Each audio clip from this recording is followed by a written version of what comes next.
Whether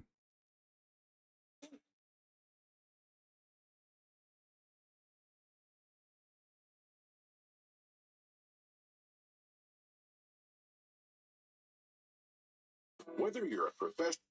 Oi.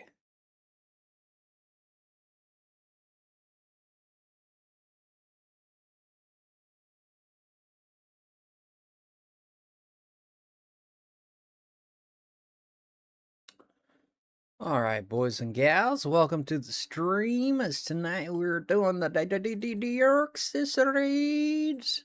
Deoxys raids. We are looking for a shiny lemon DNA space mutant. He's a very shy. He's very shy. We tried to find him, but he very shy. I say hello, he say goodbye. Hello, Mr. Deoxys, I say. He come back to me and he say, look, you may not take my DNA. I will not accept this. I will not. I will not.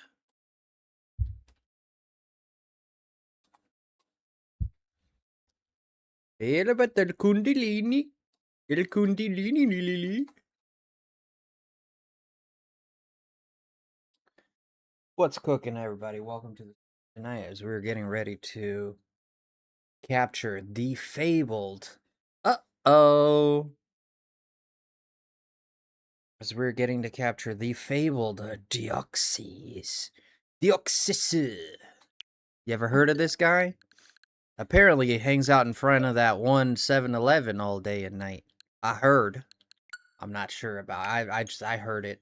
I heard it from Susie. You know Susie, she is always running her mouth. You know her, you met her.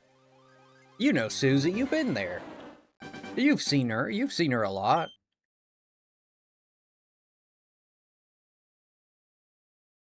How do I feel about the PlayStation news? What's the PlayStation news? What's the news?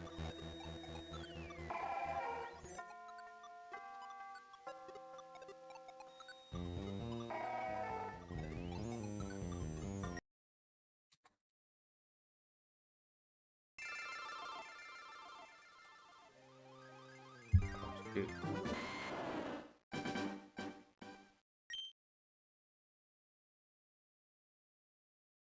Give me a second here, guys. Oh dang.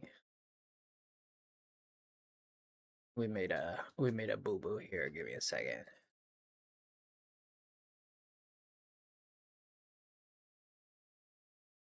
What was it? 250 what?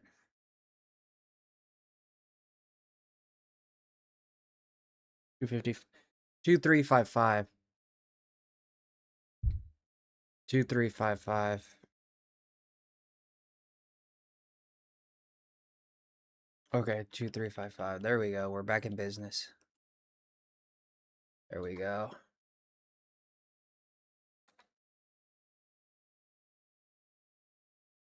No more desk games? And 2028, no more desk games. 2028, no more desk games? What the fudge does that mean? Alright, that's another one. 6.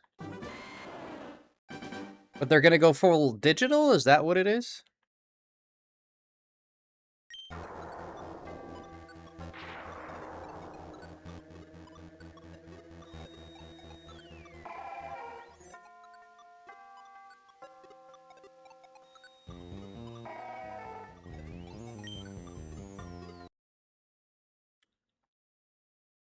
Intergalactical thing.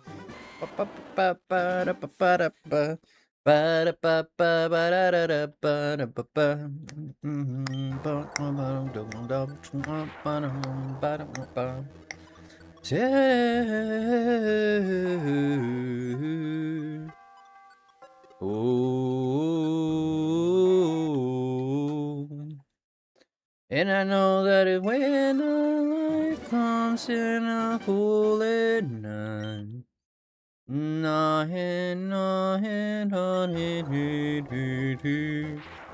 haven't heard about the PlayStation news yet, no. Good morning, Frank. How are you, Frank? Hey, Frank, I miss you, man. You're making me out here, making me miss you, dude. How come you doing that? How come you making me miss you, Frank? How come, man? You must explain that to me. La da da da na na na na na na na na na na.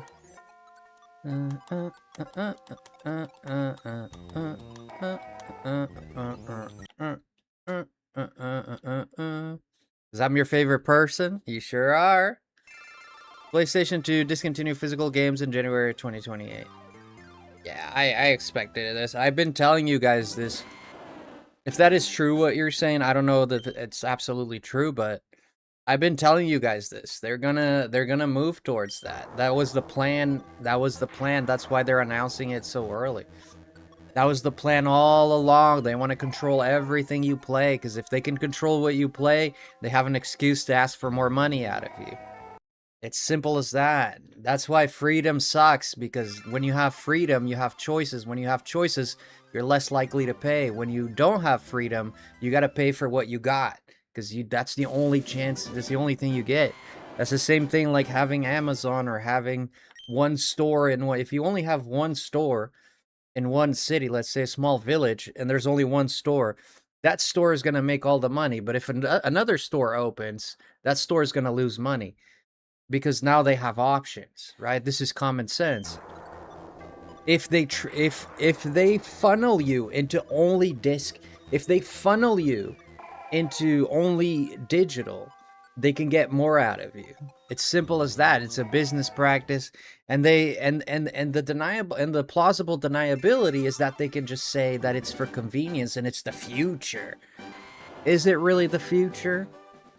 Or is it about making money? It's about making money. It's about making money. They cut on production for physical discs, right? They cut on that. It's all their win. We lose and they win everything. It's all for them. And this is what irks me about these decisions. The best GTA game? Which one? No way, Benito. Hey, Frost, it's been a while. I got a new job. Hey, what are you doing now, brother? What are you cooking lately? Hey chat, what's going on? Waffle Gaming, the beautiful. Thank you so much for being here. The greatest waffle in gaming history. But I'm telling you, they want to funnel us into, and they're like, oh, it's for, you're looking at working at Lowe's. That's not bad. That's not bad. Thank you for 35 months, my man. Appreciate that a whole lot. Thank you so much.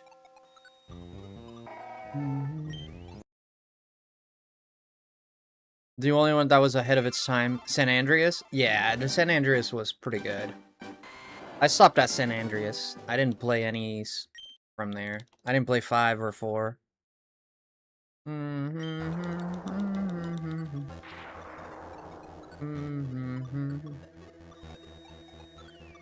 Yeah.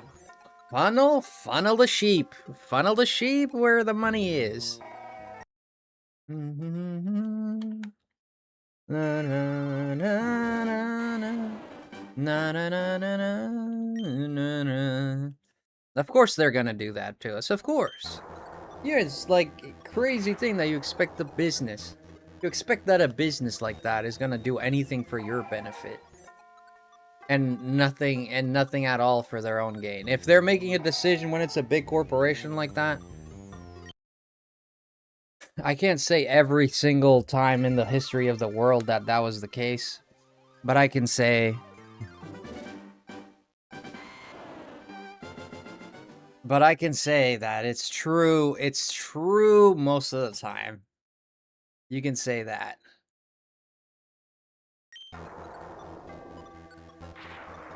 The gas company, they want the money and they're not going to make it cheap for you. Oh, of course not. They're not gonna, dude, do you think they care if they lose 1,000 clients? You think they care even if they lose 500,000 clients? They might care at that point a little bit, but you know, for them it's nothing. 500,000 is probably a big number, but like even if they lose 200, 300, even if they if they lose 500 customers, for them they don't feel that, dude. They don't feel any of that. PlayStation doesn't feel that. Nintendo doesn't feel that. Nobody feels that. For them, it's like, whatever. We got options, Biscuit. We got options, man.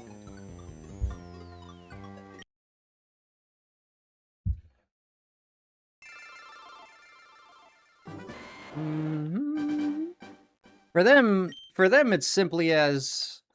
It's as simple as 1, 2, 3, man. It's about making that dough. They're making that dough, that's it. You know, PC has no desktop for a long time. PC has no desk for a long time. What do you mean?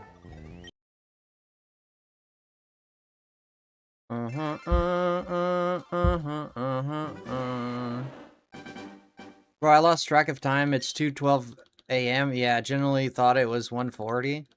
Oh yeah, it's like late in the... It's late at night, yeah.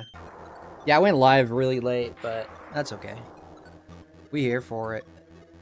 Those who can be here can be here. Those that I want to be here, I hope they make it.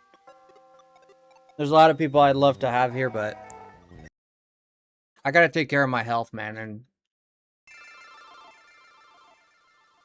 changing my schedules is...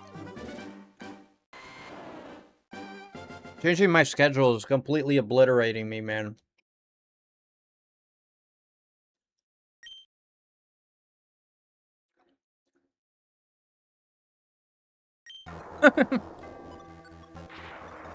There you go, Waffle. I'm telling you, man. This is the plan. They're gonna charge you. I'm telling you this. I've said this for a long time. They're gonna do everything they can to charge you. To charge you for the time you use the gameplay for. I'm telling you. That's my belief. If I end up being wrong, I am wrong. And they're gonna call it a natural evolution. Oh, it's just the way things are now. And then people accept it because they don't have a choice but to accept it. Instead of knowing their own power and fighting it back and saying, no, this is bullcrap.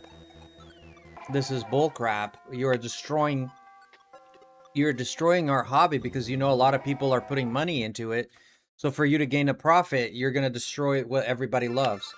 And you're going to milk us for every cent we have. By charging us an hour to... So charge you like $5 every hour you play a game. Or $2. They'll start really low, right? No, some might not. Like if it's Nintendo probably charge you $50 an hour to play Zelda. Those greedy little dogs. Most likely. I'm not saying no one, it's just Nintendo that's greedy. No, like there's a lot of companies that are greedy, let's be honest. It's not just Nintendo. And Nintendo's made a lot of good decisions in the past too. But Nintendo is really one of the only companies, well, it's the only company you'll see that refuses... I wouldn't say they've never done it, but for the most part, they've refused to put their own games on sale. Like, they try to control their IP to, like, Kingdom Come. They don't want people reselling their games or anything like that. They're super protective of their IPs, right? And another thing is, when have you seen a Mario game on with a 20% discount? Hell, a 1% discount. You don't see it. It's happened, but it's been like, what, once every 3 years? Like once a year, maybe? They'll put like a 10% discount. No, I'm talking about Nintendo. Dude, I've seen like every other month Final Fantasy has discounts on their games. Like we're talking about 70% discount. Like a $20 game goes to like $7. Okay. And this is Final Fantasy, and they're greedy mother fluffers. They sell their games. Square Enix sells their games pricey, but they understand that they're old IPs. Their old IPs are old IPs. You know, old IPs are old IPs, man. You can't keep milking people for $60 for Super Mario Wii that came out in 2006. Freaking 20 years ago, they're still charging you $60 for the game. Like, this is wild. This is wild.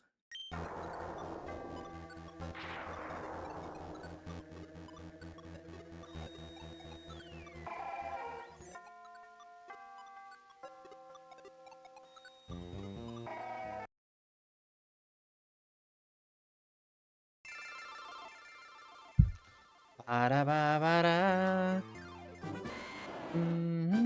Why not Frosty Orange? Because lemon is zesty, man. What kind of question is that? A lemon is zesty, man. Come on, man. How do you not know this?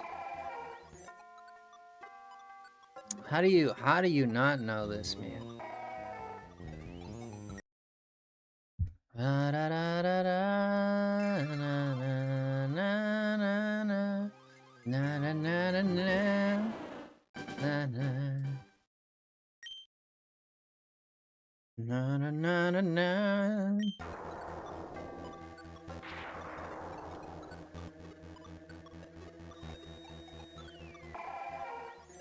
Hope this thing shines tonight.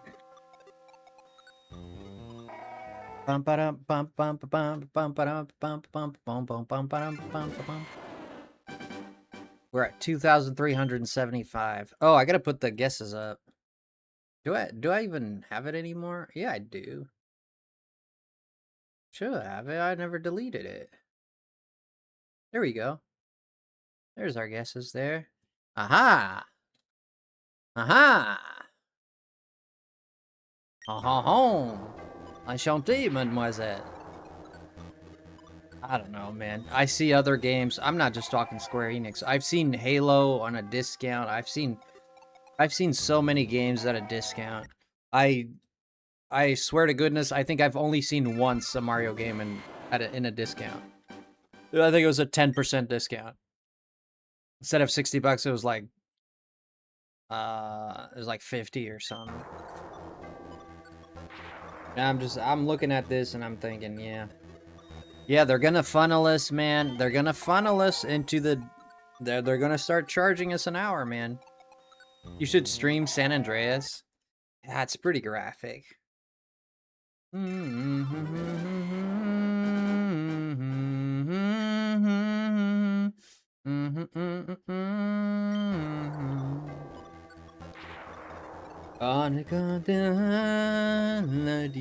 This song is stuck in my head. I need to remember the name of the song. I need to remember it. Mario Kart DLC.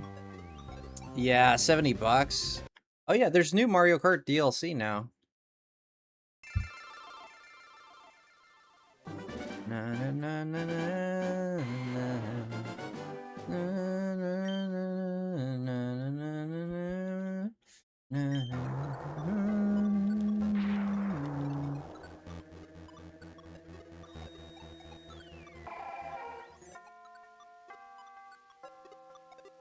Is it for the new Mario Kart game? Yeah, the Mario Kart World. Mario Kart World.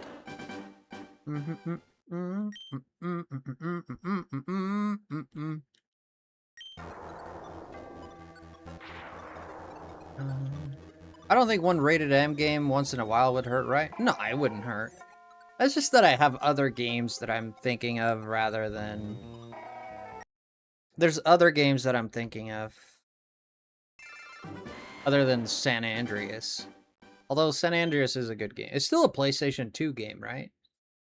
San Andreas is a PlayStation 2 game.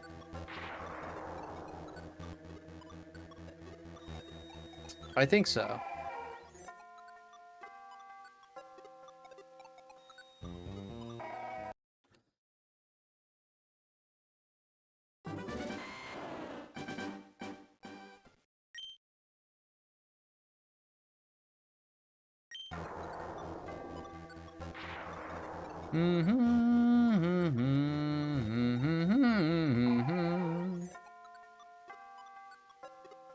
Come on, Deoxys. Yeah, no. Yeah, I think I'm still thinking about what game to. Right now, we're playing The Adventures of Elliot, and that's kind of like the game we're kind of like vibing with right now. PS4 because of the remake of 3 and Vice City and San Andreas.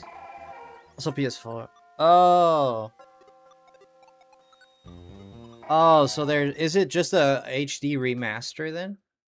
It's an HD remaster, huh?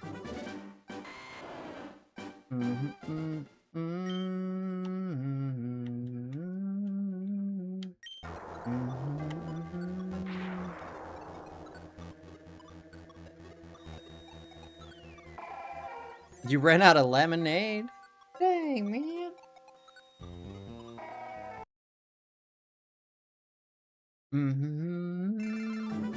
You ever had a strawberry lemonade waffle?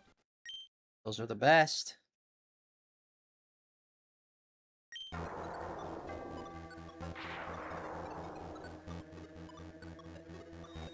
On the Switch and definitive edition, yeah, but the graphics look so good. I wonder, I gotta look at these.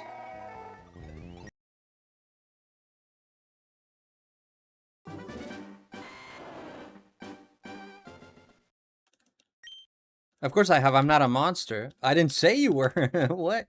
Why would you be a monster if you didn't have lemonade or pink lemonade? That wouldn't make you a monster. I'm not a monster. Dang, you take the situation very seriously, huh? It's a serious business out here with this pink lemonade stuff, okay? I don't want you playing games with my pink lemonade. I'm not no monster. Na, na, na. Only true lemonade fans had a pink lemonade. True. But have you had a pink lemonade? Listen. I'm not talking about the stuff you get out of a machine. I'm talking about, like, homemade pink lemonade with actual strawberries in there. Huckleberry lemonade is amazing as well, even when frozen. Yes. I mean, all lemonade is amazing. I mean, if you have, like, the straight-up lemonade that is just sour as hell. Or, yeah, I mean, straight-up lemonade. You just squeeze lemons into a cup, then no. It has to be lemonade with a little bit of sugar. Yeah, put a little bit of that. Put a little bit of diabetes in there.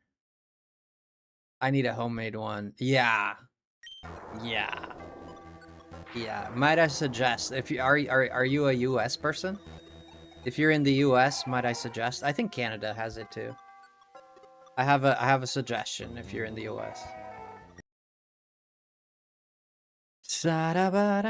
Canada? Oh, I don't know if you guys have it in Canada.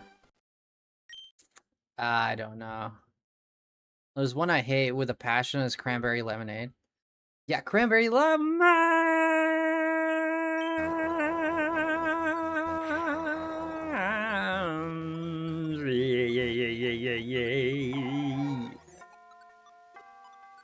Mothers, thank you from the bottom of my heart.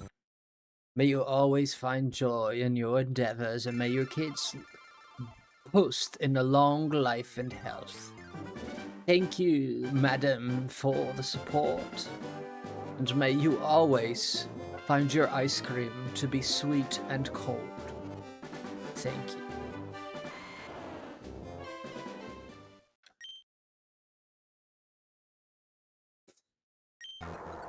Oh, Mums, you woke up. She woke up. You're welcome. I love you. You woke up for Frosty. You woke up for Frosty. Thank you so much. I wasn't sleeping. Oh, you weren't sleeping. Alright, I take it back then. I take it back. I take it back. Alright then, I take it back.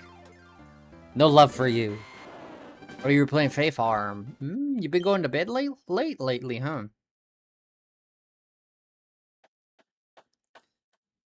It might seem crazy what I'm about to say. Yes, unfortunately. Unfortunately, you say. Be as it may, mothers. I'm glad you're here. We didn't have a mod in, and that's always good to have a mod in. I should sleep soon. It's almost 3 a.m. Nah, you're gonna sleep at 5 in the morning. 5 in the morning is a good time. Listen to me. I'm very good at keeping sleep schedules. I'm the best.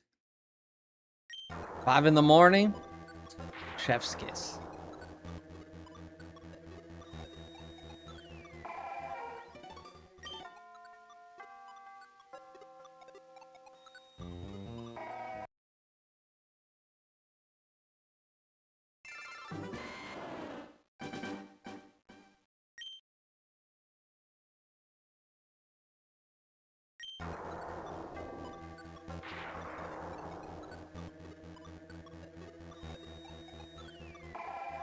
Four days ago, I slept at 5 and watched the sunrise.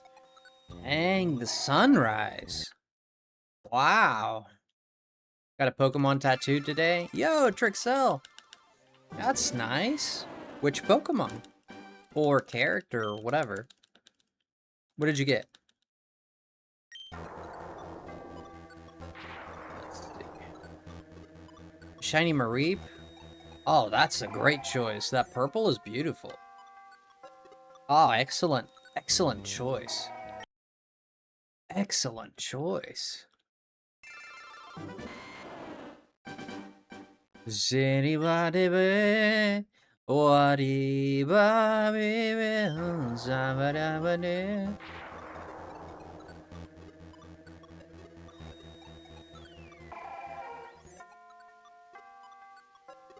One of my siblings wakes up at 5 and I slept at that time.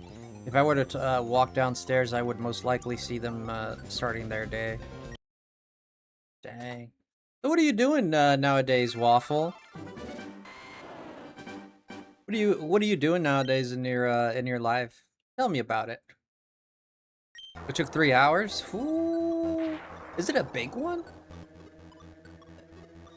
3 hours for a...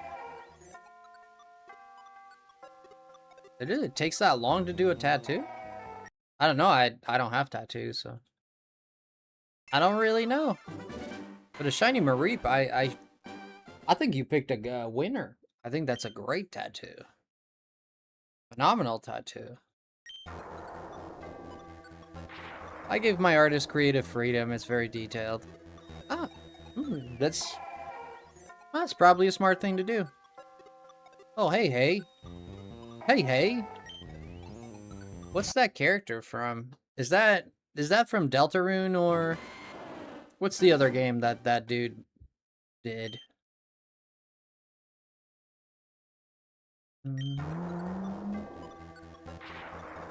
You have 12 tattoos? Whoa. So you're a big fan, huh? Yeah, I like seeing tattoos on people. Like, I like tattoos on the arm. Like, anywhere else, I'm kind of like, that's cool. I think the arm and the back. Like, if it's a big old eagle in the back or something like that. Those I like the most. The ones on the arms I like the most. It's on my leg. Josie has 2 tattoos. You don't have tattoos, Moms? Well, I thought you had tattoos. 2,400.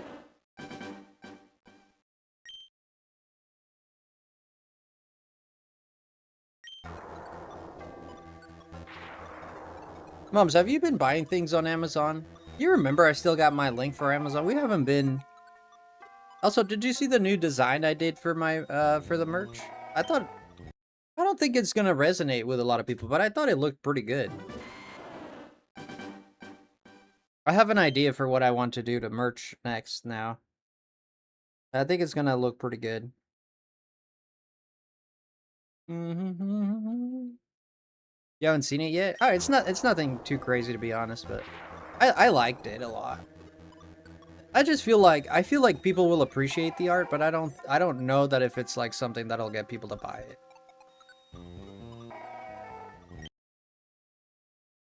Yeah, I gotta remind people to use that because I keep forgetting to tell people to use. If you guys y'all got merch? Yeah, we got merch, man. Next one is shiny. Xaro, bless your mouth, my man. Bless your mouth. I forgot about it. Yeah, I forget about it sometimes too. I don't do a lot of advertising for my stuff. What was my guess? It's on the screen. 6,327. How you doing? How you doing? Exit. Oh, you must be on the shorts. Oh, you're on the short side, so you don't see it. If you go to the horizontal side, you'll see it. You'll see that your guess is there.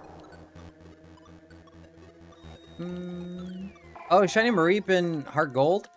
And offer 6 years, 33,669 encounters, no phases. Wow! Oh my god. Told you, I'm colorblind. There you go. That works. Yeah, you guessed 6,327 exit. I love you, by the way, you beautiful. I love you, exit, so much. I love you so much, man. I can't tell you how much I love you. I love you, man. I made it as weird as possible. Y'all think I can make it to 6 a.m.?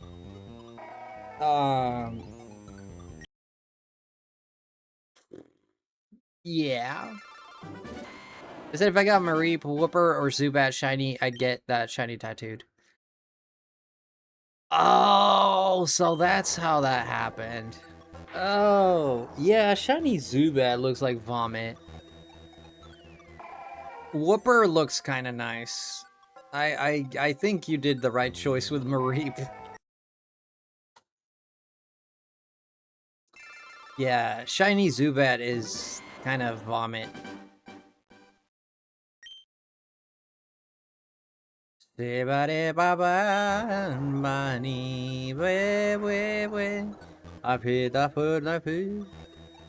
was a roulette. Mareep ended up shining.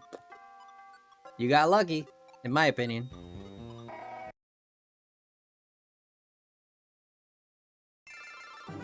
It's only in 3 hours. I got this. I 100% won't pass out in 40 minutes. You will not. You will not sleep. You shall not. You shan't. You shan't sleep tonight. The sleeps will come, and you will swat them away like an annoying gnat. You're just gonna like an annoying gnat. You're just gonna when the sleep comes, you slap it in the face with a big old sardine. The fattest sardine in the ocean. You just slap that biscuit. That's it. When the sleep comes, you say, "Begone, sleep. I belong to the world of the woken. Don't let them take you. Don't let the snoozers take you."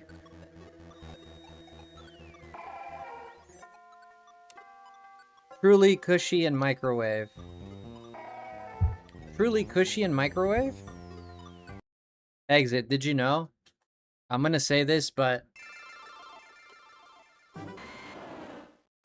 this month I've been saying this for those who are interested. This is not a demand. This is not a request. This is not me asking you to do it. This is me offering something. For this month, our biggest donator, whether it be combined, whether it be gifties or or donos, whatever it is, I will offer a game for our biggest donator this month. Okay, our biggest donator this month. Again, anyone that wants to donate here is completely their option. I'm just giving you an incentive in case for those who are interested. If you cannot or you're not interested, that is fine. There's no problem. Nobody has to donate to be here. It is simply a way to give back for those who give to me. And it could be that we only get, it could be that we don't get, someone just drops a 10 and that person wins. We don't know. So, however, I'm going to stick to it. So our biggest donator this month, we're going to tally it up at the end. Biggest donator this month will receive a game. So far, Truly is ahead with 15. Truly is ahead with $15. I'm broke. Yeah, that's fine. I'm just saying, for those who are willing and capable of and interested, that's it.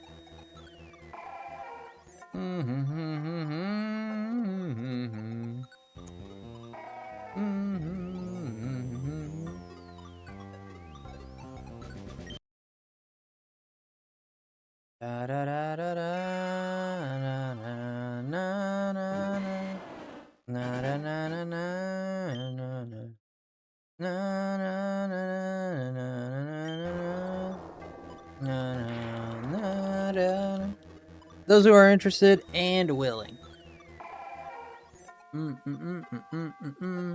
So Exit said I can remove microwave. We can remove microwave here. Microwave is gone. You might want a new one, so I'll leave her name there. Cushy is gone. Truly is 2,319. We are currently at... Cushy is still in it. Cushy has 10 more. Not Cushy, Truly. Truly has 10 more. Carissy is still in it. Yeah. Wait. Yeah. Truly has 10 more.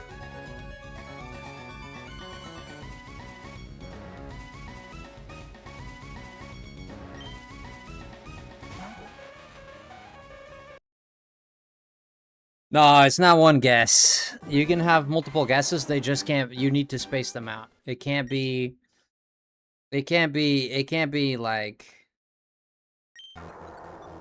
you can't make it so that you're always on the board. Like, oh, I picked 2,300, then I picked 2,400.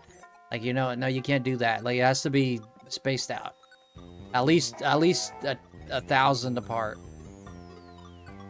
At least 1,000 apart. Yo,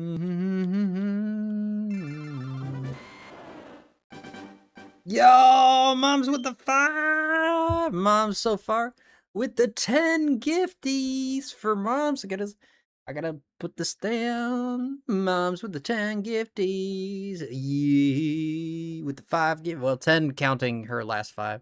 Thank you, Moms, for the 5. Here's the 12. We are at 12. We are at 12.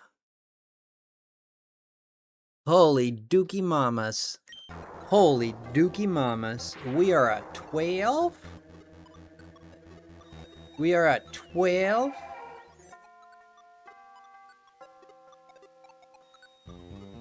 We are at 12. Holy mama dookies. Thank you, Mom, so much. Sorry, the sound's gonna play a lot. It's gonna play all 5 times. It's a beautiful jingle, so. I wish it only played it once. I don't know why it always goes for the 5. Thank you, Moms. I love you so much. Pretty good. You have a good chance, Moms. You have a good chance. I know July is a hard month. Like, July and June are, like, the months that... I don't know what it is or why it is, but...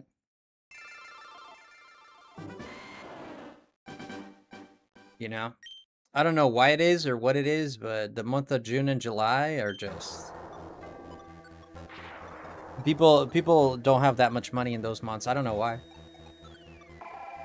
It does it for each new member? Yeah.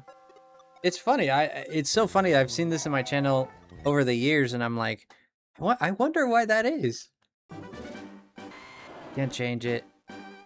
Yeah, I can't change it. It does it for every single one. I know. Yeah, I've tried to look into it, but it's not possible. I got paid today. Well, it's your choice, Moms. I appreciate anything you give here. I don't. Man, donos are donos. You know, people get upset over this conversation, and I don't like to talk about it too much, to be honest with you, because like if you try to do like almost like I wouldn't say a sales pitch, but if you try to get it, like encourage people to Or give people a reason to donate or to participate in that.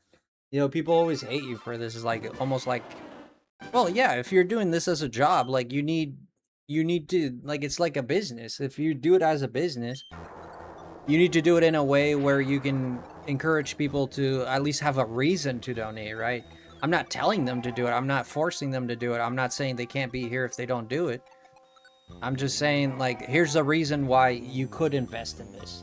Like, if you invest, you got a chance to get a game back. So that way, at least people have a reason to invest other than just because they love me, you know? And love should be enough, to be honest with you. If you like a streamer, that should be enough. I've donated so much money to streamers that I like. And, you know, some of them I stopped watching, let's be honest. I donated to a streamer. I remember this. There was a streamer I donated a bit. I donated a fair bit. I'd say in total, probably close to $100. You know, I only watched them for like maybe 2 weeks. I probably donated to that person close to $100. Yeah, in 2 weeks, that's a fair amount of money to give to a streamer, right? Especially someone I had recently met. But I liked their energy. I liked what they were doing. I don't regret it one bit. And that person like stopped streaming not too long after that. They just like completely disappeared. Completely dropped the channel, dropped the Discord thing saying, "Oh, I'm kind of busy lately." And like they made, you know, you could kind of be like weirded out about that because they made bank. Like a lot of people were donating. They're doing streams of like, "Oh, donate and this and that." They're doing streams like literally asking people to donate and stuff. And in the end, you know, like they streamed for like a month or a month and a half or 2 months, and then I'm that person. I was on their streams a lot of the time, and that person made well over 1,000. Probably, I'd say about 2,000 something dollars. That person cashed in from in that month or so. I wasn't there all the time, so, but and then they just disappeared. And it's like, ah, I'm kind of busy, and never came back to streaming. And that was that. And I was like, okay, I don't regret it. I don't regret it, and I don't blame people for that. I donated the money because I wanted to donate the money. Yeah, I mean, it felt like sort of like a scam, right? It felt like sort of like a scam to me too. But the point I'm trying to make is nobody put a gun to my head to say, "Oh, here, donate," or this, that. No, it was my choice. I was the one who made the decision. And I don't think it's fair to blame her for it because I'm the one who decided to buy it. She didn't say, hey, she didn't tell me directly, hey, here, give me $5. You know? And she did do, I said the gender, I didn't mean to share the gender at all, but this person did do streams, like, sometimes they'd be like, oh, $5, if you do this, if you donate $5, I'll do this or that, you know? I didn't participate in those because I thought it was kind of, I was like, hey, I don't like this too much. So I didn't participate in those, but whenever they did like the cool chill streams like shiny hunting or whatever, I would donate and do stuff just to show support. And I know other people who donated a lot more than I did. But it is what it is. I'm not gonna call it a scam and say, oh, this person definitely tried to scam us. Like this person was going to college, so like they were kind of busy, whatever. Sure, I'm sure they were. But like to disappear like that is a bit it's a bit weird to disappear like that, you know? It's a bit weird to disappear like that, I feel. Yo, Carissy with her first 5.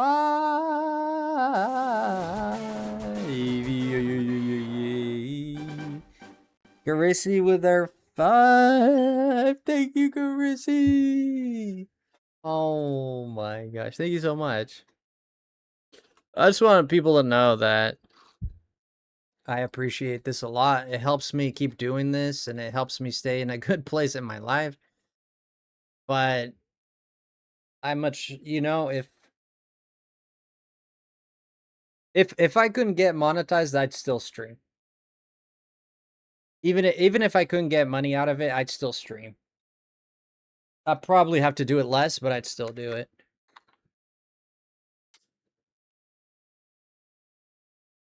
24 cases of water. Okay, I'm going to sleep. I need to remove 24 cars off Easter from my van before I pick up my girls. Okay. 24 cases of water. Are you preparing for the apocalypse? Probably. 2014, that was 2018. Yeah, my childhood right there.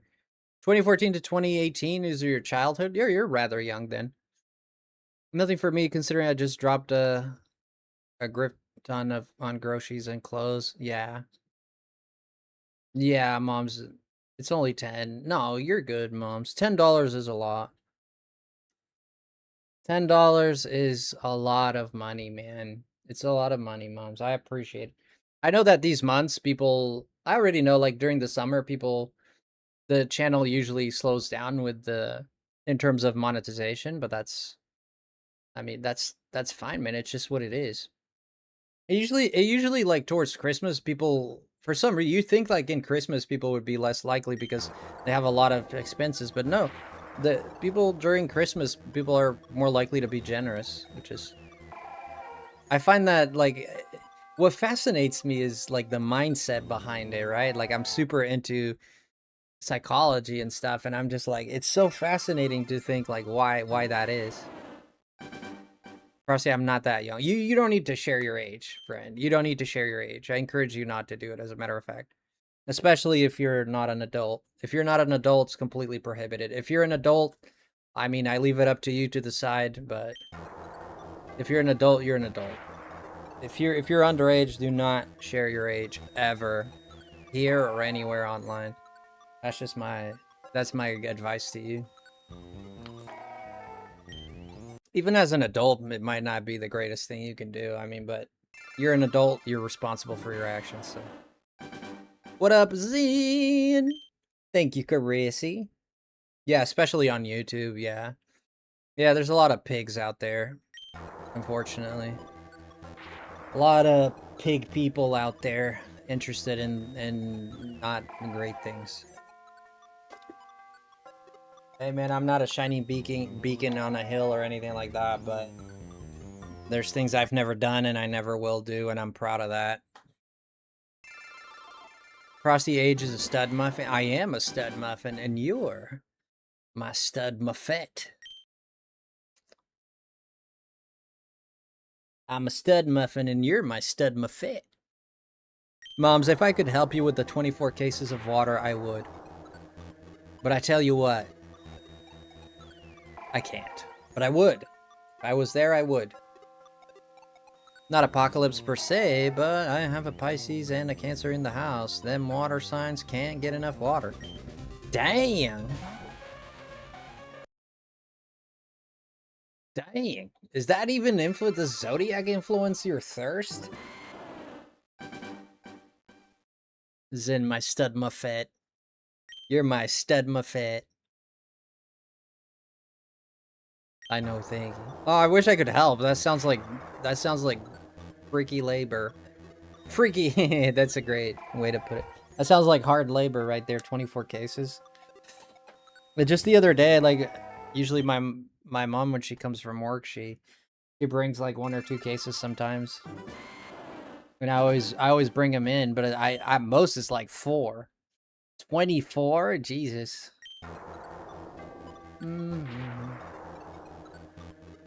Finally, bro, it's like 14 outside. It's finally cold. 14? Are you talking about Celsius?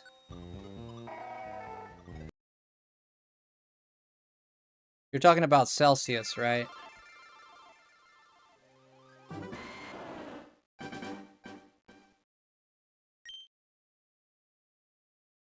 Yeah, 14 Celsius. Yeah, 14 is not bad. It's like a, what is that, like a 60 or 70? Yeah, like 14. Yeah, 70, if it's around 70, that's a decent temperature.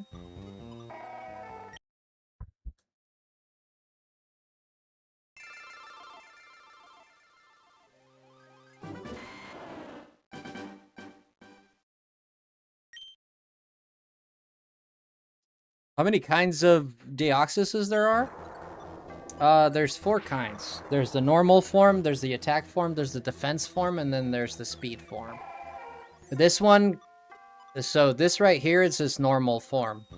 But when you catch it, it turns into defense form for leaf green. For fire red, it turns into attack form.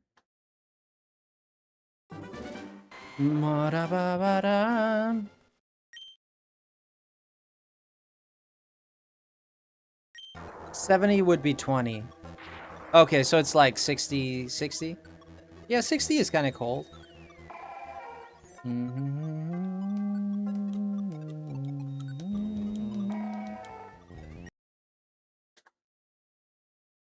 Do 432. Our man truly is out. Our man truly is out.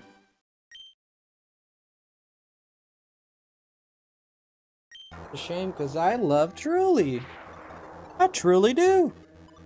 I truly do. I gotta make a new text here. Guys, give me a second. I need to check something here before we go. I need to check something here. Give me a second. I'm gonna look into my Streamlabs. I'm gonna see. Bear with me a little bit. I'm gonna look at my Streamlabs. Is there a Moms, do you know? Is there a widget on Streamlabs that tells you who the top donator is? I'm pretty sure there is. If I had to guess, I'm gonna guess there is. I'm pretty sure there is.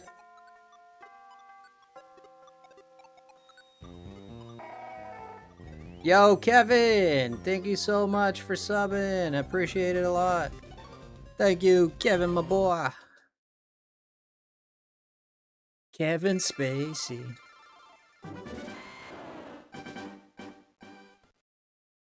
Wait, was that Kevin or am I seeing things? Oh wait, I was looking at through.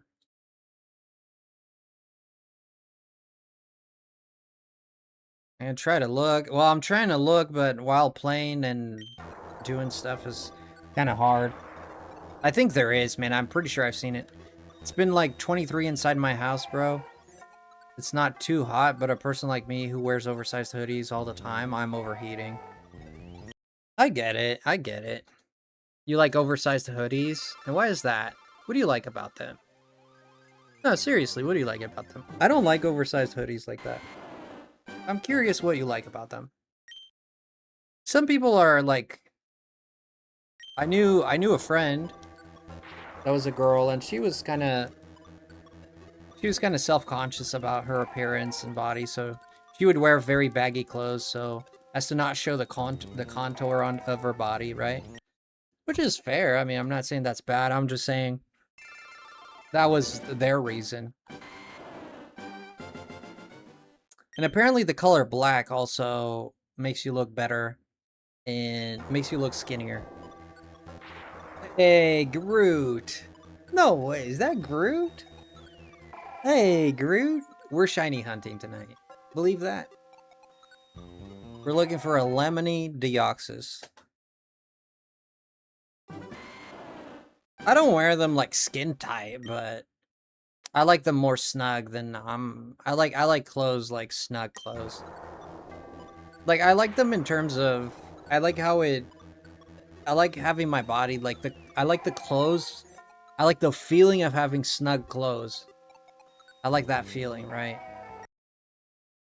Like it's not that I think I look good in skinny jeans. It's not that I don't think skinny jeans, for example, I don't think they look good on me. But I do they feel comfortable to me a lot because I like this. I like the snugness of it. I like it makes me comfy. It's like keeping a blanket with you all the time, and if you get too hot, you can just wrap it around your waist. I mean, well, yeah. Well, yeah. Well, yeah. Well, yeah, sure. Like sure. Yeah, you can do that, yeah. Yeah, if it's comfy to you, man. I mean, if it's comfy to you, like, sure. Yeah, for me, more snug clothing is way more comfortable.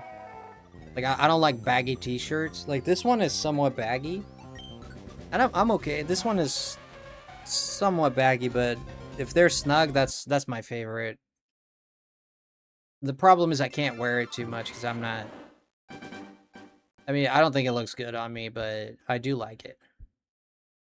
I used to not like how I looked too, but now I'm... Yeah, you don't fluff. Yeah, I just wear whatever in my dresser. I think we all care how we look to some degree, right? Like, I think we all care, you know? I mean, it sucks to be judged and have people... Moms, don't leave me. I can't get into the other settings on the phone app. Okay.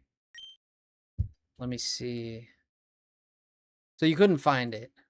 Alright, I'll try to find it myself. I can look it up here on my computer here. La da da da da. Na na na na na.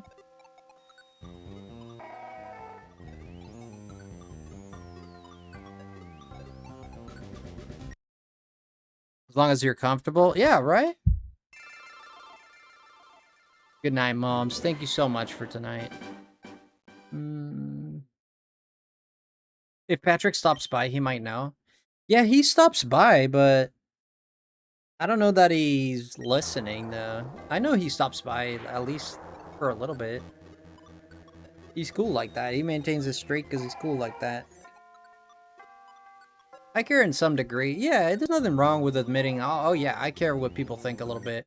I don't think you should live your life in a way that, I just care what people think and you're a slave to what they think.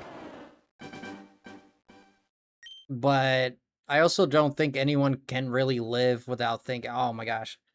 Like, that... I mean, if you can do that, you can do that, but...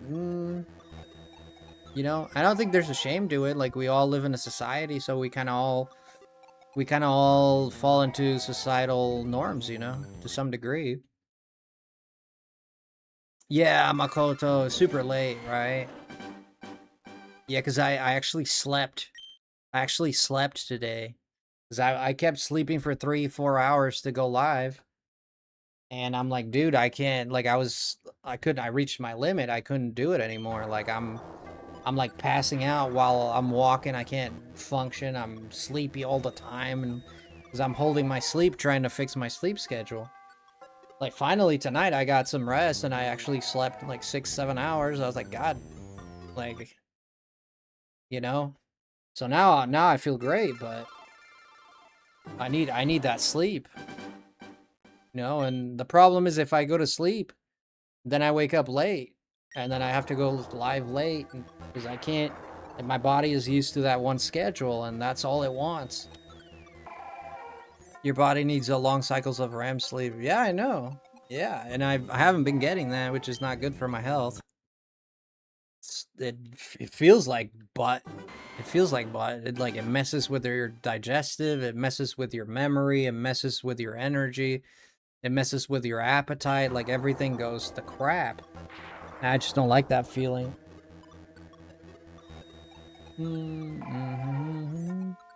I don't leave my house a lot. It's more of a caring I look like a zombie or not.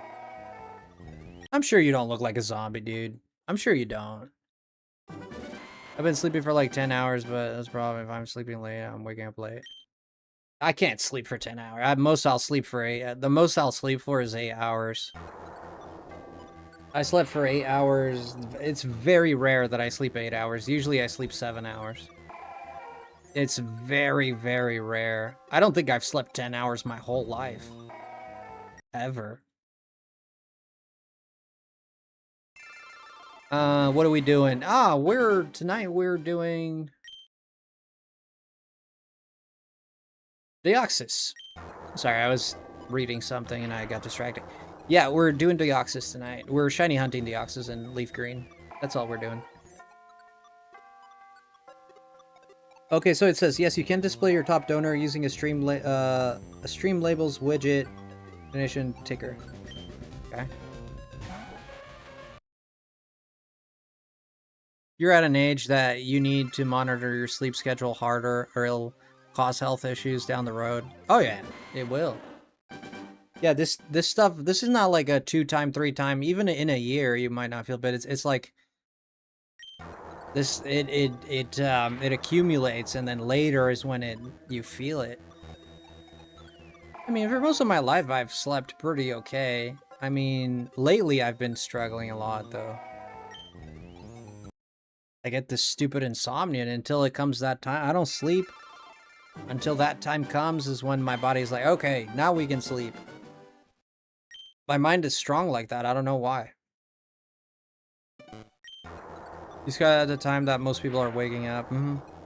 Somewhat selfish comment from me, but this time is ideal for me. It's 1:09 a.m. in the UK, and I think I had a notification you went live around 10 a.m., but I had to finish some stuff first. Nah, that's good, my friend.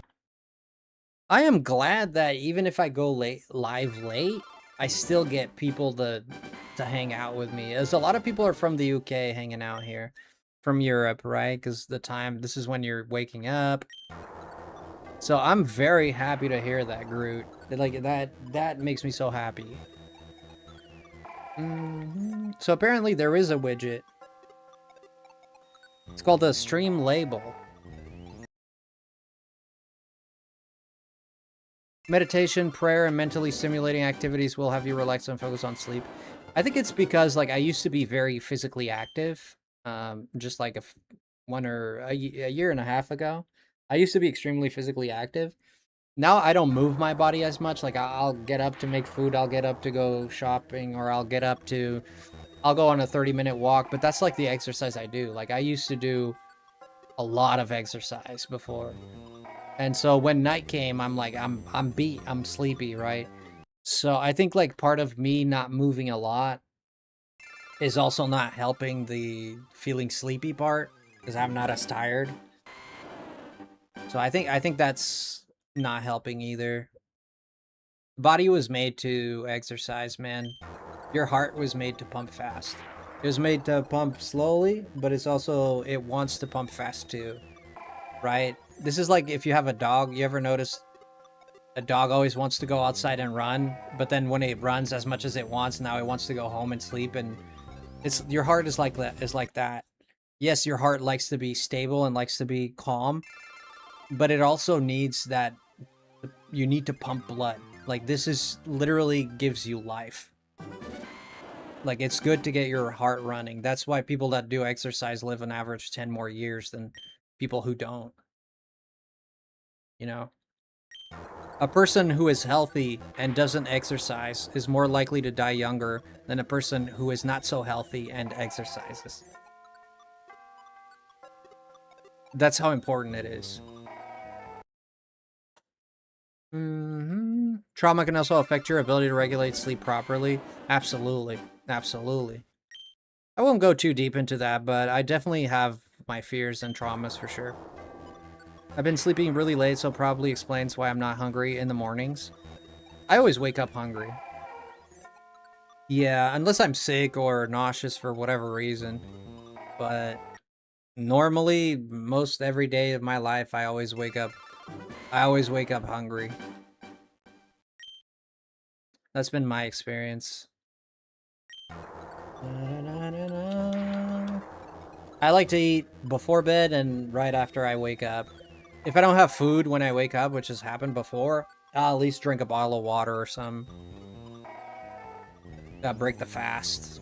That's good. You want to get some. You don't want to be fasting for too long. I mean, if you do it intermittently and in a controlled way, that could actually have health benefits. But you don't want to build up too many. You don't want to go into a ketonic stasis, or exaggerate like that. You don't want to take it too far. I'm almost never hungry anymore. I just eat twice a day. You eat twice a day? That's not bad. Eat twice a day. It's not bad. I eat my work food when I'm done the night, and then I eat something late night. Yeah, for me, when I was doing like full-time job and I had like a more set schedule where I was waking up 6 in the morning, going to work at 7 in the morning, getting off at 4. Yeah, like I would have a strong breakfast. I'd eat a strong lunch. Like by 10, I'd have a strong breakfast. At 1, I'd have a strong lunch. And then I'd have dinner, and then dinner at around 7 to 8. And then before bed, around 10 o'clock p.m., I'd have a snack. I don't like to go to bed without, because like eating makes me, well, obviously because it shoots insulin into your brain, into your blood. So yeah, you kind of enter a food coma. So I like to eat before I sleep because it helps me sleep much better. I don't eat anything like too heavy right before I go to sleep, but I'll have like some, like bread and butter and cheese or something like that. Or like if I have a snack laying around, I'll have a snack. But yeah, for me to sleep the best, it's best that I have like some light food before I sleep. I don't like going to sleep on an empty stomach.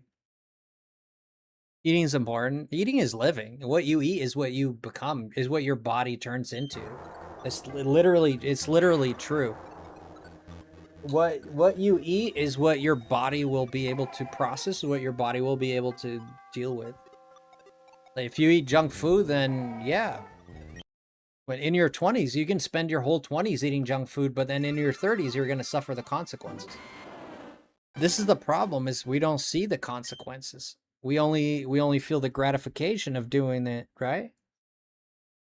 Much like your teeth, you know, if you don't brush your teeth, yeah, you can, if you got good teeth and good bone, you can get your teeth for like 20, maybe 20, 10, 15 years before they start to rot, you know? But during that time, you think you're invincible. Oh, my teeth will last forever. That's not how it works.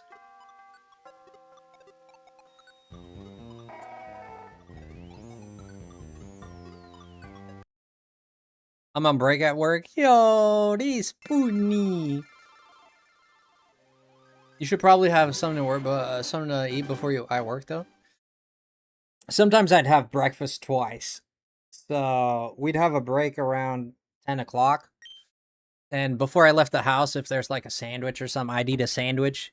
Then I'd have breakfast around 10 o'clock, like a strong breakfast. Like we're talking like a banana, bread, some like banana. Sometimes I'd have like croissants. Sometimes I get McDonald's, like a McMuffin with an apple pie or something like that. You know.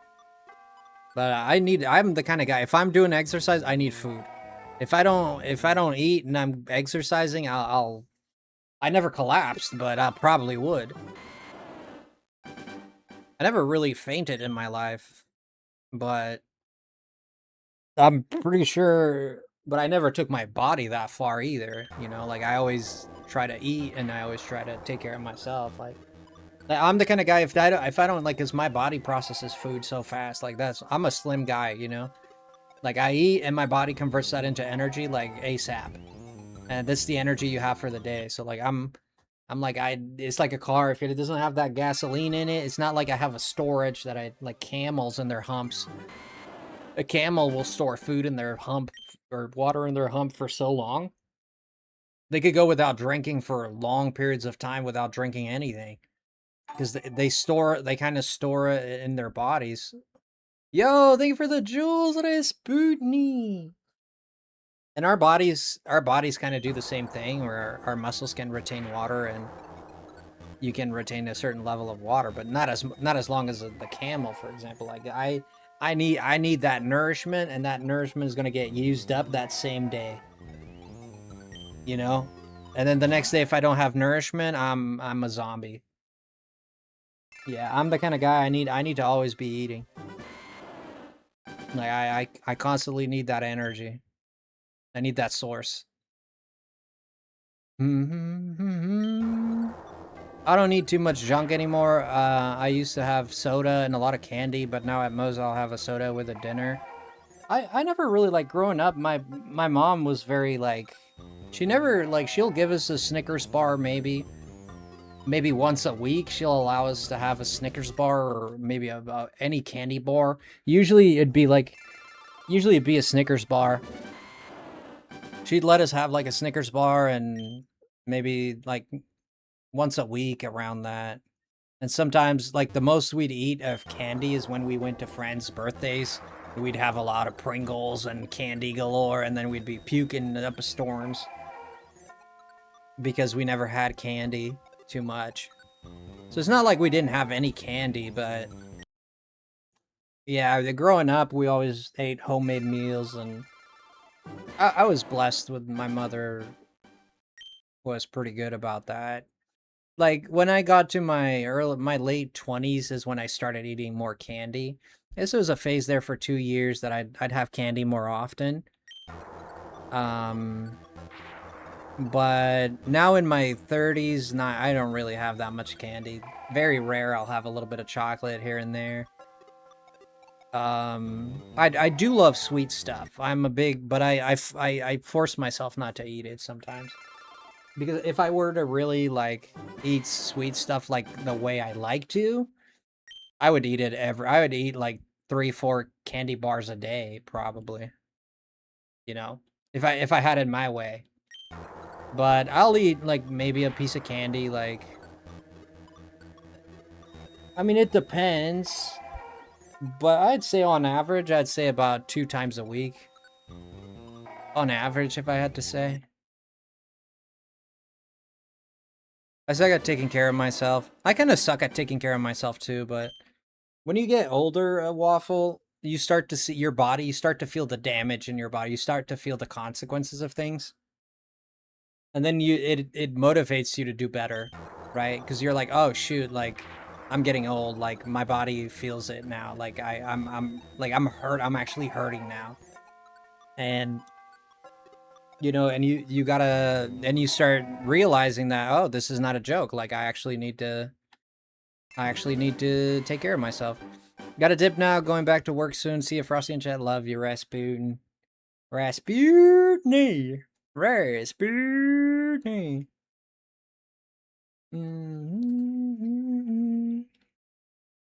La da da da da.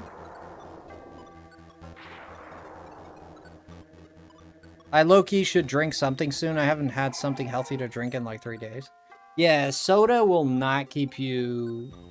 I mean, soda has some level of water in it, but soda is not a good hydration tool. At all. Like, especially if you're kind of hot environment, if you're outside in the sun, drinking a soda will not hydrate you.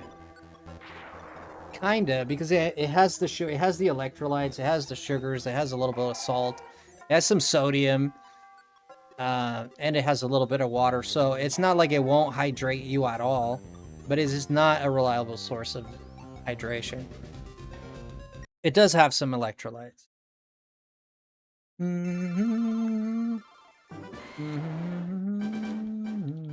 I do believe soda has sodium in it.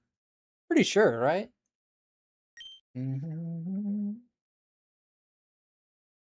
mom was never really strict about candy consumption. Yeah. I wouldn't say my mom was strict, but she controlled the money. It's not like she was like, I'm gonna care for your health and not let you have candy. It's like, maybe it was about that, but she never put it in those terms. She always put it in terms like, you don't need to have this much candy. Once a week is fine. Like, you know? She always put it kind of like in those terms. Like, you know, you only need this much. You don't need too much of it. Like, maybe I think it came from a place of concern, right? But it wasn't like she was like, you can't have candy no matter what, and I'm here. It's bad for your body. It's gonna kill you. It's like, she was just like, you can have it in moderation. Like, we gotta be smart about it, though. It's not like she was like super anal about it. Soda is terrible for hydration? Yeah. Yeah, it is. It's not... I mean, it's better... If you don't have anything to drink, and you're literally in the sun, dehydrated, it's better to drink a soda than to not have anything. But, again, it is not a reliable source for hydration. I would not encourage it. I mean, if you're in a situation where you have nothing else, and you're dehydrated, like, better to have that than nothing, I believe. This could be bad medical advice as a matter of fact, but I'm pretty sure that's accurate. So don't 100% believe what I'm saying now, to be honest. Look it up for yourself, but I'm pretty sure I'm correct. Much like if you haven't eaten anything and your body is weak and you haven't eaten anything in a long time, it's better to eat a candy than not eat anything, right? Like, it's better to put some in your stomach than nothing at all.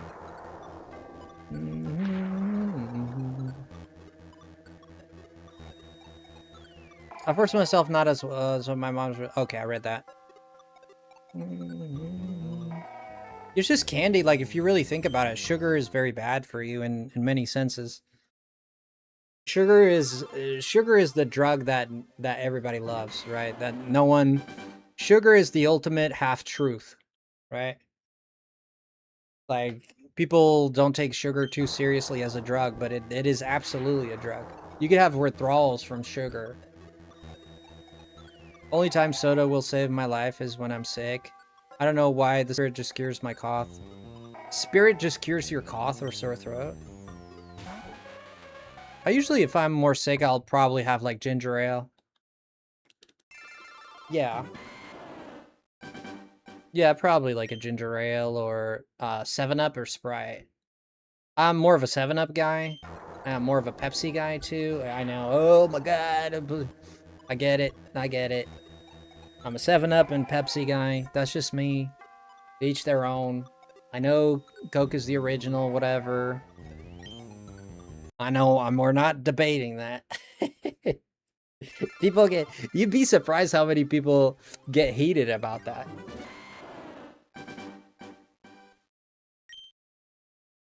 Oh, you meant Sprite. Oh, I was thinking, like, I don't know what Spirit is, but I thought it was just the Canadian drink or something. So I didn't think much of it, but Sprite, yeah, Sprite is.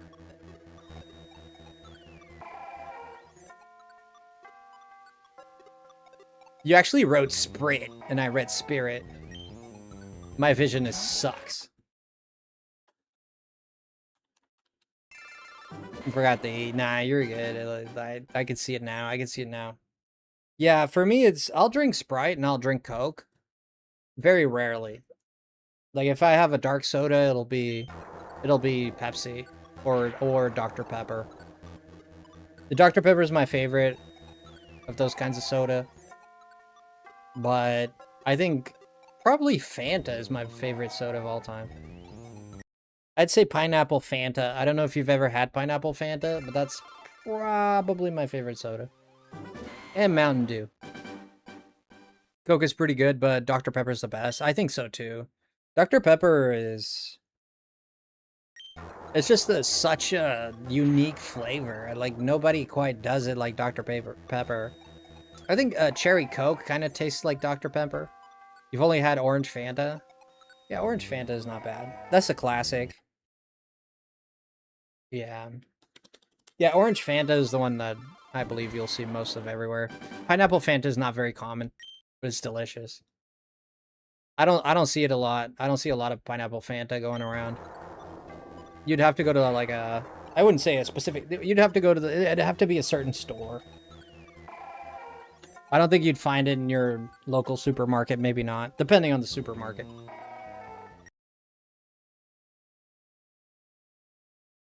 I've only had orange, yeah. I always remember what my mom told me, which is everything is healthy in moderation. Exactly. Because your body needs a little bit of all of it, right? Your body needs a little bit of all of these things, right? Your body needs a certain amount of sugar. It needs a certain amount of salt. It needs a certain amount of water. You know? It's like cooking, right? If you put too much salt on a food, it's gonna be salty, right? If you put too much sugar, it's gonna be overly sweet, you know? If you put too little water, it's gonna be too dry or whatever, you know? Like, it's... Your body is the same thing. Like, there's levels to this. Like, if you have too much red meat, you can cause inflammation in your brain and your organs. Red meat causes a lot of inflammation. A lot of people just eat red meat, red meat, red meat, red meat, red meat, red meat. Get some white meat in there. Get some chicken. You know? Get some fish. Like, fish is so important for you. Like, a lot of people don't eat fish their whole lives. Like, they go their whole lives without barely eating any fish. Fish is, like, one of the most important parts of your diet. It's so important. It's not even a joke. Like, it's serious. I don't have enough fish as much as I should. But fish is so good for you. That's why a lot of people take omega-3, right? The fish oil capsules. Codfish is the best fish. Nah, not codfish. I don't eat codfish. I'll eat a lot of fish. Coming from a Portuguese family and all that, I don't eat a lot of fish, but my mom does cook fish quite a bit sometimes. I don't always eat it though. Cod and salmon. Salmon is really good for you. Yeah, salmon, very, very good for you. Tuna is good for you. But everything in moderation. You don't want to eat too much tuna and then get a... is it zinc? Is it zinc? I forget what it was. This is a mineral that you can overdose with tuna. You know, even vitamins. If you take too much, like vitamin D is super good for you. It helps with your serotonin. It helps... vitamin D is literally the vitamin of happiness. Like, if you're vitamin D deficient, you're way more prone to be depressed. For example, amongst other things that are more dangerous, but you can overdose on vitamin D if you have too many. If you have like 5,000 UIs, let's say you're having 10,000, 15,000 UIs a day, you know, you might overdose on that crap. You don't want to take that. You know, you're taking 2,000 UIs a day. If you're not deficient, that's more than enough. If you're deficient, then you might want to take... Again, I'm not a doctor. This is not medical advice. I'm just speaking, okay? This is not medical advice, so if you're gonna take vitamins, don't do it based on what I'm saying. Go research it yourself and speak to a professional. This is not advice. This is just me talking about my experiences and what I've learned.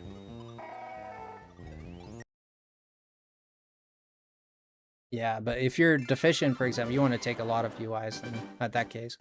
You don't want to exceed 10,000, though, a day.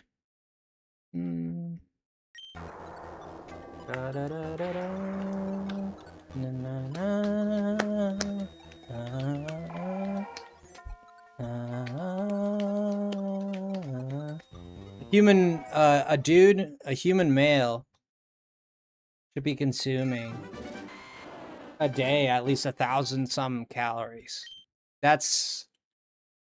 You should be consuming at least 1,000 something calories a day. So if you're a guy, if you're a woman, because of body ratio, that changes. Usually, I'm not saying every woman. Not every woman. Some women are bigger than men, sure, but because of muscle density and obvious like body differences between the genders, the men tend to need more calories than women do. This is just what is more common. That's all I'm saying. I just take one pill of whatever there, I think is 500 milligrams or some shit. Okay. 1,500 IGs for proper spelling. Oh.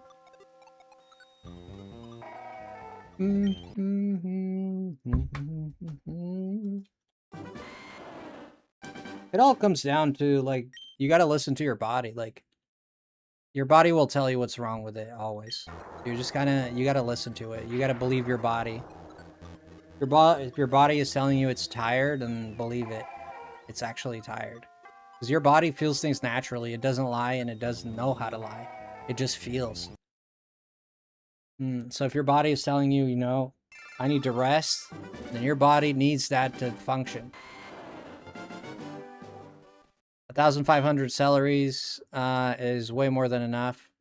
I'm not sure about that, so I'm not going to pronounce myself on that. I won't say it is or it isn't because I'm ignorant on that part.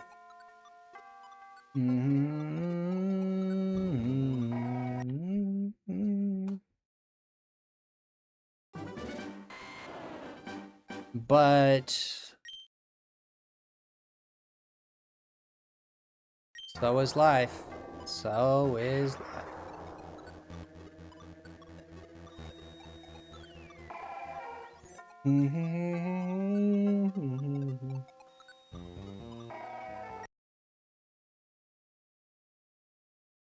Yeah, and usually I've been doing yeah, I've been doing some exercise too. I've been doing quite a bit of exercise. It's not a lot, not compared to what I used to do in any shape or way or form, but I'll do exercise for like 15 minutes a day. I'll sit there, do some push-ups, I'll do some squats, I'll do some wrist exercises. Like I got this thing. This thing is pretty cool. This is a grip. This is a grip thing, right? And you just like it's for your grip strength and your forearm strength. You know, I'll do that just to keep myself somewhat active. But I'm not doing enough. I don't feel like I'm doing enough. And I just haven't changed it yet. I just have to change it. I just haven't gotten there yet. My brain is not there yet. Plus I'm doing a lot of stuff like with school, and I'm learning a language too, so I also have stuff I need to do around the house, and I'll have the streams. And yeah, I mean, this is stuff that I have to control. I mean, I'm not saying I'm like, oh, this is, oh wow, Frosty, nah, it's not a crazy amount of anything. No, sure, it's a good life. I'm not saying otherwise, but it's also something that you need to organize properly, right? Because, you know, when you're doing your own time, like when you're working at a job 10 to 5, like, you know, or 9 to 5, that's your schedule, you know. But when you're self-employed, like you come up with your schedule. Like no one's going to be there like telling you this is what you need to do now. You need to do it. You're not forced into it, so you need to make that active decision. You need to take that active step, or else things just don't get done. And sometimes I struggle with that, you know. Sometimes I struggle with making that, you know, launching, making that decision, making that commitment sometimes. And I'm a pretty committed person, but I also have my weaknesses, mental weaknesses, right? It's not that I'm not committed, it's that sometimes I'm more distracted. 2, 3, 19, they can be removed. Okay, let's get Truly out of here. I love Truly, though. I love him, though. But I love him, Exit. But I love him. I don't know if he wants to make another bet. If he wants to, he can. Na da da da da, na da na na na.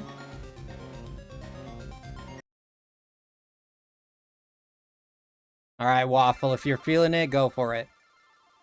Muscle burns more calories, so if you do a lot of strength exercise, you naturally need more. Absolutely. Activity levels obviously play into it, so if you are super active, then more, not active, less. If I'm super active, I feel my body demanding, like, I literally feel my body demanding more food. Like, I feel it strongly, right? Yeah, so definitely. And I'm usually like, if I'm feeling like more, if I exercise a lot and I'm feeling more weak, like after I eat, it's almost like I'm rejuvenated or something. It doesn't take too long until I'm like, oh, I'm feeling much better, you know? Like after I eat. See you tomorrow, Waffle. We'll see you tomorrow. Zero, see you in the morrow. That's absolutely true, Groot. That's excellent. Absolutely true.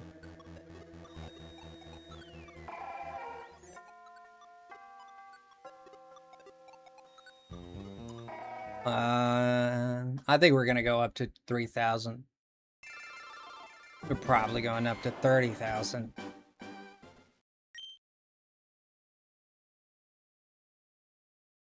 Good night, random strangers I don't know, and that's why you get to know them, so they're not strangers anymore.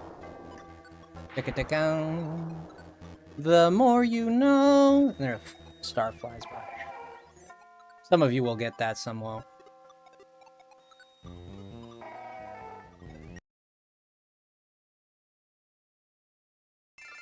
Exit. Did I tell you I love you dearly and forever? Did I say that to you today? I wanted to say that to you today. I wanted you to know that that is the case.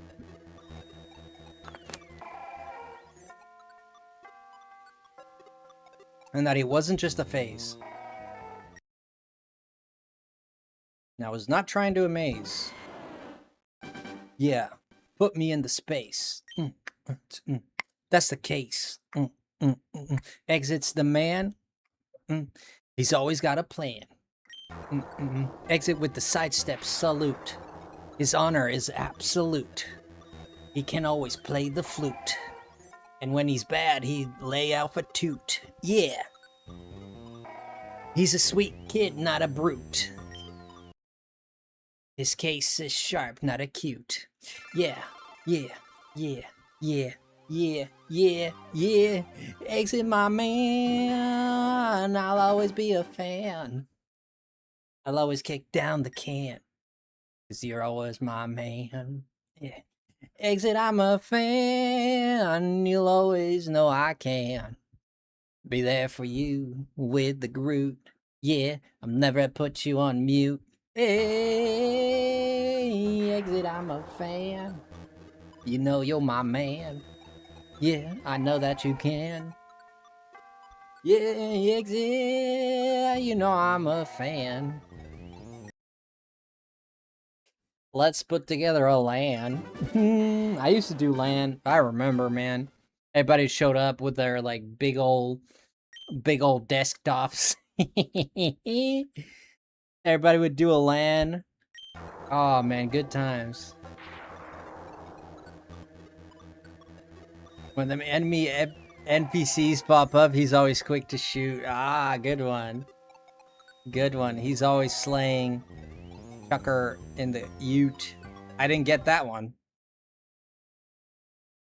Chucker in the Ute. What does that one mean? Exit, my man.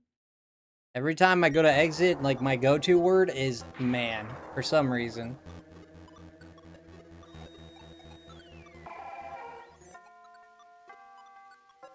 Where does the sidestep salute come from? A Ute is a car? It's a car? Are you sure it's a car? A Ute is a car? Your car? My car? Any car?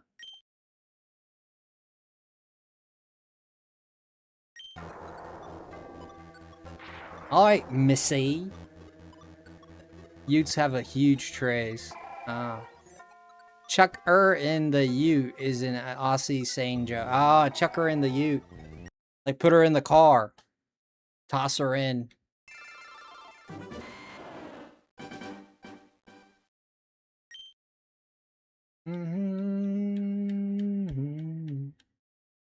Search it up.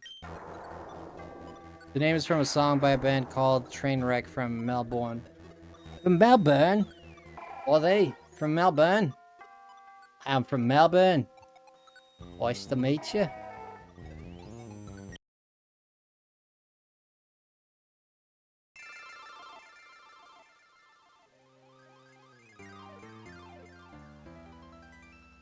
You're referring to a classic Aussie slang and the iconic animated short by Michael Cusack. Whether you're tossing some tools, a slab of beers, or your missus into the back of a Hold'em or Ford, it's the ultimate go-to solution for everyday transport down under.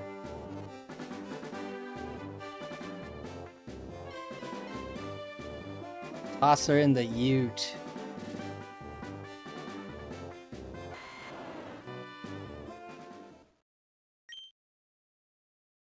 Oh, it has Trainwreck?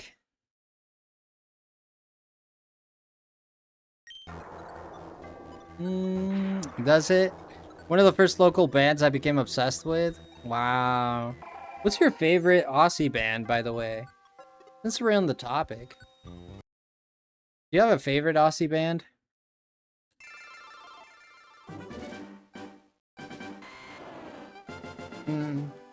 Chuck equals throw. No, that I knew. Ute. I'd never heard of Ute. Like Ute. How is that? That's not even close to a car. Like, what, how does that mean car? Like utility? Euthanasia?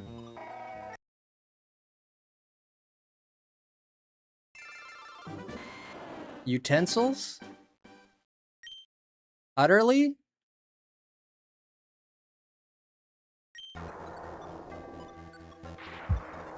I don't know.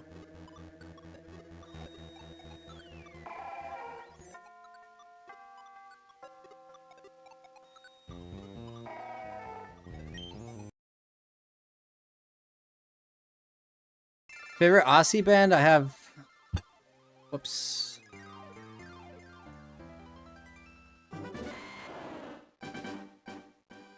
Oh, it's short for utility. Ah, Carissy knows. Oh, it's just that... Oh, but that's in New Zealand. But in Australia, apparently it's a type of car. The Aussie band, I have different categories, but probably Phantoms, Crossover, Trash, Hardcore. Okay, Crossover, Trash, Hardcore. Okay. I love Silverchair. I love we're talking bigger artists. I don't know these people. None of them ring a bell.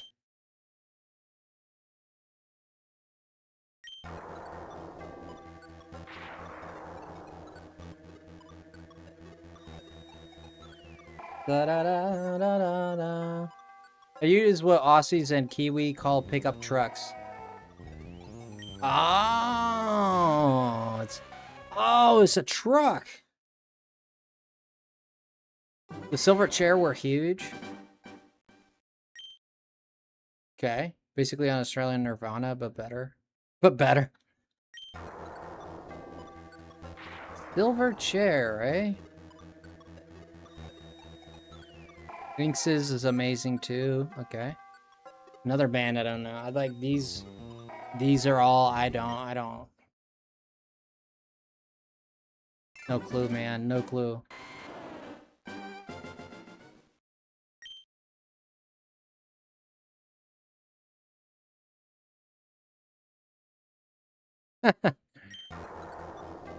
Right, Groot? Right? But most of my Aussie bands that I love are small or local. Yeah. You're into the the alternative stuff. You're into I had a friend that was like that. He was American, but all he listened to was stuff that bands, they're super small bands that barely anyone knows about. That's all he listened to.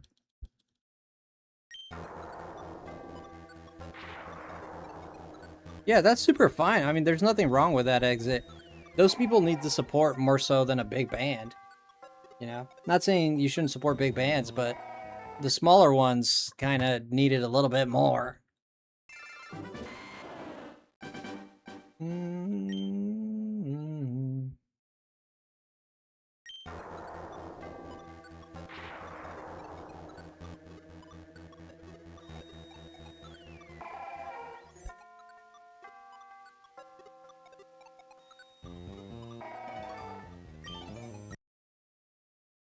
Still no Deoxys.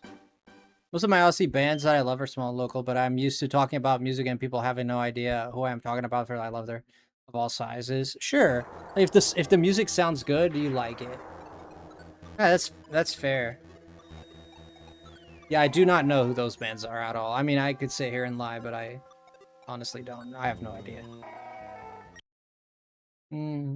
Listen to the album Freak Show by Silverchair. If you had to compare it to a band I probably know, what would that band be?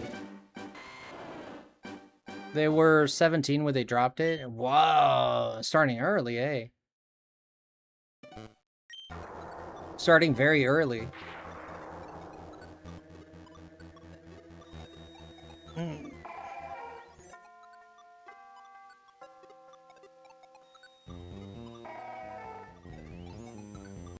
It's alternative 90s? Okay.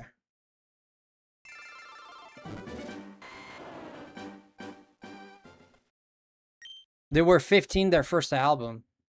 Fudge. And check out Trainwreck Exit with the Sidestep Salute. Trainwreck Exit with the Sidestep Salute. Let's listen to it.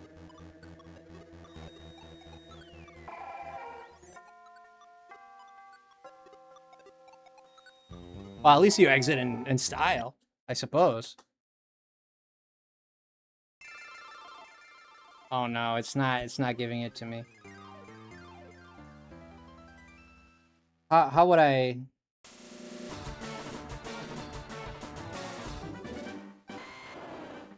It's not showing up. It's giving me like military people actually doing salutes. Are you sure this is the right name? Is Pearl Jam, Nirvana, Soundgarden? Okay, Pearl Jam. I used to love Pearl Jam more so than Nirvana.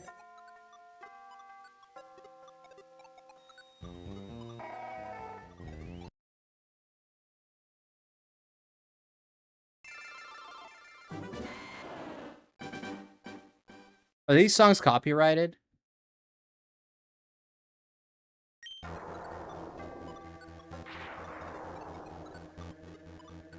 Probably, right?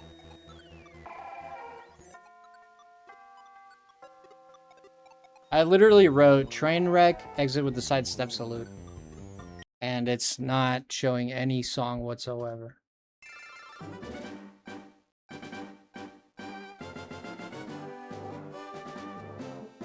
Let me put down band. Summer concert series, train wreck.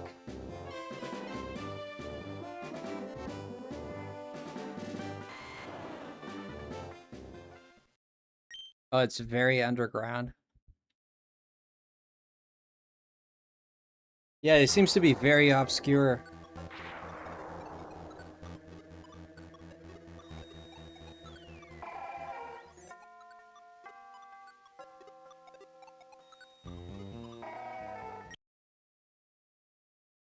Man, if Google doesn't know, these dudes are not very well known, yeah. If Google not to know, like Google knows everything, dude. Google knows when you poop, when you sneeze. Oh, is this it? Oh, fudge, give me a second here. Like this. Oh, you found the song on YouTube?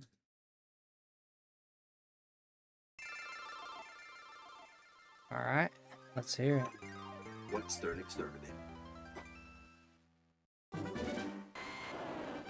That's the link. Alright.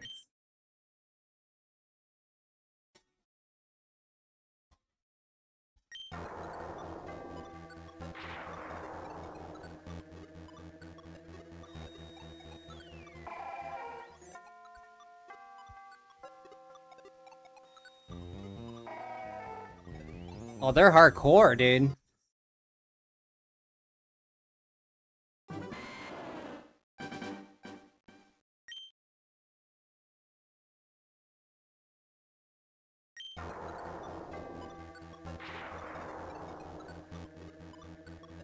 I used to listen to this kind of music a lot. I have like kind of moved away from it. But when I was in my teens, early 20s, I listened to a lot of this genre of music.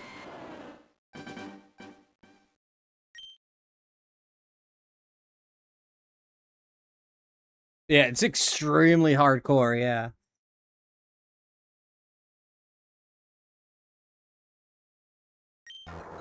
It's not what I listen. I don't dislike it, but it's not what I listen to more recently. I don't dislike it though. I like it. Depends on my mood. If it really depends on my mood. But I could see myself listening to this.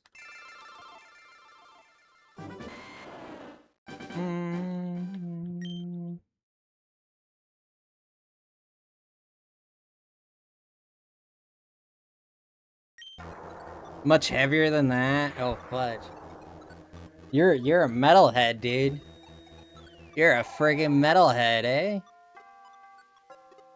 I wouldn't say I'm a metalhead, but I do enjoy. I like metal, but I appreciate metal that puts a little melody into it. Like Slipknot was super good at doing this, right? Like psychosocial, and then it goes, and then the rain will kill us all. You know, that's melodic, right? So it's not just the bang, bang, bang, bang, bang, shebang. Like Disturbed is another example.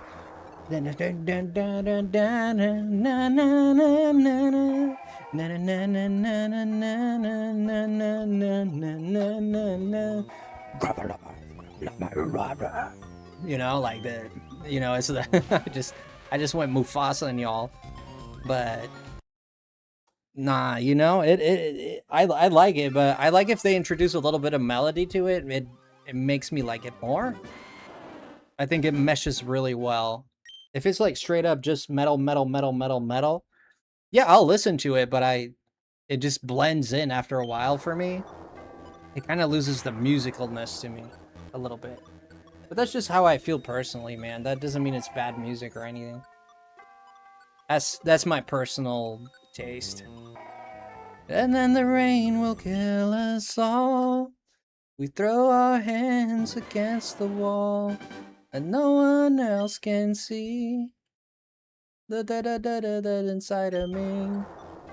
And then the rain will kill us all.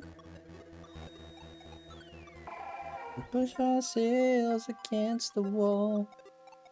I don't remember the lyrics exactly, but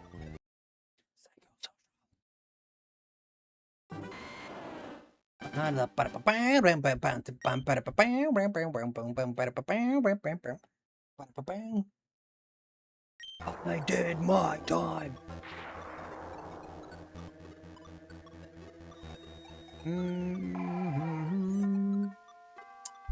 And I don't think you trust in my self-righteous suicide. I cry when angels deserve to die. In my na na na na na.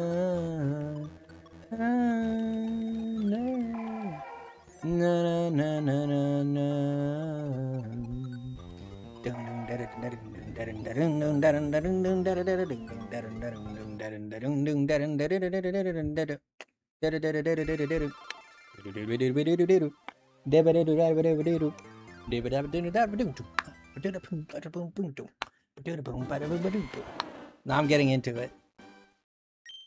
And I don't think you trust in my self-righteous suicide.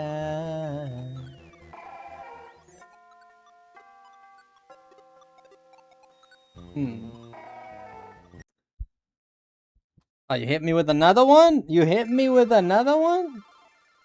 Let's listen to this one. System of a Down were one of my first bands at 11. What's outside of this genre, what's a song you like? What's like a more recent song like? Is there a pop song you like? Dude, that double bass is wild. That double bass is wild.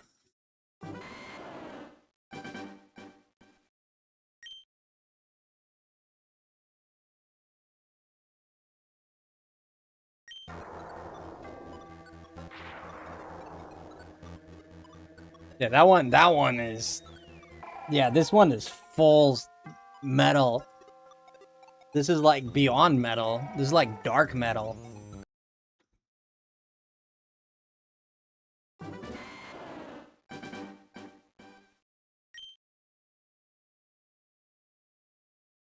I can appreciate this drummer a lot. I appreciate this drummer's feet. That's epically fast. Frank Ocean is his name. That's impressive. That's not easy to do, especially at consistency like that. I can reach those speeds, but I can't maintain it.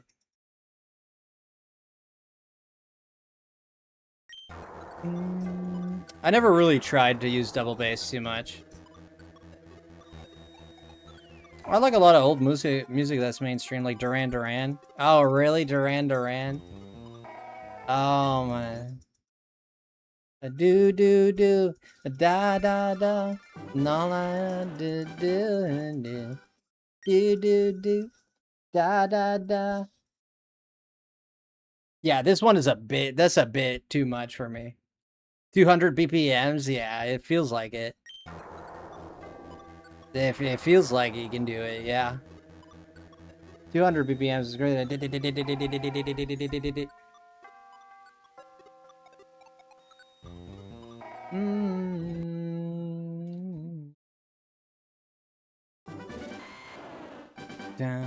I always like, for me, drumming was always about being able to play that which I think looks cool. Like, I don't know if you've ever seen gospel drumming, but fudge. It just sounds amazing. You ever heard gospel drumming?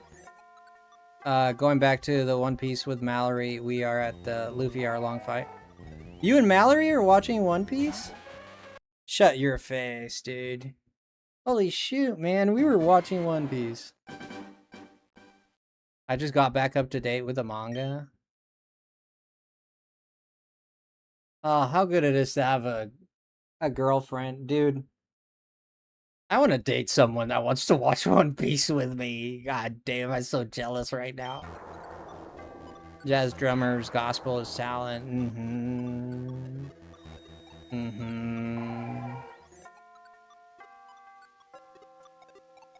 Man, I want a girlfriend that could... Oh, man, that's all I want. I don't want no nagging. I don't want no fighting, no drama. I don't want none of that. Just all I want is the One Piece watching. She could go home after that. We're dating because we watch One Piece. That's it. I'll allow a little bit of snuggling up, but that's it. That's it. She's loving it. She's a berserker hunter tattoos, man. She's a nerd like me. Oh fudge. Where'd you find this person? That's what I have. It's sick. Dang. That's beautiful, dude. Na na na na na na. I totally want I just want a girlfriend just to watch One Piece. Like I'm gonna film her reactions just watching One Piece. Put it on YouTube.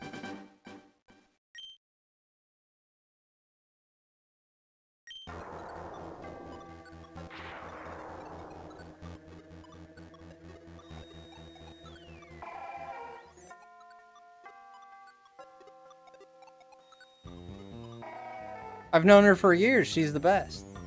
Wait, you've known her for years? What a love story, man. What a love story. Oh my goodness. Just cried to Luffy, offering to help Nami and putting the hat on her. Well, that scene is powerful. You should watch the live action too. They did that scene justice in the live action. That scene, they did justice on that scene. Or you could watch One Piece too. You could watch One Piece. Do you know about One Piece? No, I'm keeping you right now. I know you have to go. One Piece is amazing.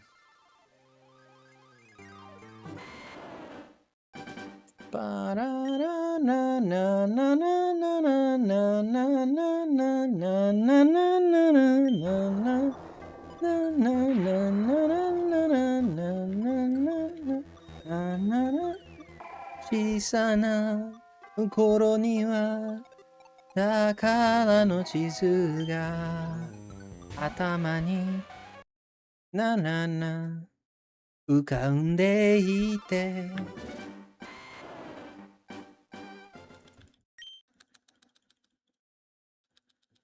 Kiseki no basho na na na na dareka ni makenai you ni la la la la la la la la la la na na na na na na na na na.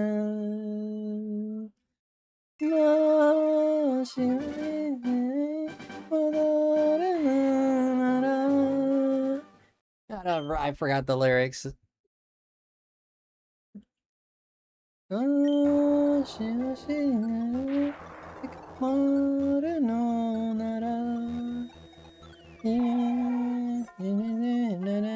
心の私に連れて行って思い How did it go? I forget the lyrics. I've only read it.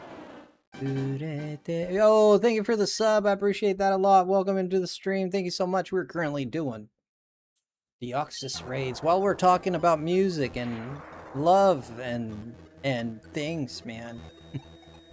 We're just hanging out. We have a great community here. I hope you enjoy yourself here.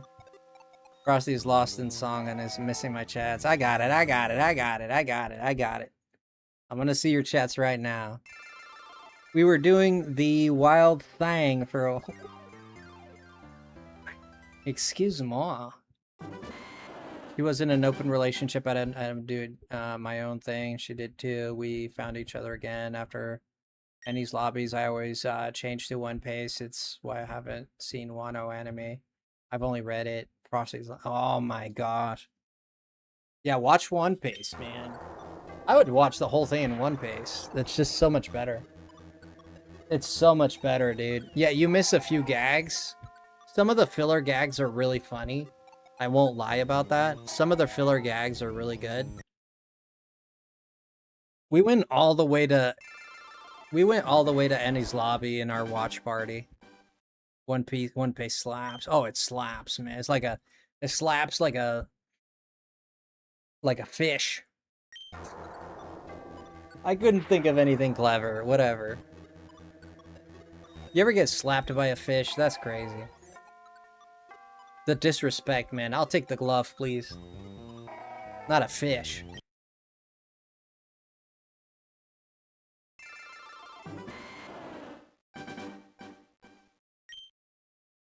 Decent effort, you got far. Yeah, we watched regular anime. We didn't watch One Piece. It was regular. But people started wavering.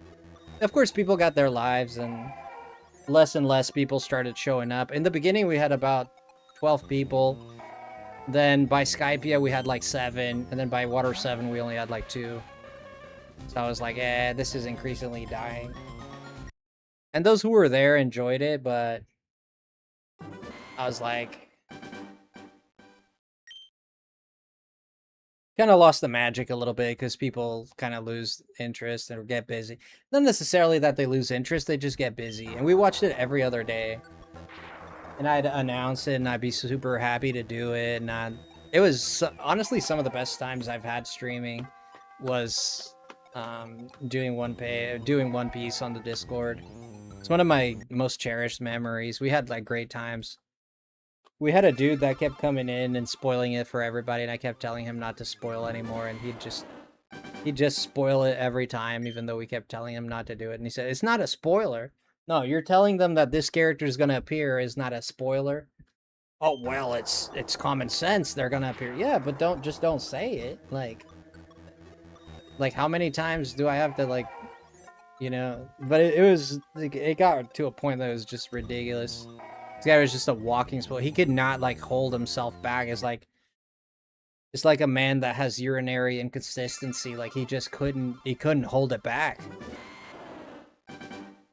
And he'd always find like other ways to say it without like he'd always started to find like clever ways to say it, like to where it doesn't sound like a spoiler, but it still is a spoiler, like alluding to things or saying, well, what if this person did that? You know? And I'm like, dude, you're basically giving it away. You know? Oh, I didn't say what it was. I said, what if? Like, dude, what part of spoiler do you not understand?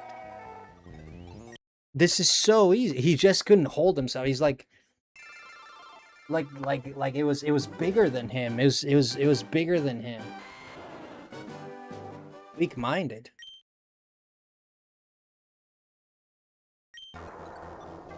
He couldn't contain himself. He always find a way to just like come around and share something that's gonna happen in the future. Like some character would appear. Like Buggy, for example, right? He shows up in the future. And he'd give like some thing like, I wonder, wow, this character seems like is really gonna be important in the future or something like that. Like, what do you What are you alluding to? Like, we know what you're alluding to, man. It's, you know? Yes, we are, Lazalia. Yes, we are. We are deoxysizing it. You actually said deoxysing it. Yeah, we are deoxysing it. Yep. I don't know that we're gonna do it. I don't know that we're gonna do it. I'm gonna let you decide, Lazalia. What do you think? You think we're gonna get it, or do you think we're not gonna get it? I would have responded with, what if you have Benny from the sword? Like, a lot of my mods and a lot of my other viewers that were watching suggested that I do that, and I was the one who was against it. I kept protecting him because I didn't want to rob him of the experience, right? Even if he's, like, being a bit silly. I didn't think... But towards the end, he actually ended up leaving of his own accord because we had to keep, like, telling him not to spoil, and he kept insisting he wasn't spoiling. Like, dude, you're not directly saying what's gonna happen. You're alluding to it. What do you think? People are ignorant? They're not gonna put 2 plus 2 together? Like, that's like you're saying, oh, there's a character that dies, right? Big character that dies. And then you're like you saying, like, oh, it'd be a shame if this person died. Like, oh, it would be really sad if this guy were to die here in the near future. Or die here in this situation. Like, dude. Like, dude. Like, people are not stupid. Like, people put 2 plus 2 together. They know that you're saying that this guy's gonna die. And then the guy dies. And everybody's like, well, I kind of already knew. You know, so, like, you see what I mean? He kept finding ways to kind of, like, go around it. And then when we called him out on it, he'd get this attitude and be like, oh, I was like, hey, man, like, I want you to be here. I'd love for you to be here. But you just can't behave like this. That's all I'm saying, man. Like, I am rooting for you to stay here and have fun with us and enjoy this. I don't have this hatred stuff in my heart. I don't want it. I don't need it. I didn't hate him. I don't want nothing to do with hatred, man. Like, but it got to a point where he just left on his own accord because he got tired of us calling him out. So he just left. Like, all right, well, there you go. Do you make YouTube videos? I make YouTube videos rarely. I don't make a lot of YouTube videos. Rarely, very rarely. I want to make more YouTube videos, but mostly I stream, yes. It's because I stream and I have a job. I do have a side gig, and I'm doing school, I'm doing side gig, I'm doing YouTube, I have responsibilities at home, I'm having language lessons, so I'm pretty, like, making YouTube videos. I mean, I could make room for it, don't get me wrong, I could make room for it if I adjusted my schedule, so I'm not gonna say I don't have time. I won't say that because that would be a lie. But I will say that I am a little full. I could make time for it though. And I should because YouTube is something I want to do for sure. If you never watched it and said that, then okay, yeah, if you've never watched, no, this guy was caught up all the way with the story, right? This guy knew everything. But if you've ever seen it already, seeing it, and knowing it will happen, that's just a spoiler in my opinion. Me too, like, and everybody agreed that it was spoilery. But he insisted that he didn't say what was gonna happen. I was like, okay. Well, if I go up to someone and I say, well, it'd be a shame if I pushed you onto that incoming train and you were to get squished, right? It would be a shame. Like, what are you alluding to? Like, are we stupid? Are we stupid or pretending to be stupid? Like, you know, what are you saying? Like, you know, you know? To me, that reads like a threat. That's just me.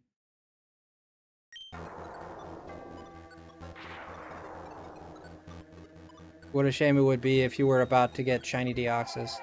Lazalia, we're gonna get it for you. It's for you. We're doing it for you. We're gonna get it just for you. And then when we get it, I'll mail it over to you. I'll send it over to you. Thank you, Exit. I appreciate you. And yeah, there were some instances where it was starting to annoy me a little bit. But I tend to not want to, like... How do I put this? I tend to not want to feel those things. Like, I understand, like, it's okay. It's okay to be annoyed. It's okay to get angry. It's normal to get angry, dude.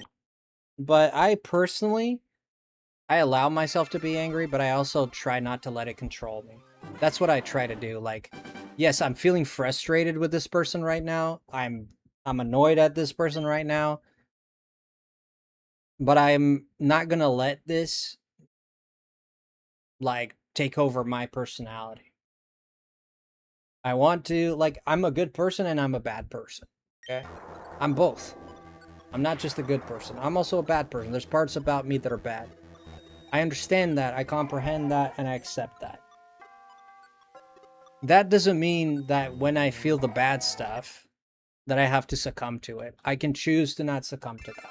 I could choose to still have a better attitude, regardless of being angry or not. Right? And that's what I try to do. I try to choose...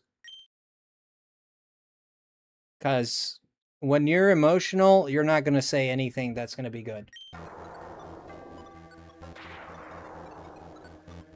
Okay? Especially when you're angry. You're not going to say anything that you're going to be proud of, or you're not going to say anything that's going to build anything. It most likely 90% of the time, you're going to destroy something.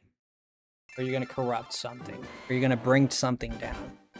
And when you bring things down, things have to be rebuilt. Sometimes rebuilding is a good idea. But that doesn't mean you have to destroy it like that. But if you look at the history of people, and even if you look at the history of countries, you will see. Look at the example of Germany or Japan, for example. Japan had, in the World War, had crazy things that they did. Germany had crazy things they did in World War II. And look at what happened at those countries after they were completely obliterated, right? Japan got completely obliterated. Germany got completely obliterated. What happened after that? It was the greatest growth. Germany is probably the most powerful country in Europe right now. Japan in the 1980s was the greatest tech car salesman, along with Germany as well. Japan was at the forefront of technology in the early 1990s, late 1980s. And what do they come back from? And then when you look at people, when someone is at their lowest, they got the greatest chance for change. Like, I'll give you an example.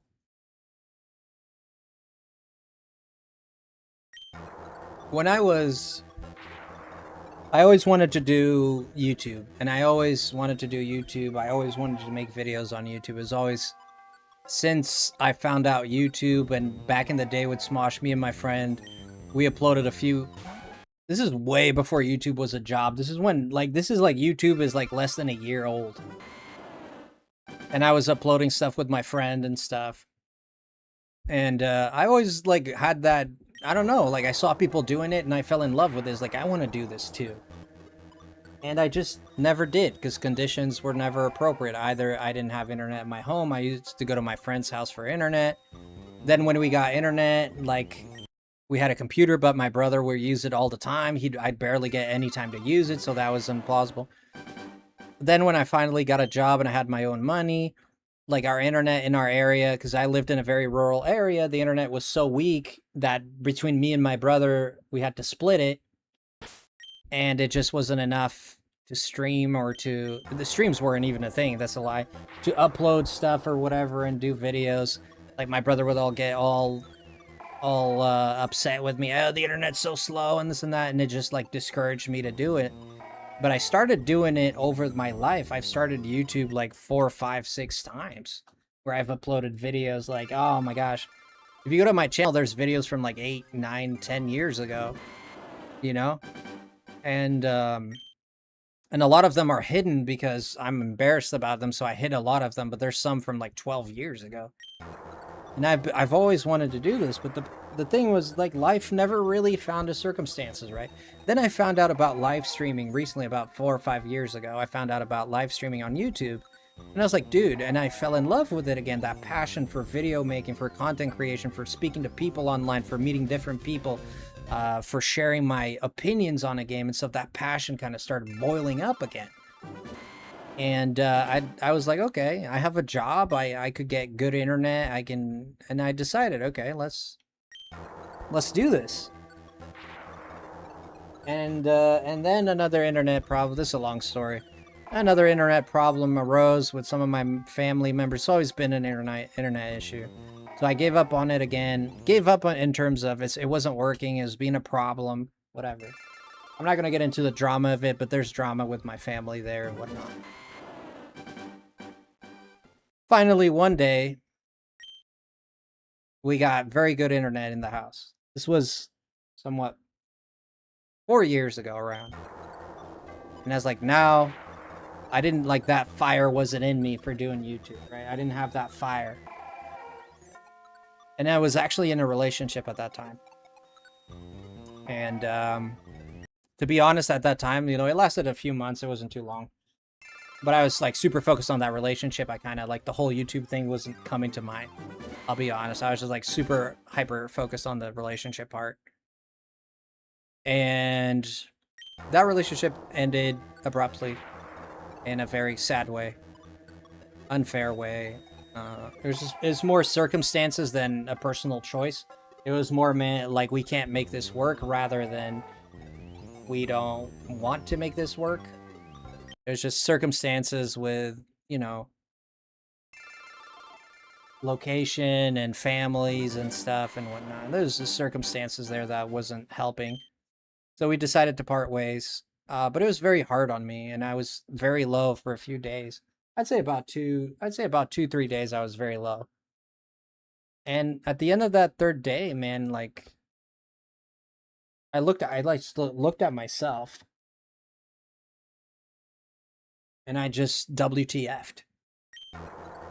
I looked at myself and I was WTF'd. I was like, the hell am I doing? What am I doing? Like here, like dying in this bed. Like, what am I doing? And and like a surge of just uncontrollable, pure desire for growth. Right? Like coming out of a breakup, you know, people usually start going to the gym or they start like, you know. And for me, it was like, it came up with me like a spring, dude. It was like, and I just, all of a sudden, like I was over this. It just like, I cried what I had to cry. I sulked what I had to sulk. It's time to grow. And so it was. And the week following, I bought all the materials I needed to stream. I bought a camera, I bought a capture device, I already had the computer, but I got all the software I needed, and I went live next week.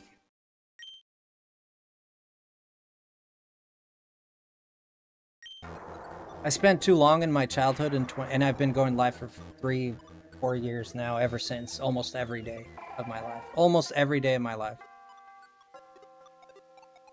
Ever since. There's that. I spent too long in my childhood and 20s being angry and holding resentments against people. Yeah, I did a little bit of that too. Only when I stopped did I realize how much energy I was having to actively put into it. Yeah, that's it, Groot. That's beautiful, man. I love that so much. It's not that you're letting people get away with it. It's that you're forgiving yourself for it. You're relieving yourself of that. You're not responsible for what people do. Even if people do an injustice to you or they hurt you and stuff like that.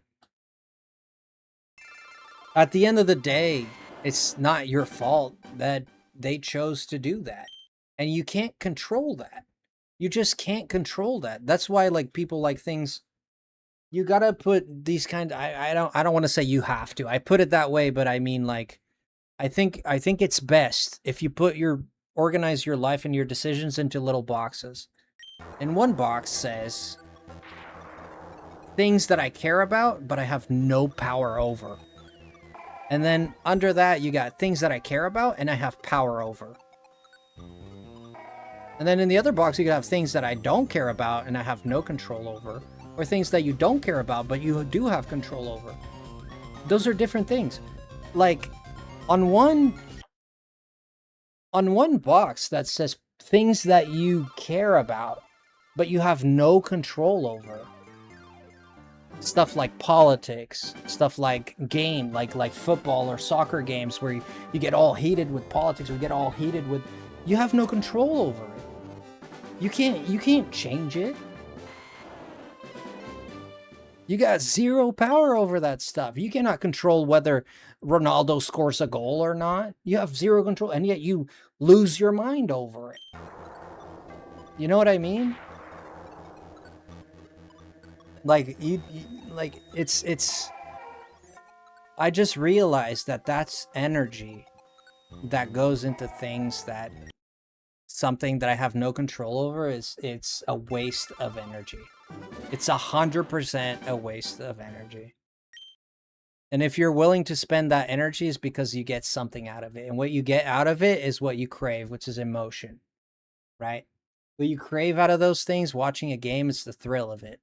The politics is like, a lot of people have politics, have anger associated with it, with politics. So what they feel inside is that they hate their lives, they hate how things are going, so they use politics to start blaming this. It's that fault, it's that fault, it's that fault, it's that fault. Because it makes you, it removes responsibility from you, and it makes you feel like you're less of a piece of crap.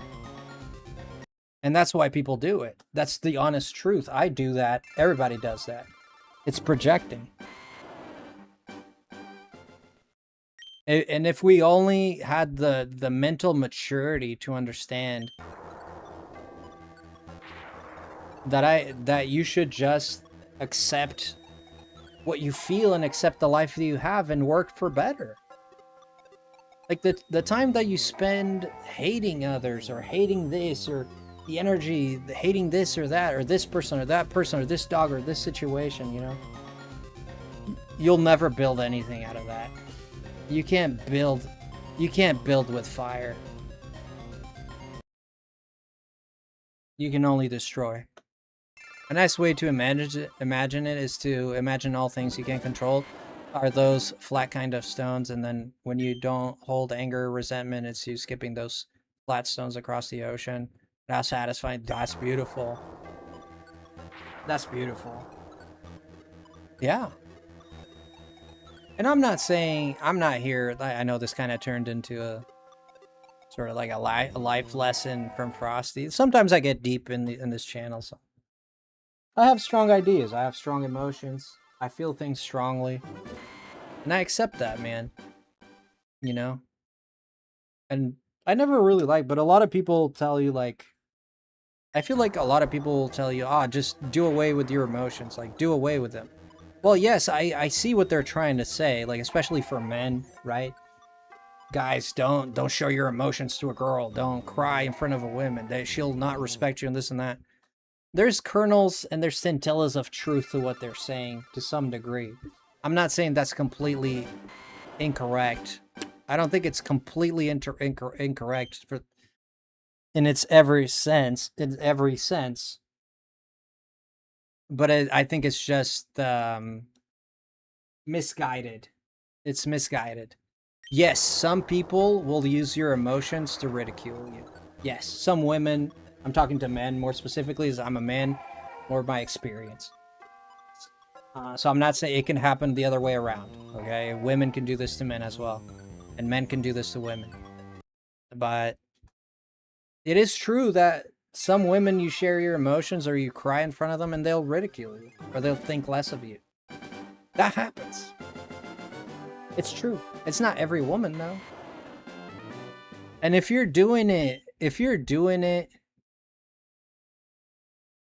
share your emotions, or any degree of emotion that you have, let's say you're a bit jealous of who's been talking to this dude as a friend, whatever, but you're uncomfortable, they work together, whatever, but you're starting to feel like, oh man, she's smiling an awful lot when she talks to this guy.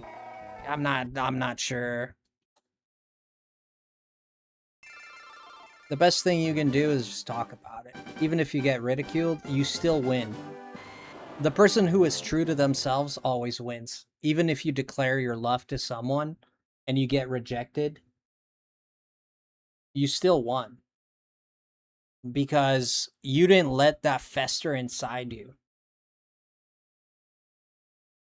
And you can let it fester inside yourself as much as you want and as much as you like, and you probably have before.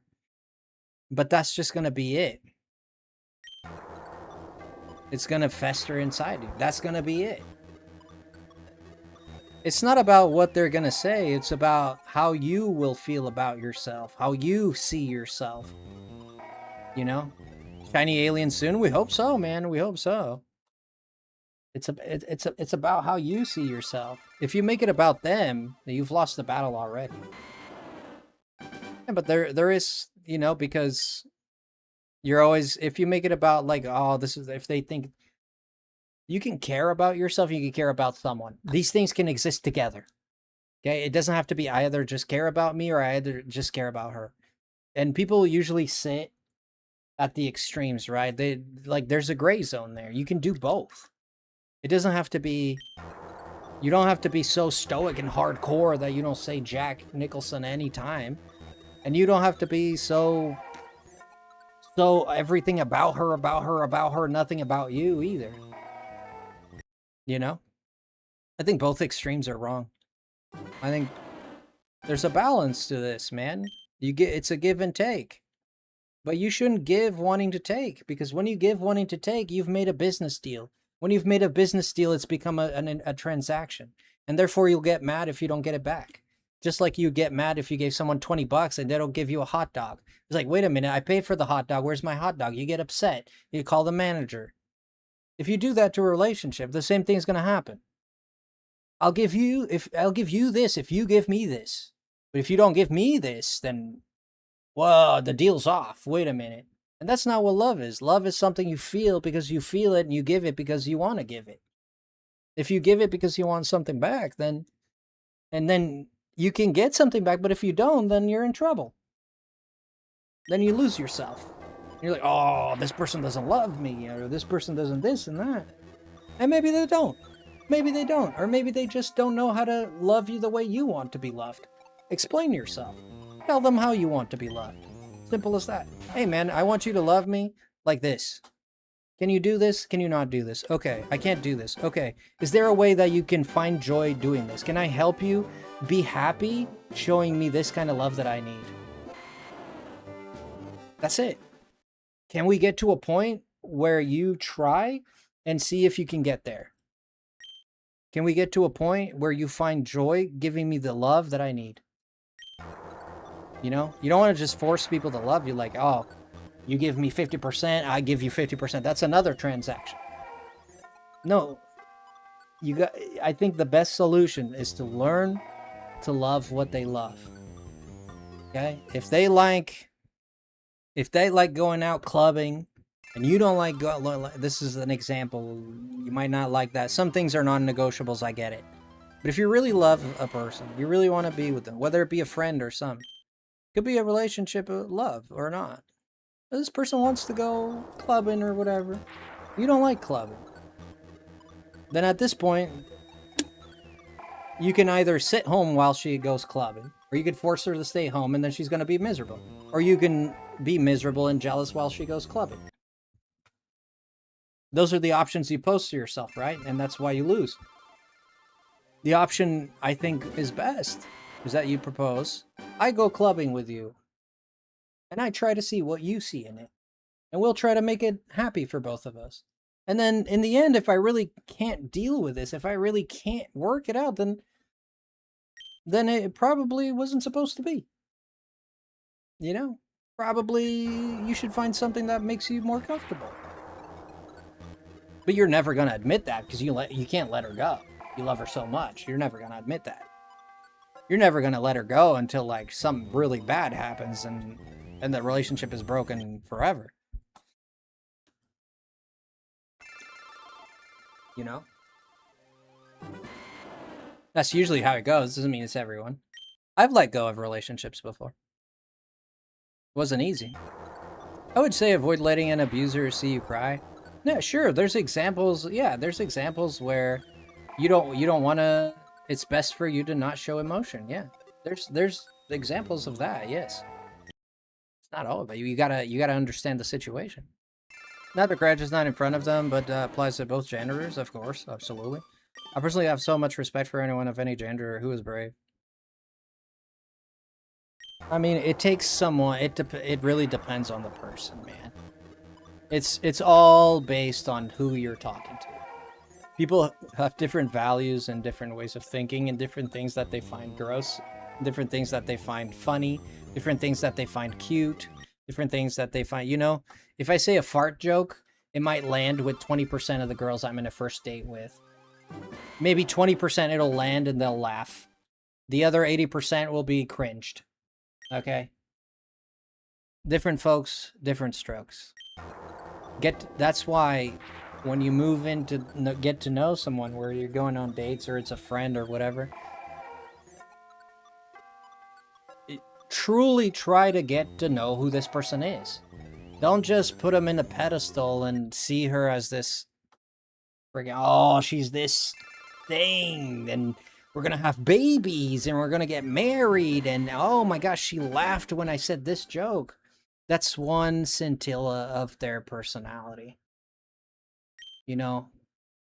And that's what happens with Stockholm Syndrome. This happens a lot with Stockholm Syndrome. Because the guy might be super abusive, but the woman stays because sometimes he says a funny joke, and she laughs.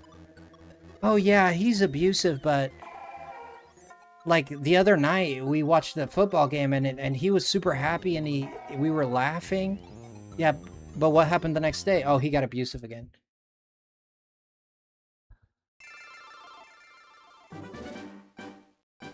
You know what I mean? So what happens is you grab one little piece of that person's personality and you make it all they are. This is all they are. This is a big mistake. It's a big, big mistake. Literally look at who's in front of you and see what they are saying. Actually listen to what they like and don't like. Actually understand what makes them mad and then you have to use that and think, can I deal with this or can I not deal with this? And that's it. But usually, like me, for example, I walk in, not so much anymore. I still kind of do this, but not so much anymore. Because I've become aware, so it helps me a lot.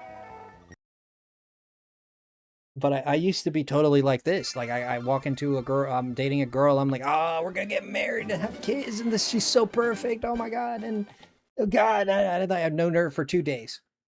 Oh my god, she's the nicest person alive. She's everything, you know, because the the oxytocin is oxytocin. Is it oxytocin? It's not oxytocin. I forget the name. That love hormone is really pumping me up, man. I'm really in love here. But I also believe in soulmates, okay? I also believe in soulmates personally. I believe there could be love at first sight and you both feel that spark and your personalities complement each other very well. And even if they don't complement each other very well, it doesn't necessarily have to do whether you like to do the same things or not. That's not that's not what predicts a marriage at all. If you both like tennis, for example, that does not predict the longevity of the relationship at all. That's one of the least predictables is like what you do in common. It has everything to do with how you solve problems. That's what predicts a relationship. The number one reason people get divorced, do you know why it is? It's actually money. The number one reason that people get divorced is money problems. And what does money cause? A lot of anxiety. We can't eat. We can't feed our kids. A lot of blaming. A lot of insecurity. Which does what? Destroys the relationship, right? But it all stems from what? A lack of problem solving.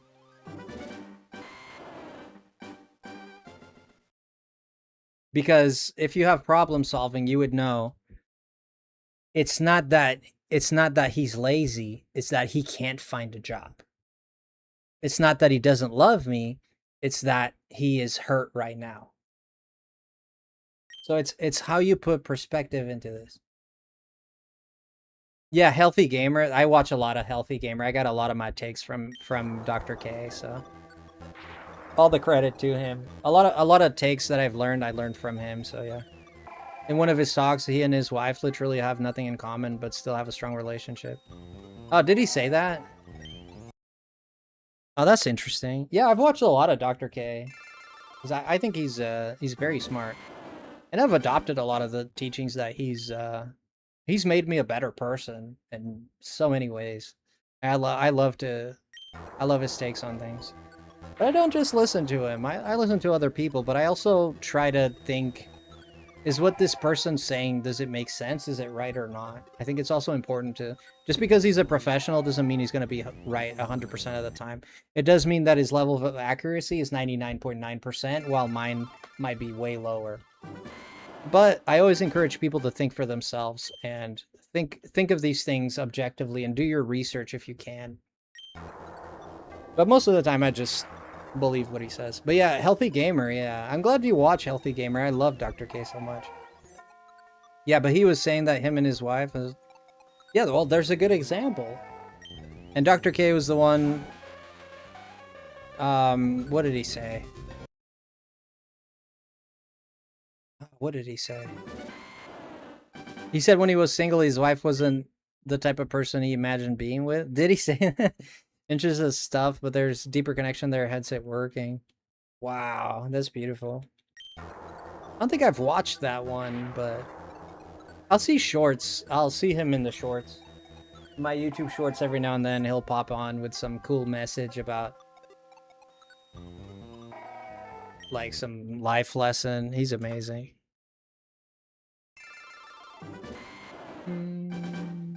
That's funny.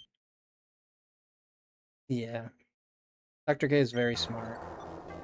He does have a talent for it, and I believe he was born to do what he does. Some people just mesh well with some professions, I think. And he loves it, and you could tell he loves it when he's talking. You could see the passion in him.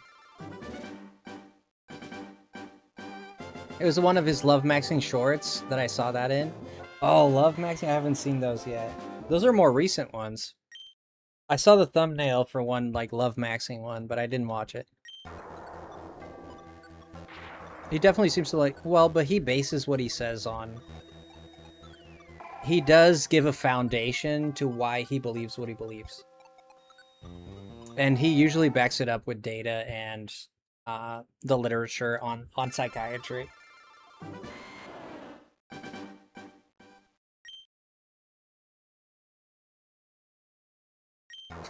I got an itch on my nose. Is no joke, man. Jeez. I think I have one of my mustache hairs. I think is bent upwards. It's like tickling my nostril.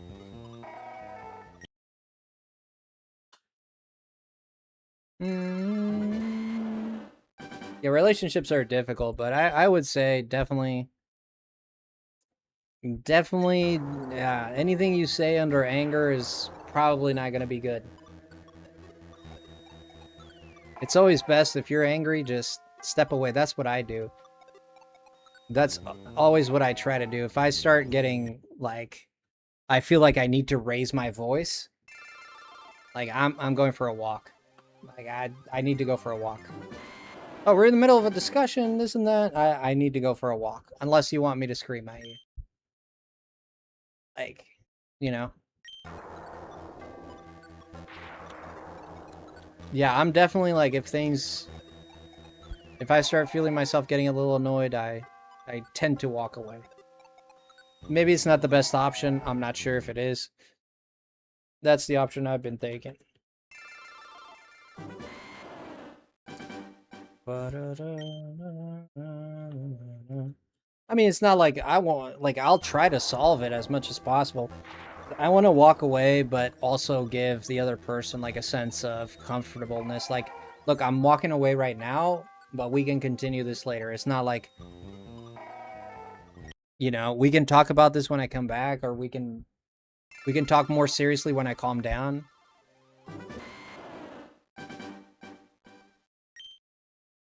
Yeah, if you want people to dislike you, yeah, make them feel like they're not. Make them feel like what they think doesn't matter.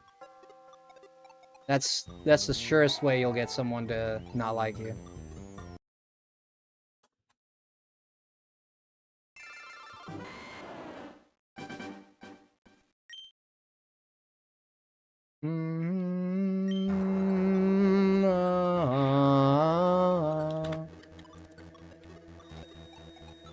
This Deoxys, man, I tell you what, man,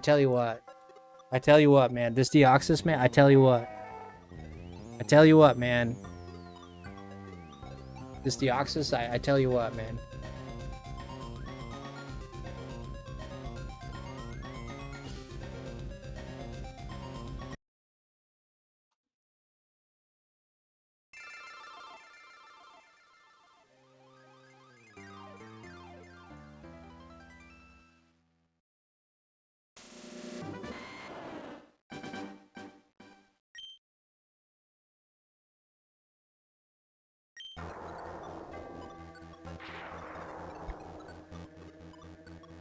I'm eating some fish. This is some fish. I don't know what kind of fish it is, but it's fish. Speaking of fish, I had some fish, potato, and some chicharrones. You guys know what chicharrones is? Some of you might know.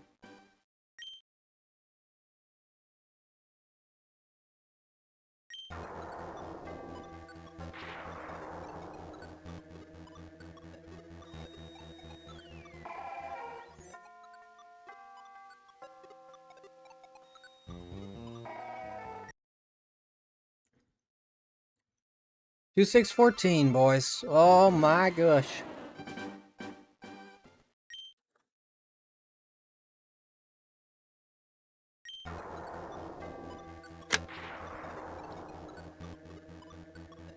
Hey, Alpapa. Alpapa, my love. How are you doing, Alpapa, my love? How are you doing? Okay, guys, I'm gonna take a quick break to use the bathroom. Yeah, salmon is my tuna and salmon. Tuna and salmon for me. Hell yeah.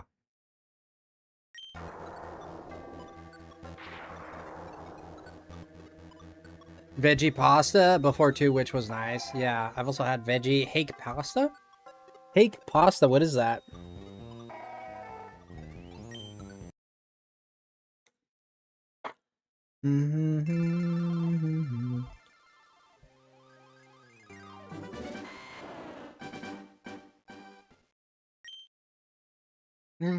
Yeah, salmon. Salmon's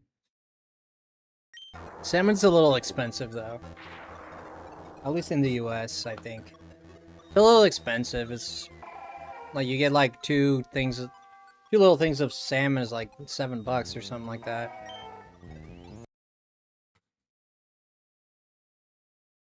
Hake is whitefish. Oh, hake is whitefish. Oh, let me look this up. Actually, you just taught me.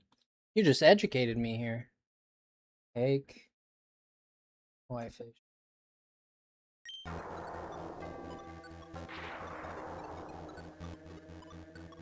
Oh shoot, okay.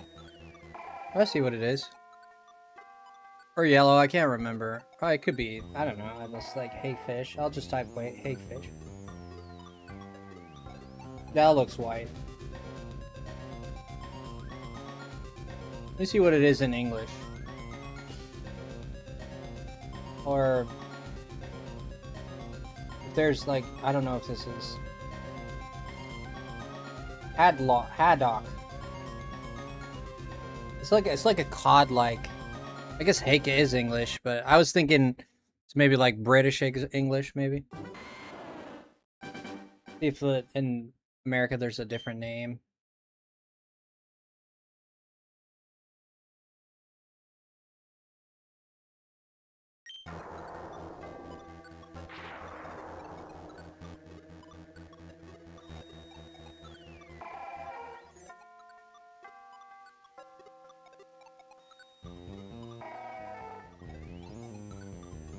Let's see.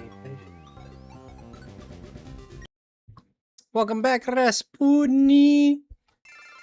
I like both anyway. Oh, yay. We back Shiny Hyundai. Yes, Microwave. You just missed the whole conversation here, Microwave. We going on about the loves and going on about the drums and... Oh my gosh, you just missed a big old Frosty talk. Excuse me. You ever heard of wreckfish? You ever heard of wreckfish? Wreckfish is like a steak, man. It's better than a steak. Wreckfish is better than a T-bone prime rib steak. It is delicious. It's got only the one bone down the middle, no bones. It is delicious. I've not heard of that one. It's expensive. It's expensive. It's called wreckfish. Or, it's also known as stone bass or Polyprion americanus. I just woke Eth up. Oh, you sweet, adorable werewolf thing. You just woke up? You sweet, adorable werewolf thing. I'm glad you woke up and you came to my stream. That's when you know you have a real fan and a real friend. I haven't, but I need to eat more fatty fish.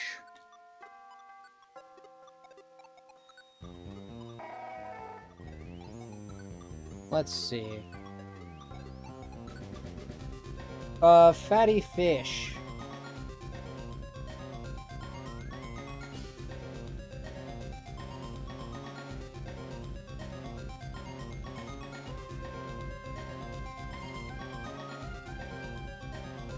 So tuna, anchovy, European picard, Atlantic herring, salmo, chars, Spanish mackerels, Pacific salmons and trouts, Indian oil sardines, Japanese horse mackerel, that's a good one, Pacific herring, and snake mackerel. A lot of mackerel. Anchovies too, anchovies. Get some anchovies in there. They say you should have at least one fatty fish a week. Oh yeah. Yeah. An old friend of mine, I don't know if this is true, he was a diver. Like his whole life he's been a snorkeler.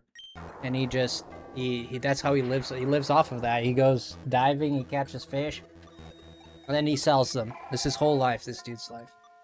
He told me, I don't know if this is true. He told me that a man can live off of just fish for a year, but cannot live just meat for a year. He always told me this, and I was like, oh. I wonder if that's actually scientific. I never bothered to look it up. Oh, and salmon, I eat too. I make a good salmon and rice bowl. Ooh, that sounds good. Why a rice bowl? You got a picture of that? And why would you go with a rice bowl? That's interesting. I'm not hating it, I'm just curious. Right now I'm having a packet of raisins or some crisps. A day at the moment. Is that because that's all you can hold down? Or is that because... Is that all you can hold down? Currently?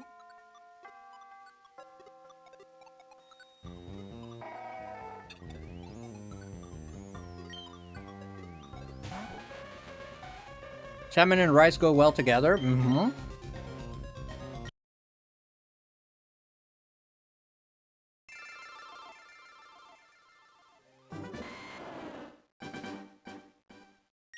Yeah, Rasputin, thank you. Rasputin, so you cook yourself, Rasputin?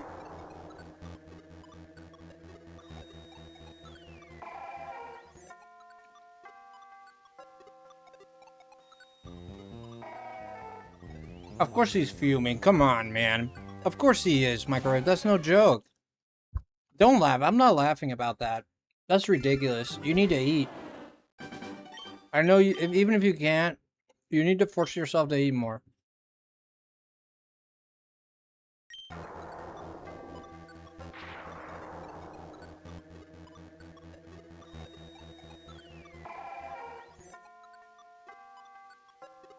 When you cook rice, Rasputin, do you have a rice cooker? Do you wash your rice?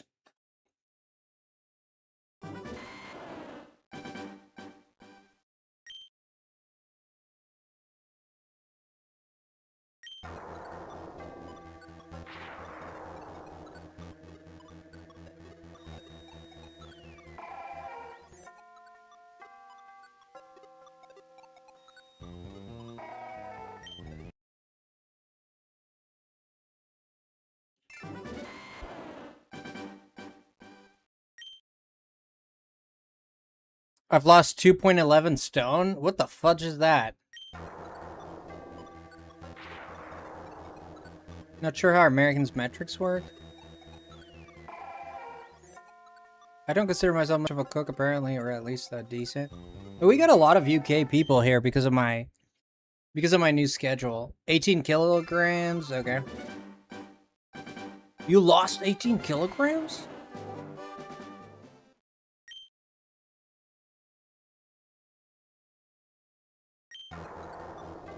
What?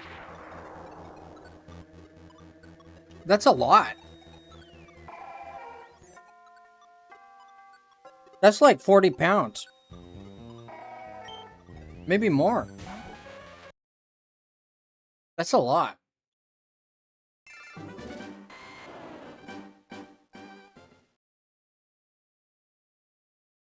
Oh, you buy pre-cooked rice? Oh, you buy pre-cooked rice? How do you do that? Like, it's just frozen rice, or you get it from the frozen aisle, or pre-cooked rice? No, we never do that. We buy the rice and then we wash it and cook it.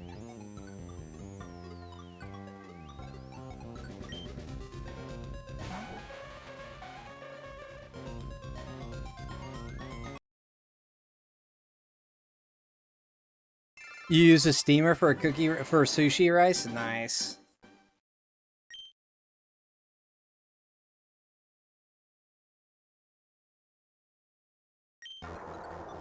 Oh, in the packets. Oh, in the packets. Okay. Oh, you just throw it in and that's it. No, we always buy rice and then cook it in the pot. We don't have a rice cooker. We just cook it in a pot. I love sushi rice. Us can also make onigiri and snacks. Do you make it yourself, Groot? Do you make it yourself?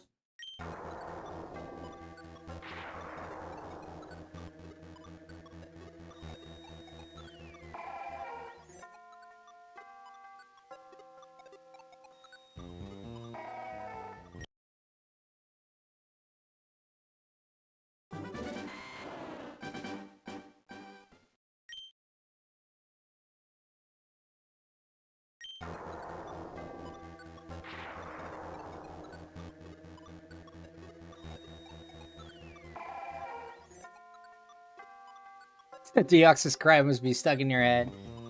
A little bit, yeah. I have the sound kind of low, but I still hear it. Typical UK cooking, sling in the microwave. The Deoxys cry must be, yeah. On and off, I have only ever made plain, not quite mastered fillings yet. Okay. Yet I have a physical disability, so sometimes my helper helps me with it. Oh, that's nice, Groot.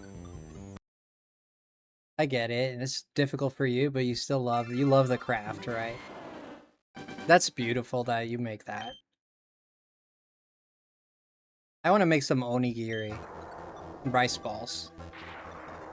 I want to make some Japanese rice balls.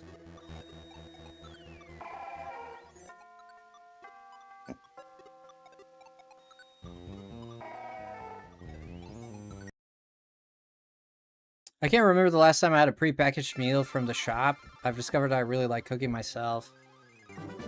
Okay. I would encourage you to just buy... Why don't you make your own rice? I mean, I don't want to be anal to you, okay? I'm not trying to be annoying, but... It'd be cool to see you do your own rice, right? Nothing wrong with the packets, okay? Nothing wrong with the packets, don't get me wrong. I'm not saying you should lay off the packets, I'm just saying... It'd be good to learn how to do rice too, right? One day, you don't have to do it every time. Is it true that Americans make tea in the microwave, or is it that just a horror story? Yeah. I mean, I've seen it done. My mom makes it in a kettle, but some people have put it. I've seen people put it in the microwave, yeah.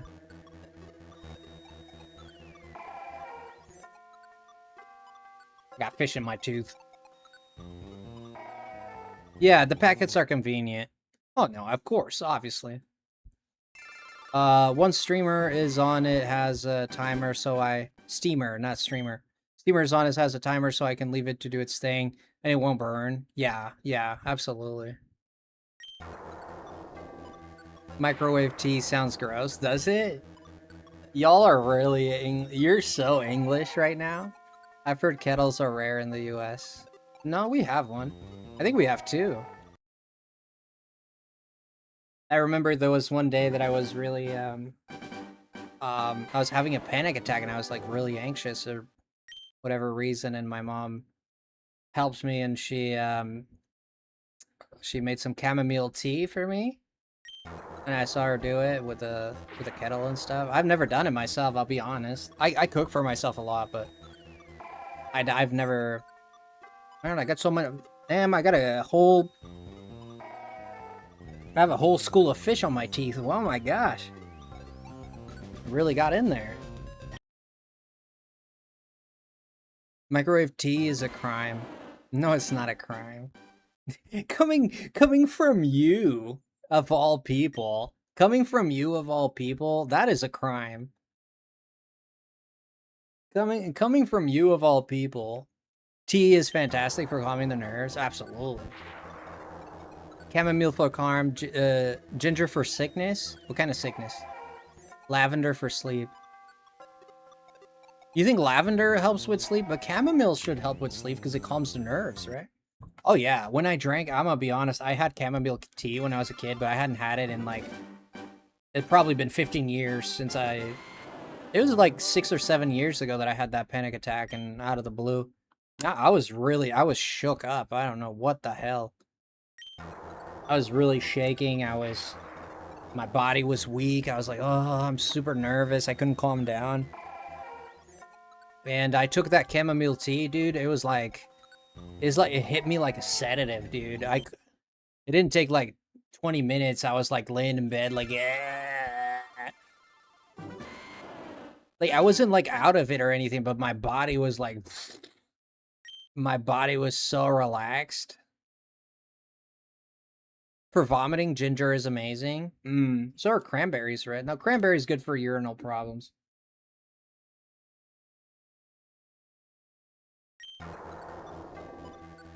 Best tea brand, don't at me. Okay, now I just drank Yorkshire tea. I don't even know what that is. Oh, you English people and your tea.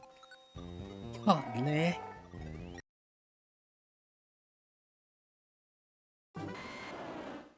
I used to drink a lot of weird, wacky teas. Weird, wacky teas, he says. What kind of wacky teas? What does that mean? Like, weird, wacky teas? Like from your backyard? You know, like big random leaves? Impeccable British accent there, Frosty, thank you. It's all my bottle of water training. It's all that bottle of water training. It's a nice warm comfort cup. I gotta have some chamomile tea, man. I'm gonna ask my mom if she still has some chamomile tea laying around. The tea packet, it comes in a little tea packet, right? And then you dip it. You dip it. Right? You dip it in like hot water. It tastes like absolute donkey's butt, but I don't know how people like tea. It tastes like absolute garbage. I like the benefits that comes with it, so I drink it, but it tastes like, if you don't put sugar in that, it tastes like butthole. I used to have a friend that buys herbs and makes like mugwort. Was that out of Harry Potter or something? It was disgusting, but I pretending. I was pretending. Oh, you pretended like you liked it. Oh. Add some honey instead. Honey? Mint hot chocolate or nutty hot chocolate is amazing. Stop, Groot. Stop. I'm gonna have to go to buy some mint hot chocolate now. Stop it, Groot. Stop it. It's too good. Wouldn't have sugar in my tea. I don't put sugar in my tea. I drink it. I just drink it.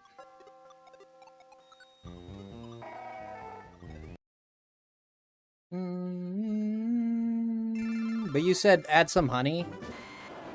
Oh, hello there, person's name that I cannot read. How do you say your name, by the way? You want to buy some minty hot chocolate? Mm-hmm. Hell yeah. Some chalky milk.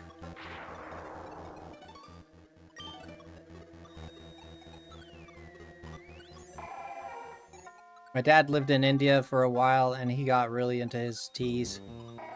Wow, okay.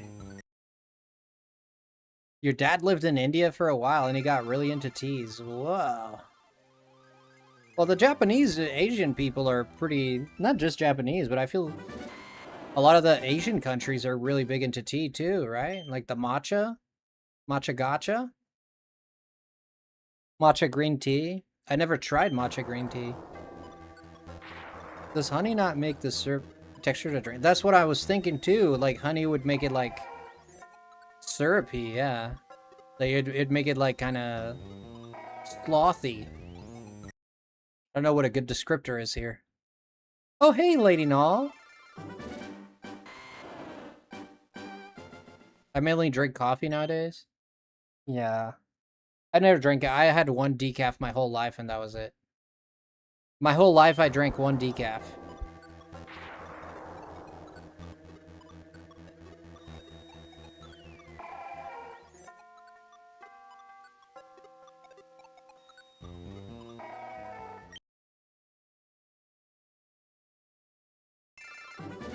How are you, Lady Null? Contrary to your nationality, eh? I mean, you don't have to be where you're born, I know. But you don't have to drink tea just because you're English. You know, you don't have to raise your pinky just because you're English. Just like you don't have to believe in the Loch Ness Monster just because you're Scottish. Like Microwave here. What a crazy lady.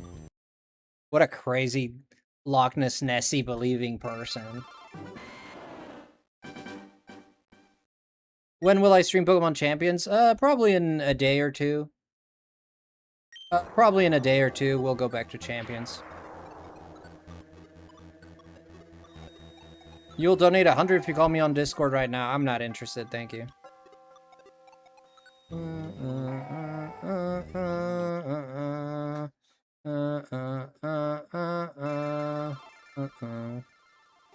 Microwave, I'll take it. Well, you're gonna be swindled, I'll tell you that much. What's up, Alpapa? Na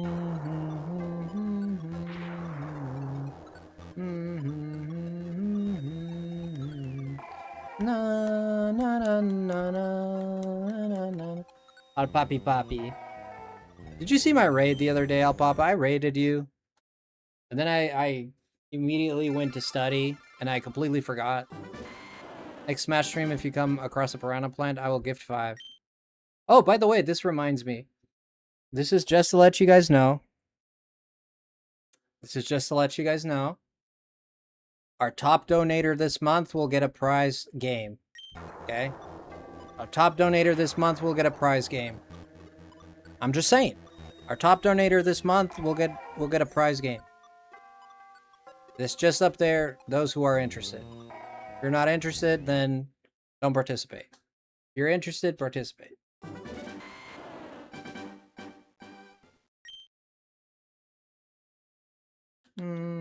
So far, Moms is winning. Yes, Moms is winning this month. She's ahead.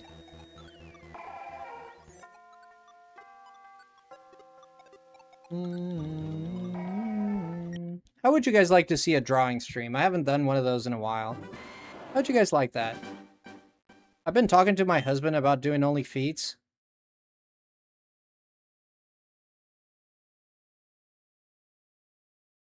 I've been talking to my husband about doing only feats. I've got a real busted toe that looks like a hoof. And I pitched the idea of doing a puppet show with it.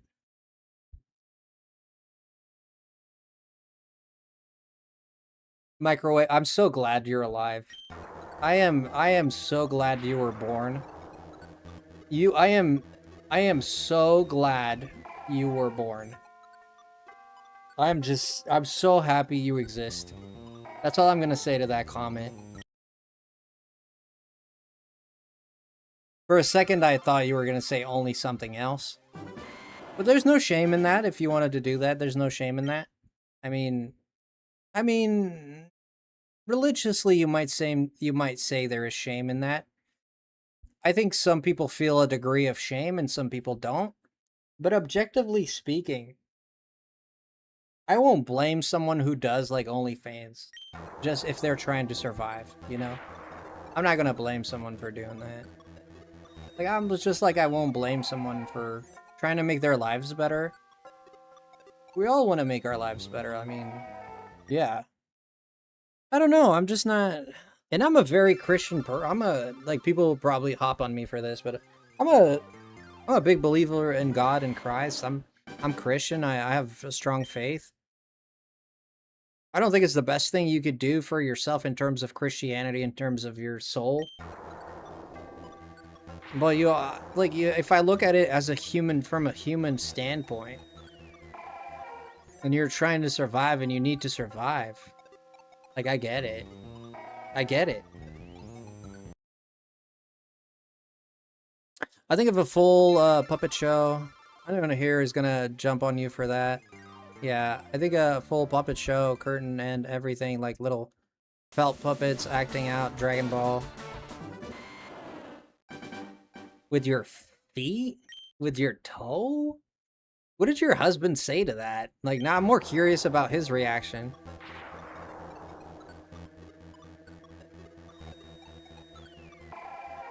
You have a real busted toe that looks like a hoof.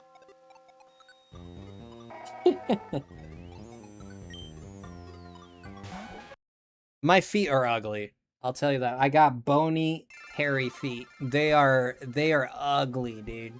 The part of my body that I probably hate the most is my feet. They're bony and imagine that. They're bony, large, and hairy. Just imagine someone, like, the grossest thing in the world would be if some dude just were to just lather my feet with mayo and just let it sit in the sun. That would be spectacular. I have butt ugly feet, man. I always hide my feet.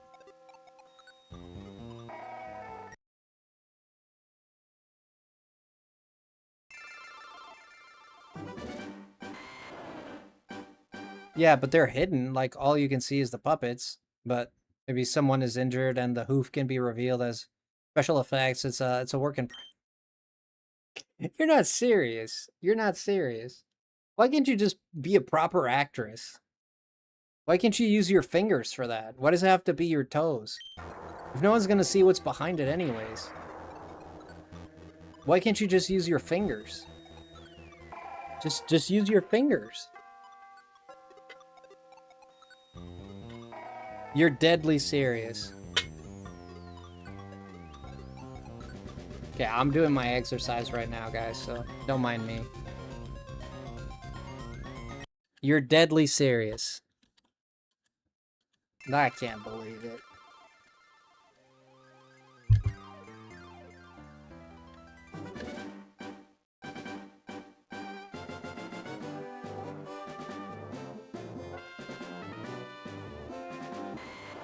What is that?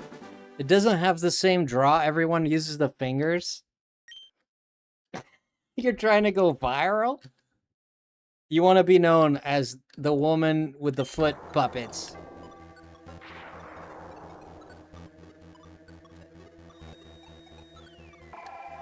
Okay, we just did 50. 50 on each hand, just for now. Then we'll do another 50 in a few hours.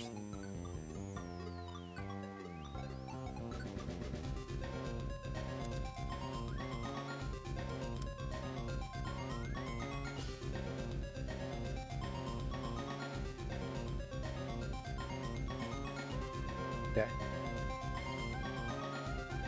Nobody will know it's me, it's art. Listen, if I see, even if it's not you, if I see anybody out there going viral for foot puppetism, I'm gonna blame you. Even if it's not you, I'm gonna say I know who that is. That is Microwave. I'm gonna put you on the spot immediately. I'll just say this is a Scottish lady. I can tell. How do you know? It's the shape of the foot. Is the shape of the foot? I can tell this is a Scottish lady. I can see it. It's the lines. It's everything.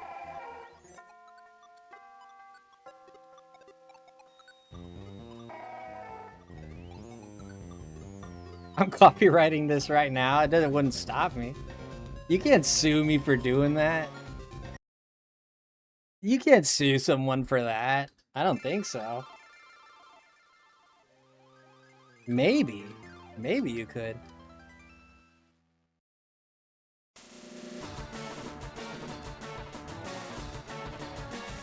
Yeah, my left hand is way weaker than my right hand. Dang.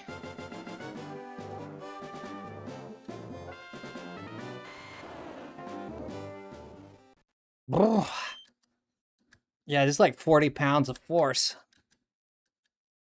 Bish. It's not a lot, but I'm not the strongest guy either.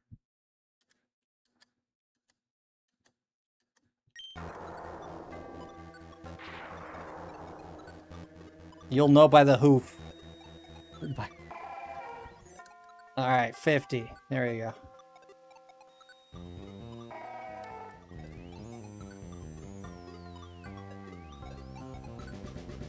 Alright, we'll do a few more in a few hours.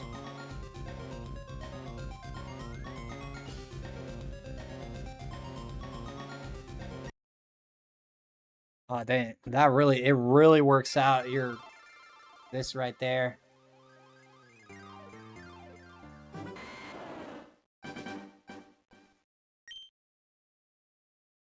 Microwave is like, hey, Microwave wants to buy a new microwave.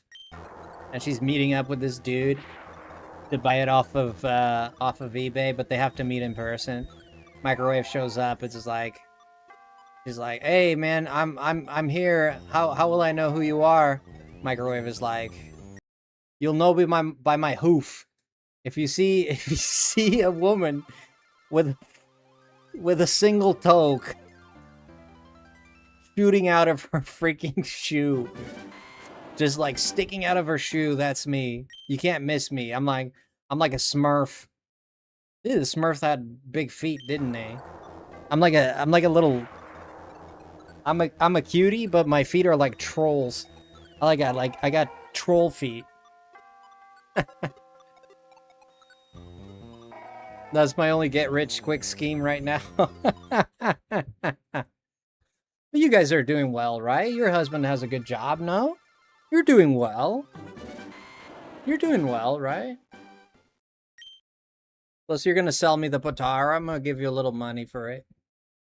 Right? You're doing well. The Emperor's new hoof. I got my dad's feet. Lumps of lead. A microwave.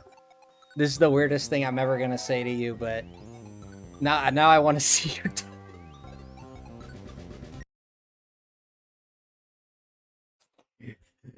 Now you're wanting me to. Now I want to see it.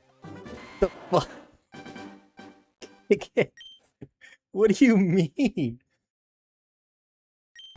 Now I want to see it. Oh my gosh. And I hate feet. I hate feet. But I want to see a hoof. Now I'm curious about it. Imagine you send me a picture of your foot. Somebody goes on my DMs in my account and looks at that and it's like, hey, they're into some nasty stuff. Hey, Frosty's into some nasty stuff. Oh my god. Imagine I'm at like the DMV. I'm at the DMV and there's like someone, I'm sitting in one of the benches. There's a dude behind me, I don't know. And I'm looking at Microwave's messages. I'm like scrolling, and there's like two pictures of like two big old, two pictures of a big foot. Dude behind me is just looking. Oh my god. He's like, if I saw that, if I was that dude and I saw that, I was like, just titled The Hoof. Title it The Hoof.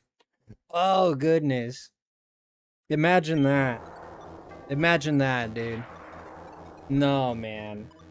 No, that's, oh wow. Wow. No. When you say it's a hoof, what do you mean? Like, is it a big toe? Do you have an abnormally large toe? Is it an abnormally large toe? Have you shown Nick this? I think he'd like to see it. Have you shown Nick? I think he's into that stuff. I'm joking. I'm joking.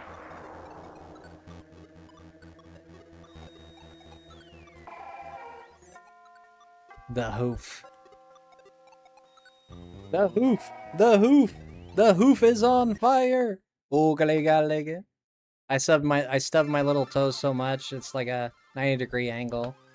I don't believe that. A 90-degree angle? Are you telling me you have a foot like that? Come on. Come on. Nick and I have spoken about this at length. Has he seen the hoof? God dang. Ooh. Man. You swear on your marriage. God dang, bruh. God damn, bruh. Holy mackerel, dude. Gee willikers, microwave. I got ugly feet, but I don't, like, my toes are pretty, they look pretty normal. I mean, the feet, the foot, the toes are the best thing. The toes my toe, I got long toes. Like, my toes are like, you ever seen a rake? You've seen a rake? Yeah, very similar. I got very long toes. And I'm not, like, I have small feet. My dad is a size 6. A man's 6. My dad has exceptionally small feet. I'm a size 8.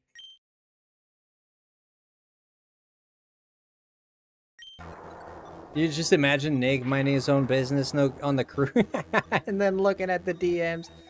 Is he pictures of feet? I'm pretty sure Microwave already did it. She already sent him the picture, I know. She went in the bathroom. She had her husband take the picture. Big old 90-degree angle. Nobody has seen the hoof online. I don't want to come across that creepy. Ah, now I get it. But I've shown friends. You don't have to show me, obviously, but I am a little curious, like, what a 90-degree toe looks like. I am a little curious, but you don't have to send it. It's completely fine. I could just imagine Nick minding his own. Yeah. He wouldn't even be surprised. No, he'd just be like, "Yep, oh, it's microwave." Yeah. He'd just be surprised he didn't send the other foot. I think he'd just be surprised he didn't send the other foot. Oh man. Microwave, you ever thought of, like, yes, you actually have thought of doing theater with it, but have you thought of like maybe it becoming like a professional athlete or something like that? You could call it like the toaster. I don't know, like, you give it a cool nickname and, like, you know. I mean, if you're gonna do theater, you could do like track running, track field, you know. You know, you could do like, you know, all these athletic things, man. He's used to your shenanigans. So am I. I am too. Don't belittle our relationship, you hear me? Don't belittle our relationship. We have a great relationship. Friendship. Don't belittle it. I hate that.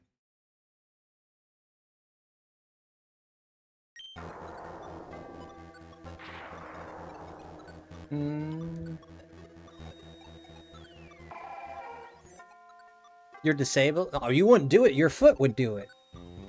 Your foot would do it.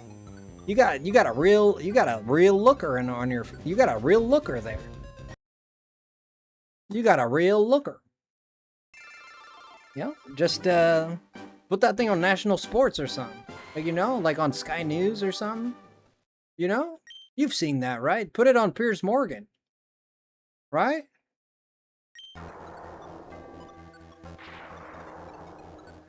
Just a sentient toe? Yeah, just a sentient toe. Yeah, he was like, he does exercise. He's going in the toe Olympics and all that. You know? No, I feel like there's a future here. You know? It'll be a real nail biter. You know what I mean? Ba-dum bum bum bum bum bum bum bum bum ba-dum bum bum bum bum ba-dum bum ba-da-dum. Hey.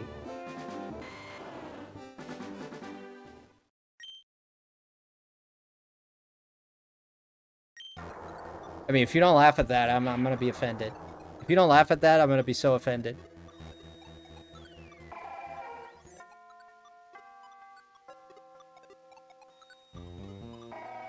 I got an itch in my ear.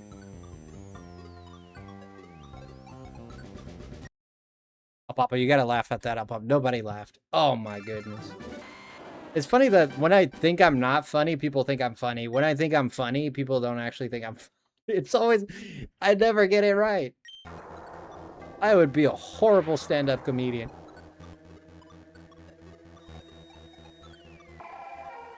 Ah, totally fine.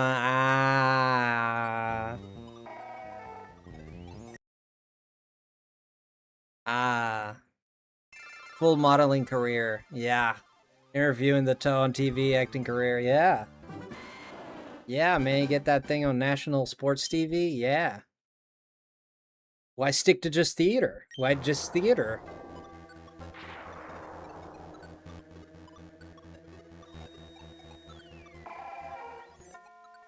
My mama just told me when I was up... Cause I'm a singing. And I'm a singing and the tooting and the ringing. And I'm a singer. But you never see me just a toe. Yeah, just a toe. Just a toe. Yeah, just a toe. You ever seen those skateboard videos of people, like, they use their fingers to, like, skateboard? You ever see, they got, like, a little miniature skateboard, and they go, like, doing ollies and flips and whatevers, but just with their fingers? You never seen that? You could do that, but with your toes. Yeah, with your toe. I mean, it looks like a human anyways.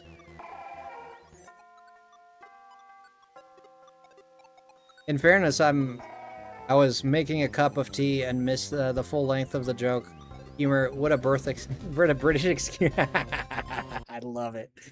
I love it. It's a good excuse. Nah, it's okay if you guys didn't find it funny. That's okay. I liked it. I'm satisfied with myself. I'm happy about it.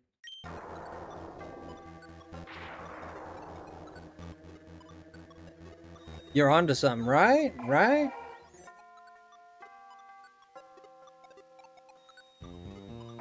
He wasn't enthusiastic.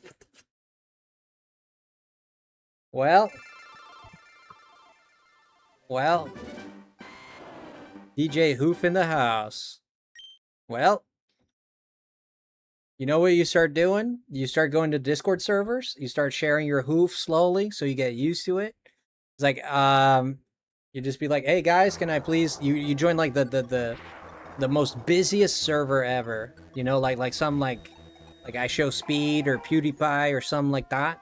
He's like, hey guys, I'm practicing like for the hoofness. I'd like to share a picture of my hoof, if that's fine. Just so you can, you know, like melt the ice, you know? You melt the ice that way? I think it's a good idea. A good start. Good start.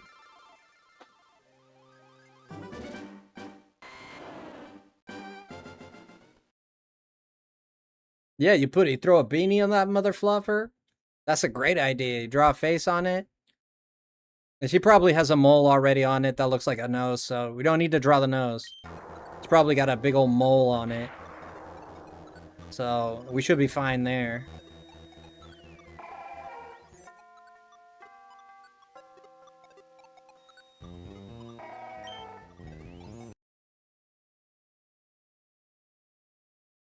Yeah, I think this will work. I think this will work. You know, and they can, you know, if you make toy, like if you could get famous to the point that they can make like toys and figurines out of it, and you could sell it at Toys R Us, you know. I'm so good. Yeah. Super hoof, right? They could make like water guns out of it, like the super hoofer. They can make seats out of it, you know, it's got that 90-degree angle. They can make a seat out of it, you know. It's that I think this is a real winner, man. This is a real winner. This is a real winner. What other exclusive parts? I won't ask it this way. This is gonna sound strange. What other non-private, exclusive, weird parts of your body can we probably use? Non-private, obviously. I got pepperoni nipples, man. Those things look like targets. I could probably sell that like some like a lighthouse, like a lighthouse advertisement is like, whoa, look at those, babe. Like you could see it from afar. You know how you need lighthouses to get people, like, you know. I could use it like for target practice at a shooting range or something. You know, there's a bunch of possibilities there for me.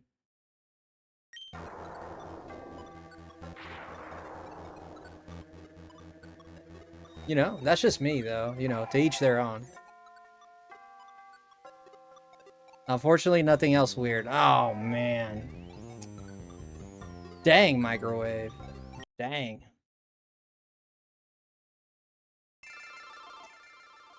Ah.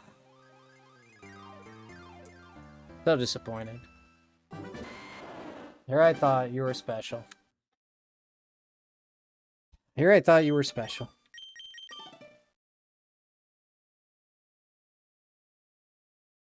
The Hoofy Tea? Y'all are crazy, man. Y'all are crazy. The Hoofy Tea. Yeah, if you become like a magician, you know, you could be the Hoofity.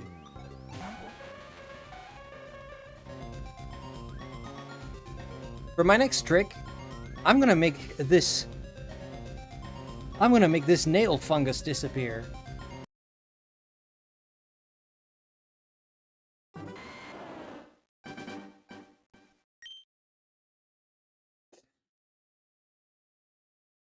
The Hoofini. The Hoofini.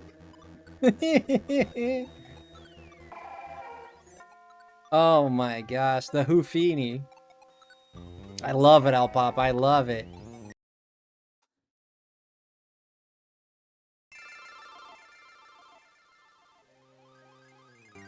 Oh yeah, the foot health brands, I know. Watch this yellow toenail turn into a normal colored toenail. People would buy it. People would buy it from America to China, all the way across the world.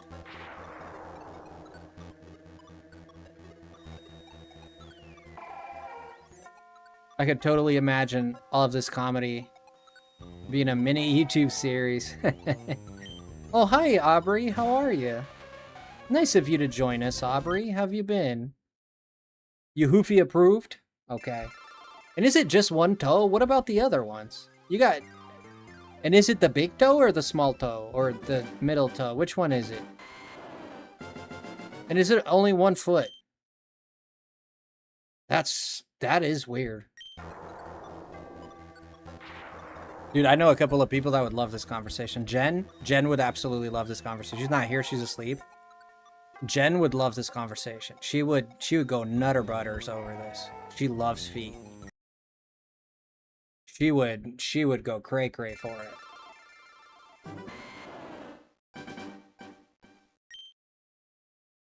I hope she watches this back. I hope she watches this. She'll never know. She'll never know I said this. It tarnished her reputation.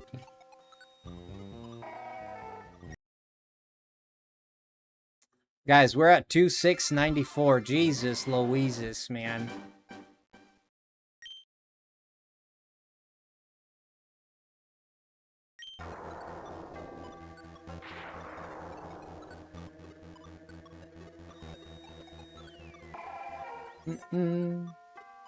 It's the small right that has it the worst. Oh, the pinky toe? Oh, the pinky toe? Whoa. Oh no, left is bad, but not as bad. But I got the Yugo feet. Had ingrown toenails removed on my big ones. Ooh, that's painful. That is painful. Ooh, poor you. I had a friend of mine. He had a problem with this one toe. This guy, I knew this guy for over 12 years. We hung out almost every day of our lives. We were like that. And he always had an ingrown toenail since I knew him. His whole life.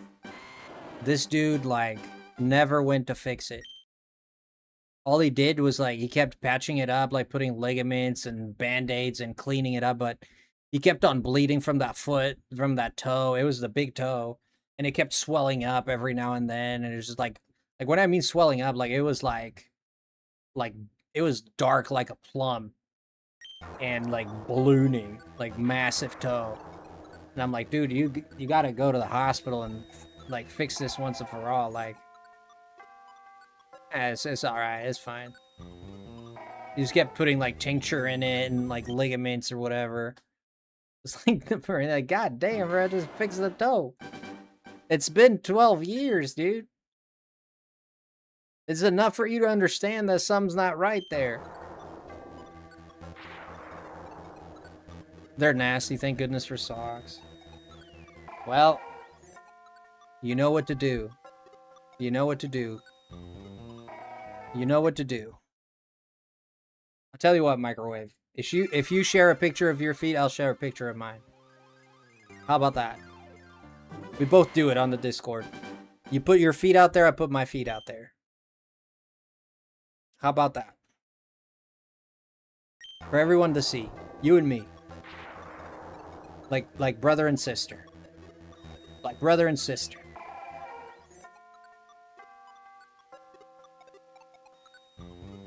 Like the little toys, the little, you know those little keychains?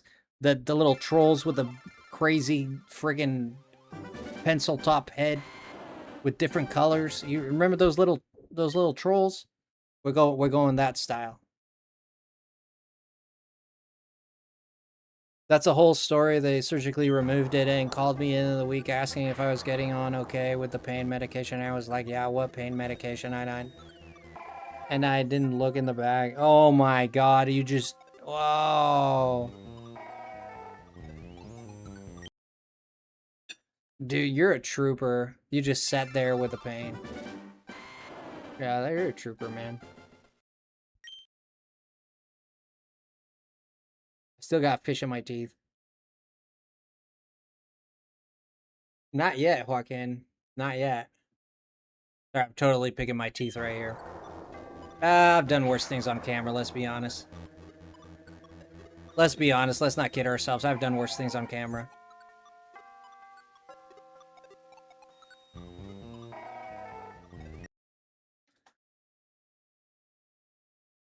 Not yet, Joaquin. Not yet. This thing has been a pain on my side. This thing has been as painful as talking to Microwave. Sheesh. Like a full-time job.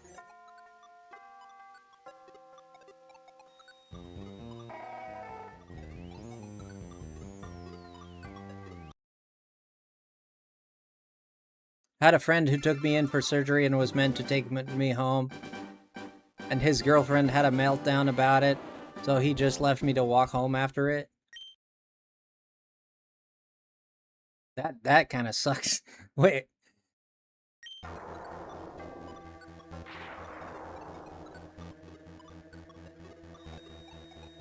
Wait, was the girlfriend jealous of you? Oh shoot. Jealousy is a crazy thing, dude. Like, don't get me wrong, like, I wouldn't be too happy if my girlfriend is always hanging out with a dude or something alone in a house or something like that, but like if my girlfriend is just giving a ride to a friend, someone she knew because he's in a bad place, I mean,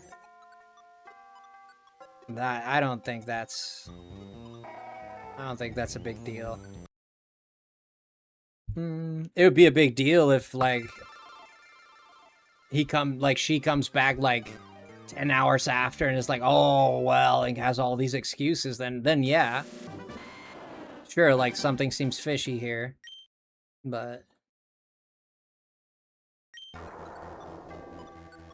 you just know from the beginning. You always just know if they're that kind of people or not. You convince yourself if you feel that they are, you're already doubting them, right? You already know who they are. You're just hoping that it's going to be different. But someone you can trust, you just know you can trust. They give you all the reasons to trust them. They make you feel comfortable about it. They've proven themselves multiple times. You know, they don't act shady. They don't try to act shady. They avoid being shady. They try to be as clear as they can. They make all the efforts to not make you jealous for no reason. Like, that's a person you know you can trust. But unfortunately, people sometimes go out of their way to actually make you jealous, right? Sabotaging their own relationships, which is crazy. You would think the person would love you more, but it really doesn't. It just creates bad energy. You know, it's kind of like, oh, if they think I have options, then they'll love me more. They'll want me more. Maybe for a day or two, yeah, but it'll run out again. That's why you build something stable, not something temporary. You build something to last, not something to get you by.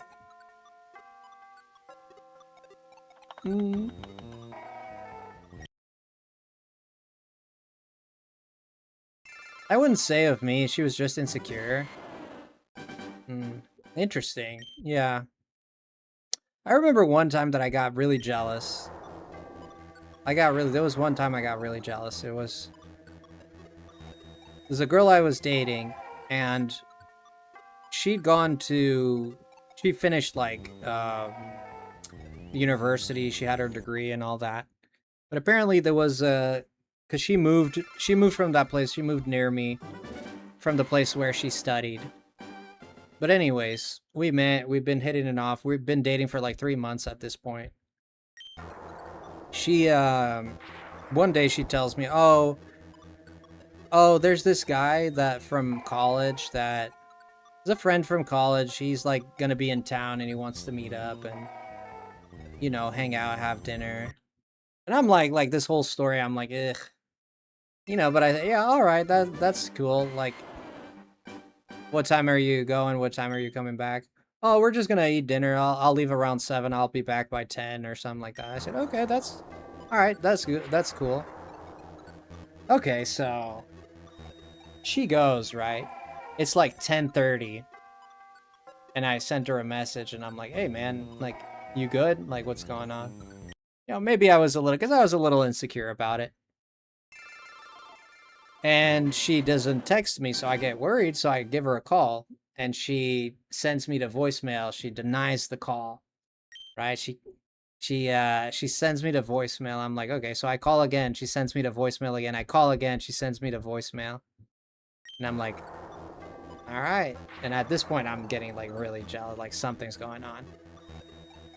It turns out she doesn't even come home. Right? She doesn't even come home. But we didn't live together, but I found out the next day.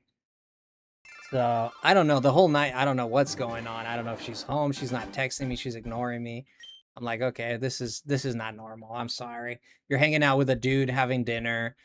It's a dude you probably hooked up with in the past, probably. I don't know. I didn't know this. I didn't ask, but probably.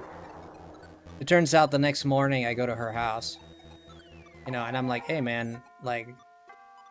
I text her, she texts me and she says, okay, if you want to meet, we can meet, so we can talk. And I'm like, okay. So I go to her house, It's like 10 in the morning at this point. And I very calmly, there's like this alleyway next to her house. And we sat there on a little, there's like a little wall. We sat there. And I just looked at her and I'm like just tell me what happened. Like, I wasn't like even losing my mind or anything, but I was pretty angry the night before. I was pretty upset. But I was way more calmer in the morning. And she told me, oh, what do you want to know? I was like, just tell me what happened. And she's like, oh, well, we had dinner. And I said, did you not see my calls? I was like, oh, I wasn't going to pick it up. Like, he was right there. I wasn't going to pick up a call. We're having dinner. It was like, you're having dinner at 10:30? Oh, yeah, we ended up just going for a walk on the pier and, like, blah, blah, blah. We talked about the old days and, you know, and then we went to have dinner late and then it was too late to go home. So we spent the night. So he had his hotel, so I spent the night in his room. And I'm like, okay, like, you spent the night in his room doing what? He was like, oh, don't get all jealous. We were just watching TV. I mean, we just watched TV. And I was like, sure you did. Sure you did just watch TV. Sure, of course you did. You know, and like, she spent the night at his hotel room with him, you know? Because it was late. I guess they were drinking too. Yeah, sure. You're perfectly in control of the situation, laying down in the same bed with a dude, right? I'm sure you just watched television, and you're inebriated too. No, 100% you just watch TV. 100%. Yeah, after that it died. It was just that was it. Like, we still talked. I still tried to believe her and trust her. She was really adamant, saying that they just hung out, nothing happened. She was extremely adamant about it. And I didn't believe her, but I chose to believe her, right? Like, my gut, everything in my body was telling me it was a lie. But I decided to just believe it and, like, let go of the fear. I'll believe you and let's move on. But after that, she's the one who actually walked away from me. After that, she got real distant. It was and then I understood that she cheated on me because it was the guilt. It was the guilt. That's why she couldn't be around me. Like, she really, like, it was like I was ick for her. Like, I was, you know, like when you see like a steaming hot pile of poop on the street and you just avoid it. That's what I was to her. Like, she, you know, like when she was around me, it was like, there's just, you could see that she was uncomfortable around me because it was all that guilt that she was carrying around. Now, she never told me this. She never admitted to it. But I'm not a stupid butthole. I can tell. Right? I can still be wrong to this day. I could still be wrong. Who God knows. But I don't think it was anything but guilt that she was feeling. So she herself, like, distanced herself from me. And then it got to a point where I was like, I don't want this anymore. I'm sorry. Like, I mean, you do this to me, then you run away from me. Like, this is ridiculous. Like, you're hot doo-doo right now. Like, you need to, like, step away. And then it just got to a point where I completely lost interest in her because, you know, this person wants nothing to do with me. I mean, she probably cheated on me. It wants nothing to do with me. Like, I could care less, you know? You know, sometimes there was a time or two she still hit me up after that, like, trying to get physical. You know, because that's all I was to her, apparently. My husband doesn't get jealous. He doesn't get jealous. I bet you he does. We hang out with the opposite gender alone. It's no biggie, but everyone's different with boundaries. I mean, I wouldn't do that. I wouldn't do that personally. Like, I wouldn't put my girlfriend in a situation where I'm alone with a woman in a house or something like that. I mean, there's circumstances and circumstances. I wouldn't do that to my loved one. That's just me. To each their own. People do whatever they want. That's me personally.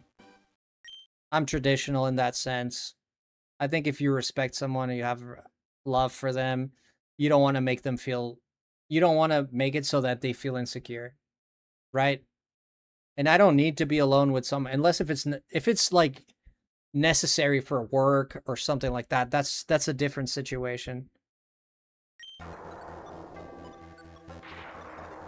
You know, that's a different situation.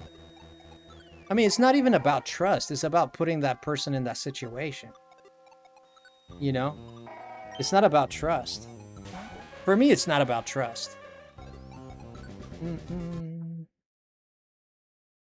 For me, it's about, I don't even want to do this because I don't want you to be in a position where you have to be insecure, even if you're not. Right? I don't want to put you in a position where you have to guess if I did something or not. Right? I won't put you through that. Right? That's my position. It's not even like, oh, right? That's just my opinion. To each their own. If you're happy with how you have your relationship being alone with guys or women or something, that's completely fine. That means you trust each other. That's actually beautiful. There's nothing wrong with that. It's actually a very good thing. It's very healthy. But I don't think it's unhealthy. I don't think it's unhealthy for me to do my opinion. I don't think it's unhealthy at all. I think it's unhealthy if it's exaggerated and if it's like, if it comes to a point where that person can't talk to a man at all, or can't, like, if there's like, you won't understand nuance and circumstances, then that becomes a problem. Yeah, absolutely. But if I don't care for this woman at all, and I'm purposefully putting myself in a situation where I'm alone with them, I wouldn't do that because there's no reason for it. If there's a reason for it, that's one thing. There's an explanation, that's fine. But if there's no reason for it, why would I do it? Like, you know what I mean? I think it helps for people to involve their partner first and let them get to know their friends and behave together to confirm there's nothing to worry about. As Sarah, if is like school friend. Yeah, sure. Like, sure. I don't think... I have a very hard time, and this might be a little bit of my... Maybe you guys can help me be a better person in this, but... Perhaps this is not the best aspect of me, but... I have a very hard time... I have a very hard time sometimes believing... Like, in friendships like that. Like a guy and a girl... Like, they're super close. Like, I don't know, man. Like, I think it's almost inevitable that one or the other is gonna have feelings for the other one. I'm not saying they're gonna act on it, but I always see it like there's gonna be something there. Especially if they're super close like that. There's gonna be something there always. If it's not coming from the girl, it's coming from the guy. One of them at least. They'll just never say it because it'll ruin everything. I have a hard time believing in it just because I've never really seen it. Every dude I've known and every woman I've known that's had a guy friend, that is... I'm not talking about like superficial, I talk to a lot of girls on Discord and a lot of guys. And I have no such feelings for any of them. Okay? Just to put it out there. So I'm not saying like, but this is like more of a, it's a cool relationship where sometimes we talk, sometimes we hang out, sometimes we share a little bit of trauma. I'm talking about like a guy and a girl that are like doing everything together. They're always together. They're always stuff. I'm talking about more in-depth relationships like that. Friendships. I don't see it. I've never seen it happen. From my perspective, the guy has always fallen in love with a girl. From my experience. Not personal experience, but friends' experience. I think it helps for people to involve their partner first and let them get to know the friend and you both together. Yeah, absolutely. I think that could work, but there are some relationships that they don't want to do that. There's some people that want to have relationships and they want to have their separate friends. That's something that I don't subscribe to entirely. I would be okay with it to some degree. But I think having mutual friends is the best course of action. But I don't think it's not a deal breaker for me if she's like, oh, I want to have my personal friends outside of us. It wouldn't be a deal breaker for me. I think it helps for people to involve... Yeah, I read that. Doesn't bother either of us at all. That's never on our minds, but that's mean it's wrong or right for everyone. Some Frosty trauma. Maybe it is trauma. Who knows? That might this might be a hot take, but 90% of the time the dude is bidding his time, but I don't entertain that. But I've had some dude Some true dude friendships. I believe you. I've never seen it myself. But if you're saying you did, I'm gonna believe it, but he's invited to meet all my friends. I think that's the best position to have. I think that's what I would prefer. Like I don't have to meet them, but if you are purposefully trying to get me to not meet them, it wouldn't be a deal breaker, but I'd feel a little weird about that for sure. Just the fact that you don't want me to meet them, it'd be a little strange to me.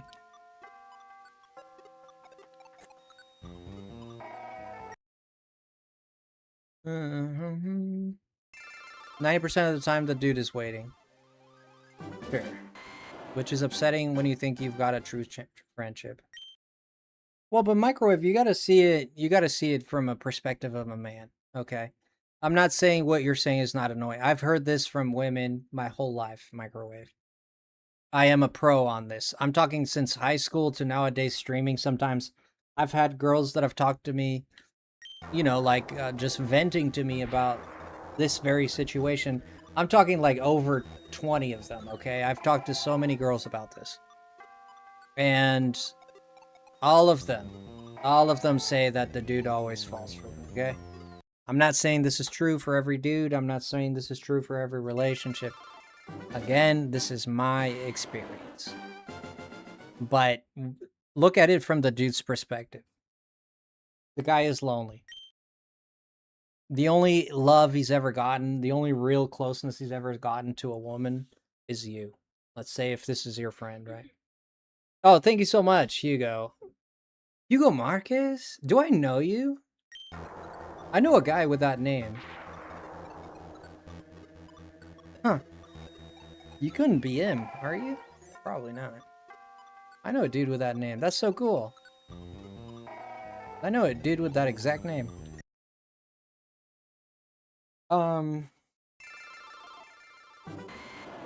But yeah, like, and in their experience, it was literally like,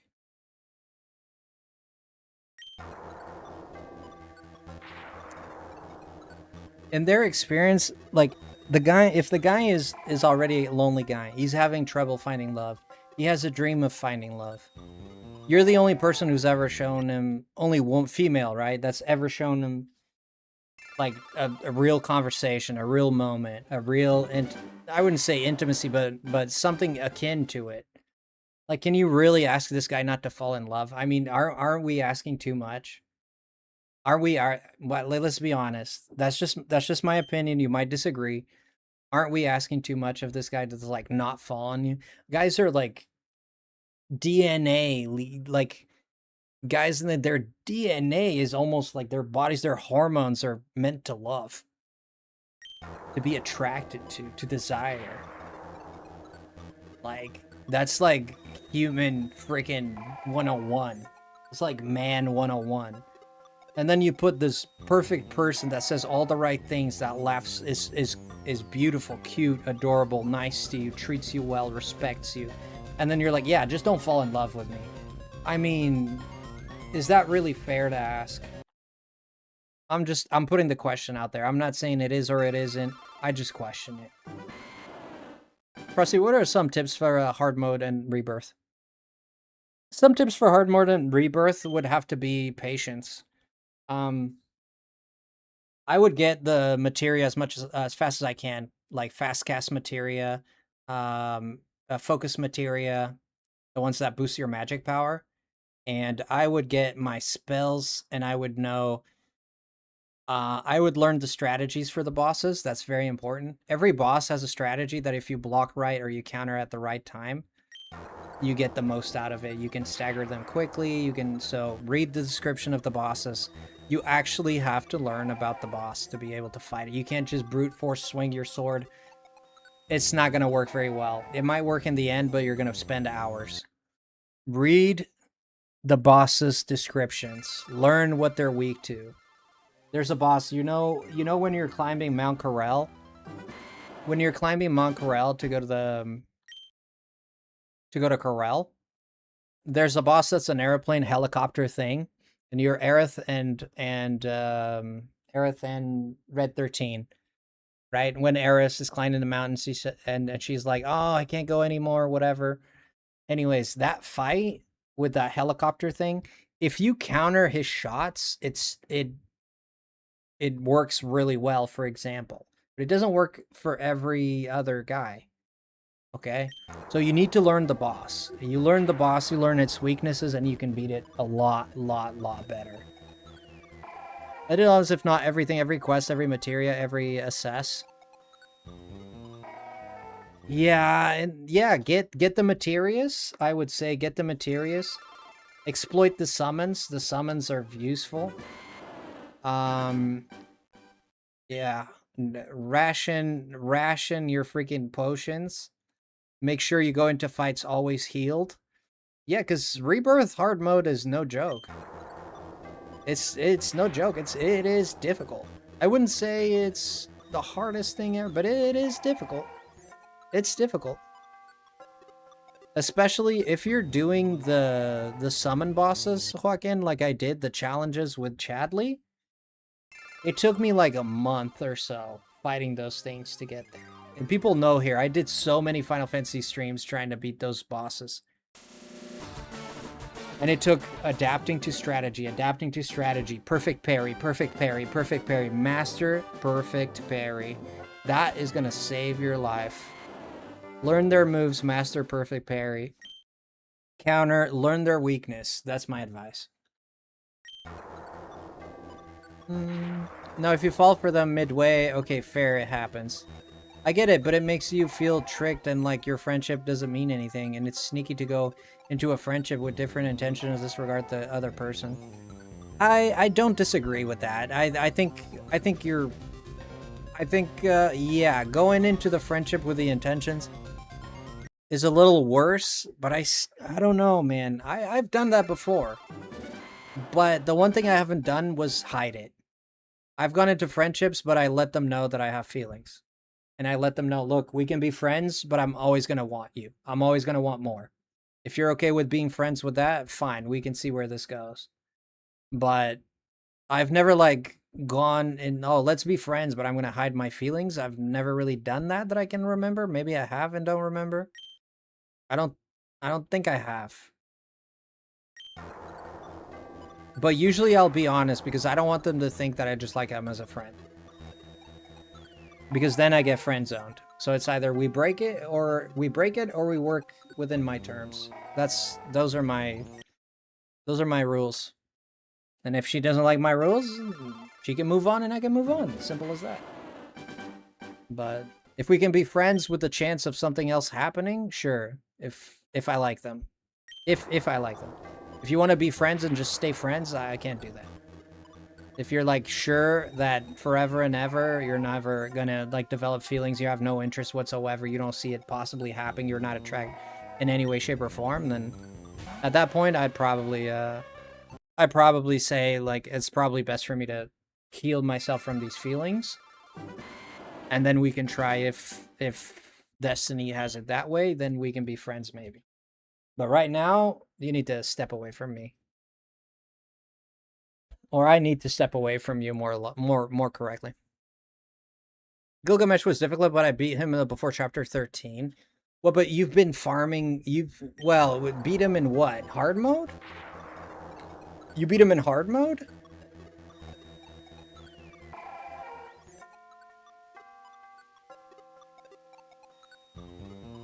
And I spent around a minute with Gilgamesh and at low HP because he kept gaining HP with one of his attacks.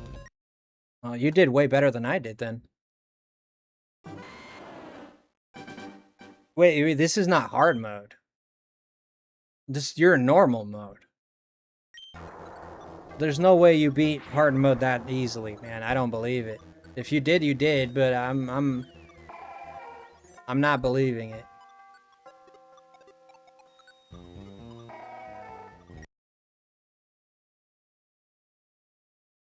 I think the biggest green flag in your partner is being willing to say, your feelings are valid. Absolutely, I hear you. What steps can we take to make you comfortable and work at your pace? Absolutely. If both of them say that, then it works out very well, yes. I'm still in normal, you can relax. I'm not relaxing you because I'm nervous, okay? I'm nervous with what you said.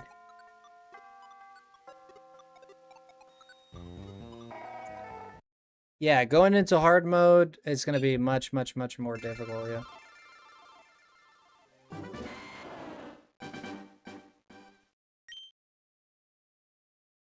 I would, yeah. I'm surprised you're getting back into Rebirth. You were just a second ago, you were saying you weren't... Just a second ago, you were like, ah, I'm not interested, whatever. I'm gonna move on to a different game, and now you're getting siphoned into it again.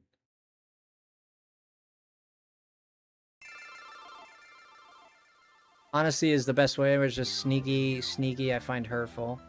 I think it is a bit. I agree that it is a bit not good. I don't think it's the worst thing you could do to someone. Because for a lot of people, it's very hard to share their feelings, especially to someone they like. But they also don't want to lose your friendship, you know? So I wouldn't blame someone too hard. I agree that it's not good to be sneaky about it. I agree with that. I don't think it's the worst thing you could do to someone. I don't think it's a terrible thing. I don't see it as, like, wow, this is really bad. I see it as, well, maybe it should have been communicated to avoid this problem. Okay. It's a lukewarm for me. It's not like a hot. Yeah, communicate. Yeah, he killed Cloud and Barrett right after he revived Tifa, and then I got him when he jumped into Somersault. Ah. Yeah, doing it in normal is actually very smart because you get a sense for what hard is going to be like because especially with Kujata, Titan, just getting out of Titan is weak to wind. Just doing Titan is an absolute nightmare. Titan is an absolute, he has that super armor. Fudge, man, it's an absolute nightmare. It took me forever. You might be able to do it faster than I did, but it took me forever to even get past Titan in hard mode. The hardest mode of Titan. You're fighting it with Zack. Zack and Cloud. True intent is important, it's not black and white. No, for sure. Yeah, communicate is so important to relationships that are messy, and sometimes you mean to say, I respect your feelings and want to, and it comes out as your butthead. Sure. Sure, yeah, sure. Yeah. How do you feel, recently I've been talking to some people that are in a... I'm not saying you should do this, okay? Don't get me wrong. I'm not trying to convince you to do this. That's not the point of this. It's something I'm legit curious about. Recently I've been talking to someone... I talked to someone recently. 2 people, actually. That are in, polyamorous relationships. And I'm fascinated by polyamory because I've never, like... I've never given it, like, I've never been in a polyamorous relationship. I never really, when I like someone, I want them to be exclusive to me. But lately, I've been single for over 5 years now. I'm like, maybe that is a good option. Like, you know, maybe that is a good option. It's like, the way that people explained it to me and the way that their lives are conducted based on their experiences with polyamory, I mean, it sounds like something that works all right. It works just fine. And I'm struggling to find holes in the story, you know? So I'm like, maybe I should be polyamorous, you know? I consider that, but I'm like, I don't know if I could do it, but I've definitely been like, oh, maybe that's the right path for me, you know? Again, I'm not trying to say you should do it or nothing like that. I'm just saying my own experience with that specific topic. I'm not trying to convince you or anything like that. I read that you can only fight Gilgamesh once, so I won't be able to do so in hard. No, you can fight Gilgamesh. You can only fight it once. You can fight it once in the story mode. So when you get the proto materia and all that, and you fight him, that's the one time you can fight him. But when you go in hard mode, you can fight him again. But then in hard mode, that's the only time you can fight him. But then you can go to Chadley's missions and you can fight him there. He'll be there in some of the missions. I think the one with Sephiroth. There's a mission that you're going to be fighting with Sephiroth. Like, it's you and Sephiroth as a team. And I think you fight Gilgamesh there again. It's one of the bosses. So it's not like you can't fight him ever again. But in the story, when you go to the temple and you find Gilgamesh there, you can only do it once per save. Yes, that is true. So once easy mode, once normal mode, and once hard mode.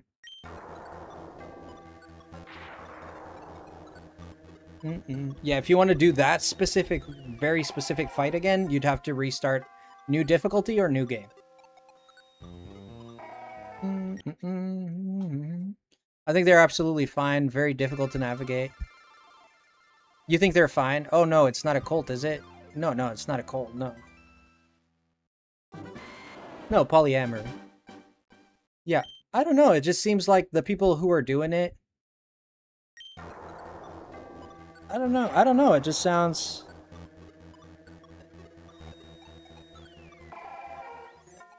I don't know. Like, I would feel like, see, that's what I'm thinking, Microwave. I feel like my jealousy probably. I don't know how I'd feel. I don't know. I'd have to try it. I'd have to try it to think. I don't know how I would feel. But yeah, absolutely can work. I don't even know if I'd be willing to try, man. But I was curious about it because, you know, I'm just a naturally curious guy. And I'm like, and yes, I did question, maybe this would work with me. Now, I'm not saying it can't work. Of course, I don't know if it's right for me or not. I don't know if I'd be able to do it at all. I don't know. From the way I know myself, I think I'd have a hard time. Because when I love someone, I tend to love pretty hard. And then imagining that person is dating other people might make me feel a bit awkward. But I guess it depends on the relationship, and yeah, it would depend on a lot of things. People say they hated the idea, but the older they get, the less possessive they got. Exactly, that's what's happening to me. When I was younger, I was like, oh, this is my girl, this is my girl, this is my girl. Now I'm like, it's a girl. You know, it's not my girl, it's a girl. It's a woman. She likes me, I like her, she might like other people. You know, it's just like WTF. Like YOLO, you know? Yeah, like the older I get, that's how it's been going. I think it's because I've been single for a long time. I think I just lost the grip on what a relationship feels like and how I feel in a relationship, maybe. Maybe I've lost that grip, that understanding, and I'm just like, whatevs about it. I have met people in polyamorous relationships, and they all have always said everyone in the relationship knows who's in the relationship and the dynamic with everyone. Unlike cheating, they all discuss first. Yeah, that's kind of what I heard too. They talk about it. They're like, "Hey, man, like I fell in love with this other person," and people are like, "Oh, you can only fall in love with one person. What was this? You zinged like in Hotel Transylvania or something?" I don't think it's like that. I feel like there's multiple people in the world that would work with you and mesh well with you. Right? If that wasn't true, then the minute you break up with someone, we cannot date anyone else. Then you can date and then date again and fall in love again and break up again and fall out of love and then fall back in love again. That's how people are. That's how it works. But somewhere along the line, we decided, I guess Christianity, I guess, you know, with religion, I guess with marriage and all that, you know, it's... But doesn't it come from a possessive... Isn't that possessive? Like, do you want this person just for you? Isn't that possessive? I don't know. I'm not saying for sure. These are the questions that I ask myself. It's definitely not freedom. I mean, it is freedom if you chose to be that way. It is freedom, I guess. But some date together and have strict rules. Like I'd just be, it'd be just as a betrayal for your third to cheat as it would your wife. But I didn't get that. Can you rephrase that? I don't. That's way too hard for me to understand. Some date together and have strict rules. Like I'd be just as a, it'd be just as a betrayal for your third to cheat as it would your wife. But you mean like your third relationship? Some people have it as you can only have your soul with them and body is separate. I'm not sure. Penguins have a mate for life or something. I'm not a penguin, I'll tell you that much. I don't know, man. I don't know what the right answer is. I thought I knew and now I don't. What do you think, Microwave? You chose just one person. How do you feel about it?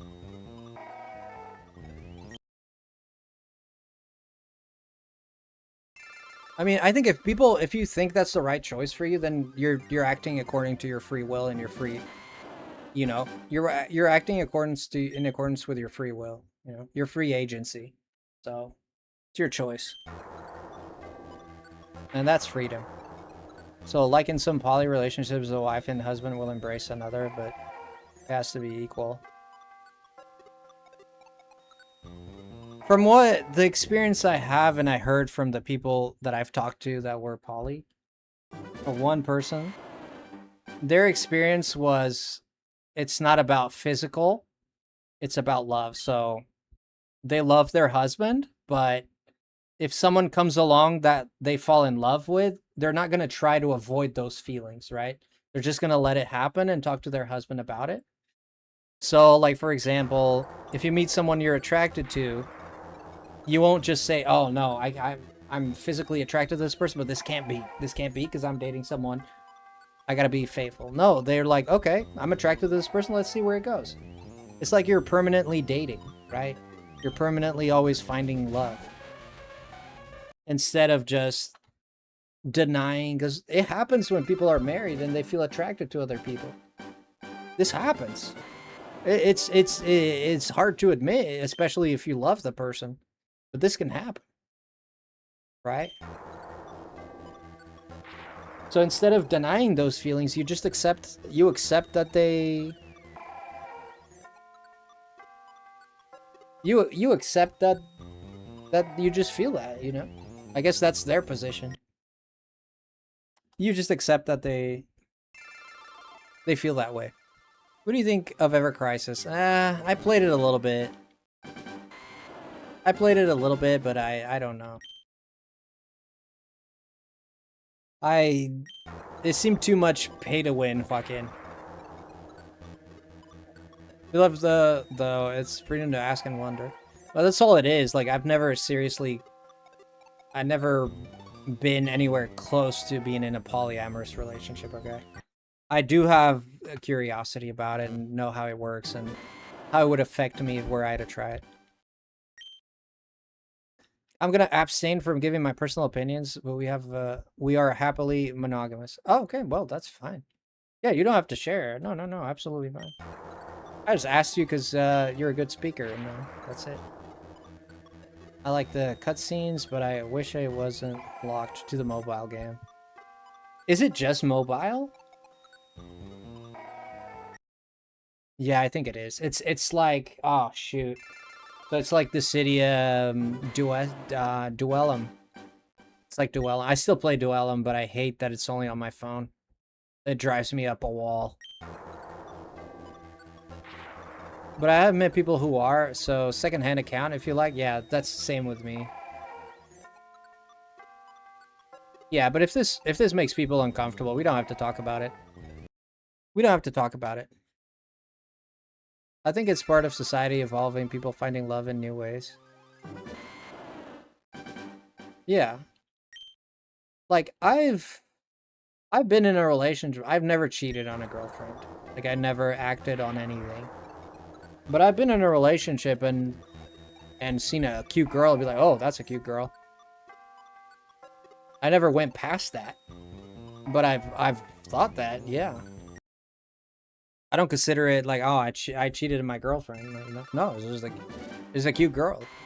Now, if I chase her and start thinking of kissing her and like that would be not now you're thinking of the stuff, right? Now that's different. Specifically the 1-in-1 remake rather than the new games. Yeah, I find that the OG FF7 is too ugly for me. I would have played it if it looked like this instead. You can always listen, Joaquin. I think the FF7 is ugly too. I agree. I hate the character models. I don't know why their hands look like logs. I am right there with you. I ended up playing Final Fantasy VII because I loved the gameplay so much. If we're talking about visuals, I can't stand them either. I don't like them at all. I agree 100%. The in-battle ones are not too bad, but the sprites in the overworld, fudge. I don't know how you make a creative decision like that you have like characters with big old massive blocks for hands. Like I don't know how you get to that point. And I think it looks ugly, yes. I always thought it looked ugly. I thought it looked ugly when I first played the game when I was young. I still think it looks ugly today. But I fell in love with the gameplay. The gameplay is spectacular. I fell in love with the gameplay. I'm not fussed. I think these kinds of discussions foster acceptance and growth of all people. Yeah. I'm glad you're not fussed. I didn't want people to feel uncomfortable with the topic. But it's just I thought it was an interesting topic, so Metaphor is the same. Not the best visuals, but story and gameplay is peak. Yeah. This part of society, evolving people will find new ways to love. Everyone finds people attractive, relationships or not. Sure. Sure. Yeah, it's how you act on it that makes it different. Like for me, for me it's... I don't know. Usually if I'm in love with someone, to put a pin on the topic, but usually if I fall in love with someone, I'm usually pretty like set on that person. There's not like other girls don't really, they look to me like dudes, you know? They seem like dudes to me. Like I'm not attracted to men at all in any shape. I've never been. So yeah. Like to me, I don't know, when I'm truly into someone, we have a good relationship, like other women just don't. Not really. I mean, there might be an occasional one where it's like, oh, that's a cute girl. But it really comes from a place of, oh, shoot, some people are strikingly cute, right? They have beautiful eyes or beautiful hair. Or they have a style that you like, for example. Yeah, you can admire that. But it wasn't like romantic. It's like, oh my gosh, I want to hit her, or I'm interested, or anything.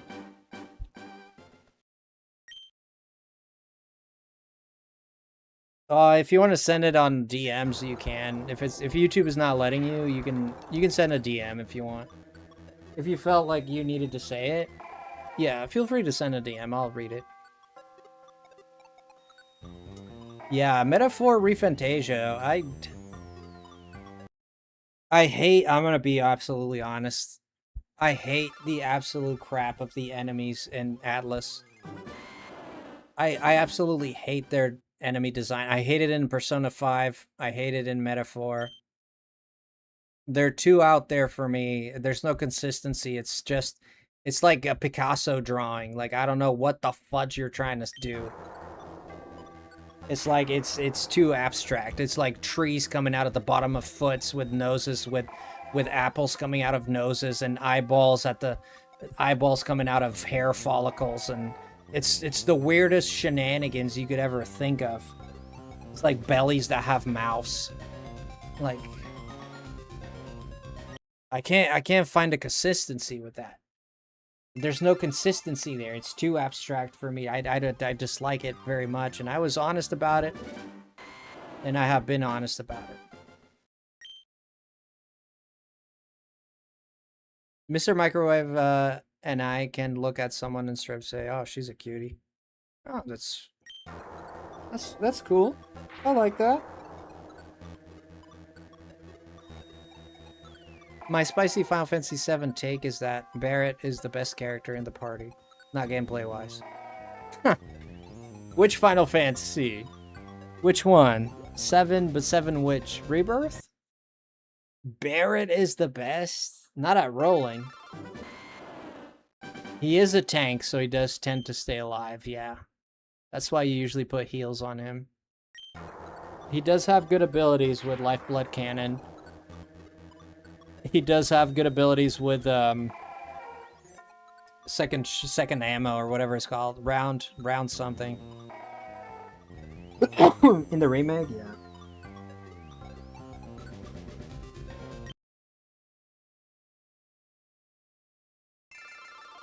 Majority don't want that though. Yeah, I haven't had a serious relationship before myself, but that's because I'm not interested. Yeah, in the physically intimate side for me, it's a person themselves, their personality. I mean, every human has a physical side and an emotional side. I think it's just as wrong to rebuke people on their emotional side as it is to rebuke them in their physical side. Like, for example, if you're dating someone and you have like physical desire, like, you know, sexual desire for that person, I think like ridiculing that person for that is ridiculous in my opinion. Like everybody has a physical side and an emotional side. Like if my girlfriend has no physical attraction to me to that degree where she'd want to be intimate with me, I probably wouldn't break up, but I'd feel like something's wrong, you know.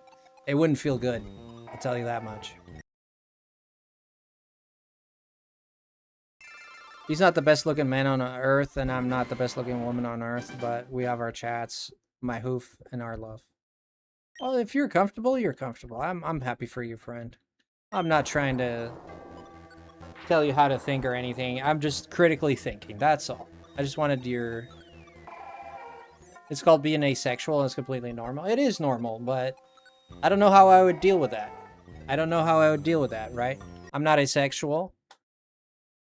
So I don't know how I'd deal with that. I don't know. That would be an interesting relationship. I would date someone asexual though. If they're like, "Hey man, I don't like this." I would still do it if I really liked them. A red go from rough start to dad and dog to unk and son. Thank you, by the way. Thank you for the bless you. I didn't realize it was an actual thing with a name. Well, asexual people, sometimes it's not just the sexual part of it. Sometimes it's just the emotional part of it. And sometimes it's just the sexual part of it, but not the emotional part of it. Bum, bum, ba-dum. It varies.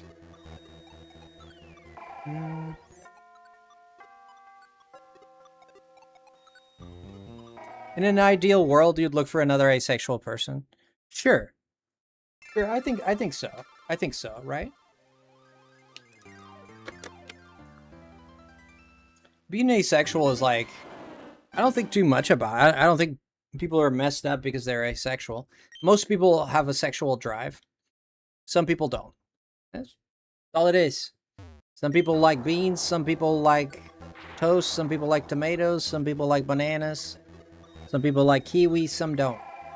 It's just as simple as that. You got to look at what the person likes, what you like, and what you can make work or not work. That's it. How do you guys feel about... How would you guys, on the girls in the chat, or not just the girls, but everyone, but how would you feel if a guy, for example... If a guy had a teddy bear from childhood that he refused, or a blankie or something like that, that he refuses to let go, would you respect that, or would you think that's weird? We think very alike, Frosty. I think so. I think you and I, we have a lot in common. I think so. I think so. Yes, I've noticed that a long time ago.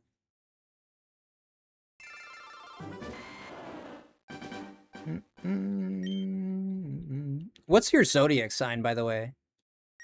I'm very curious about zodiac signs.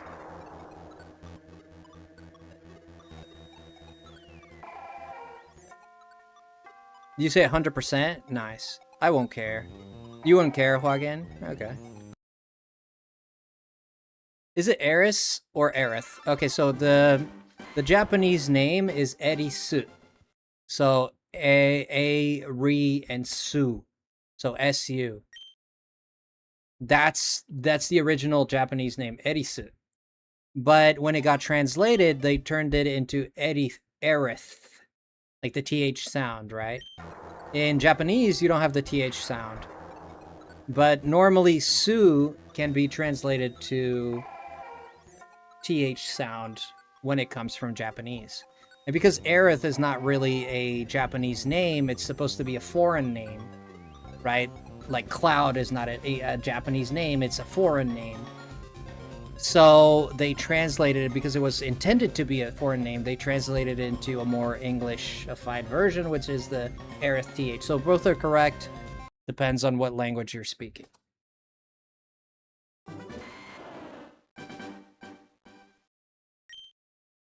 You're a Virgo? Yeah, that's why. Yeah, I get along best with Scorpios, Virgos, Taurus, Scorpio, Virgo, Taurus, and there's one more I forget. Those are my best. Those are my best matches for friendships. For any kind of relationship, really. Oh, a Cancer. Ooh, Groot, nice. Yeah, I had a feeling you were an Earth sign. I had a feeling you were an Earth sign because we tend to think alike. As I've said before, what attracted me most to my husband was his emotional intelligence, and having term items of sentimental value shows that. Beautiful. Yeah, I'm the same. I'm the same. I don't think that would be ridiculous at all. I'd respect it. I'd think highly of them for that, actually. In terms of just look at it as something that they developed. No, I wouldn't look at it as a minus. While we're at it, who are the guys who showed up in intermission? So those guys, the deep ground, that's big deep lore.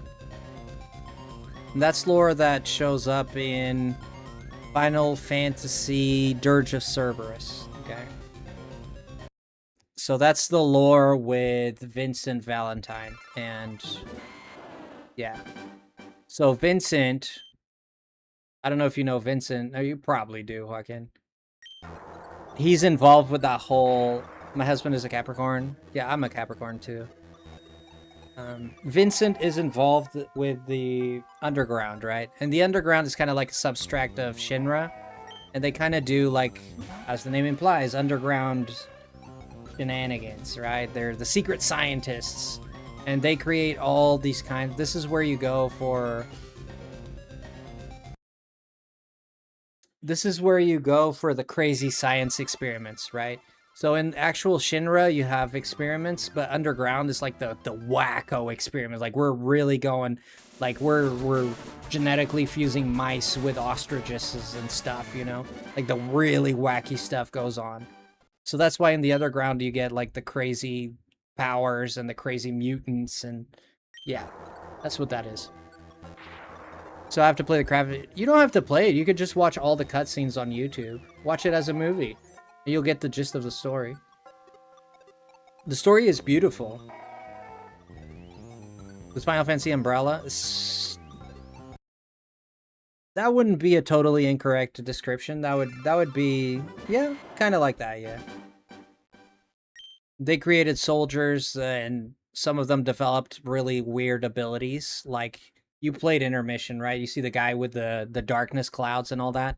He is one of those people that was experimented with. So they experimented with the Genova cells and also with beast cells and stuff like that. So they basically were trying to make a monster, just like they did with Vincent.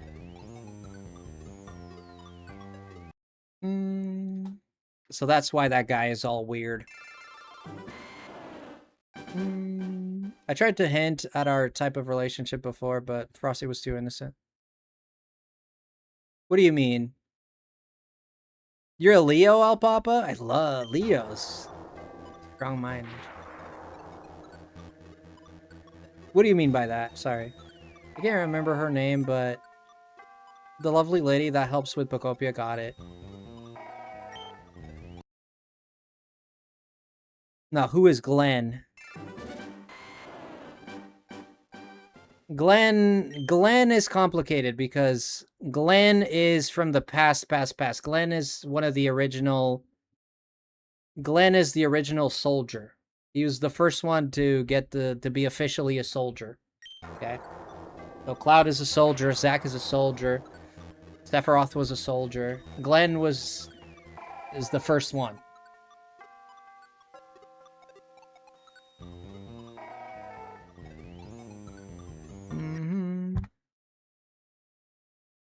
kept showing Rufus, and I was like, who is this? Yeah. Yeah, they're incorporating him into the story of Rebirth, but not a lot of people. This is probably for propaganda for Ever Crisis, because Ever Crisis tells the story of Glenn. So he's Final Fantasy Steve Rogers. Yes, pretty much. Captain Midgar, yes, good one. Captain Midgar, yes. Who was it that helped build the stadium? Oh, the love of my life, Krishanka. Yeah, Krishanka's been on the channel since I started. She's been one of my mods for a long time, but she's been kind of doing her thing, and she hasn't had time to be in the channel, and she's been doing like her own thing, and she hadn't been here for a little bit, but yeah, she's lovely. I forget Anka. What was her name? I forget. She changed her name, but when I first met her, she was known as Krishanka. She changed her tag now. I forget what it is. Yeah, she's lovely. You don't know the half of it. This girl, fudge. I can't explain to you what she's done for me and what she's meant to me throughout the years. Like through the sad, the good, and the bad, she was always there. If you read our DMs, dude, you would have to scroll for probably a year before you reach the end of the... Like, you'd have to scroll for probably a year. I think she's a Virgo, too. I think. I'm not sure. Yeah, I have talked to Krishanka, so now we've been more distant, but... God damn, like, you would never find the end of that conversation. It's just to show that me and her go way back. You know, we've talked a lot. She's helped me a lot, and I tried to help her as much as I can. At some point, I knew every aspect of her life. She's so sweet.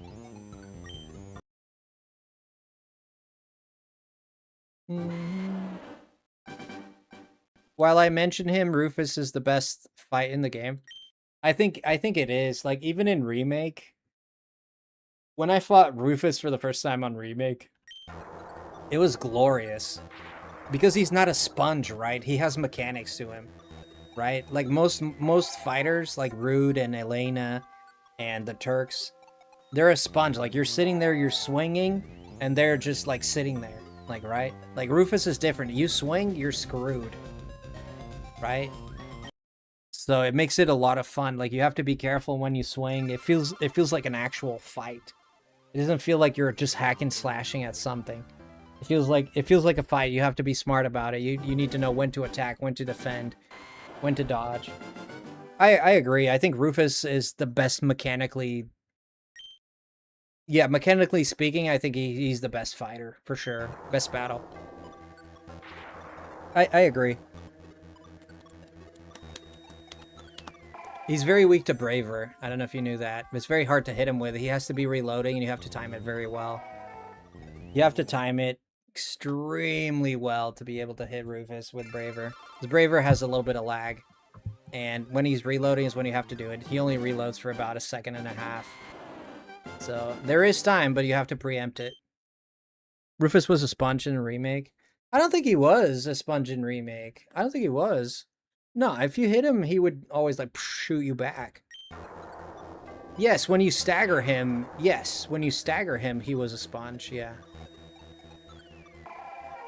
Yeah, the one thing about the Final Fantasy VII Remake Trilogy combat that I don't like is the enemies can be a little spongy. And I don't like combat when the enemies are too spongy. It's just not my favorite, but it doesn't break the immersion for me, and it's a small nitpick that I have. And the enemies can be spongy. When I say spongy, it means that you're swinging at them and they're just sitting there in the idle animation, and you're hitting them with a bunch of hits, and they're not like you know, they're just sitting there like looking at you, and you're just swinging on this. You're just like literally wailing on this dude. That looks weird, right?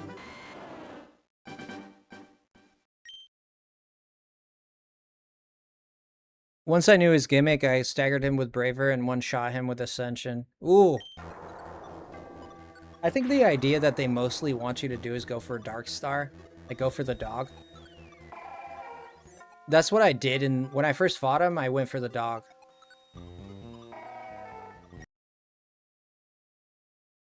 That was my issue. I thought there weren't any issues until I did one of the combat trials for enemy intel. Yeah, it's very spongy there, yeah. How much is 3 houses in the US right now? I don't know. We can check.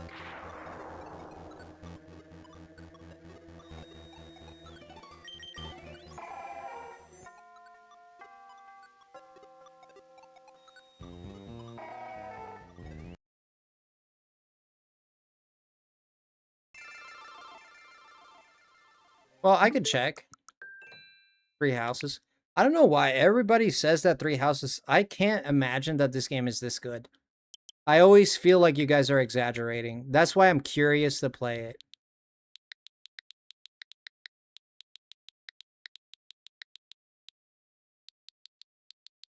Where you don't get 3 houses from that, dude? Really? Housing? Really? You don't get 3 houses from that?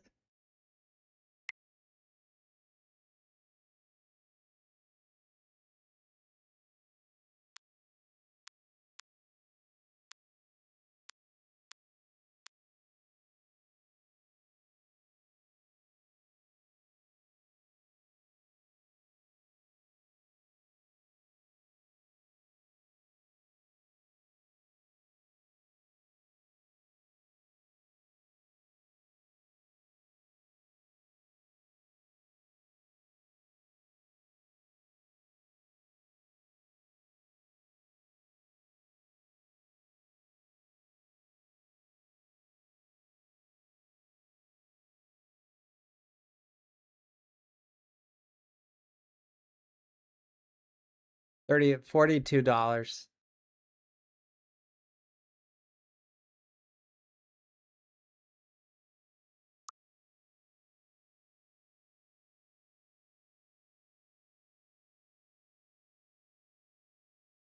All right.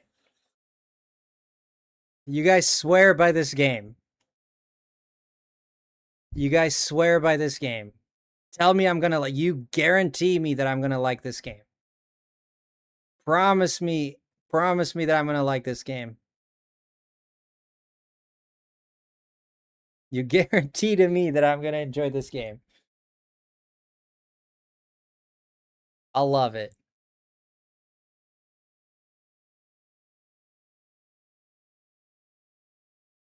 Okay. That's it? Okay. That's it? I'll love it. Okay, that's it. All right, I see. Okay. Not a lot of love, not a lot of love. Only microwave. Oh, microwave. Oh, what are you doing? That's a lot of money. All right. Nah. All right, microwave. All right. All right, guys.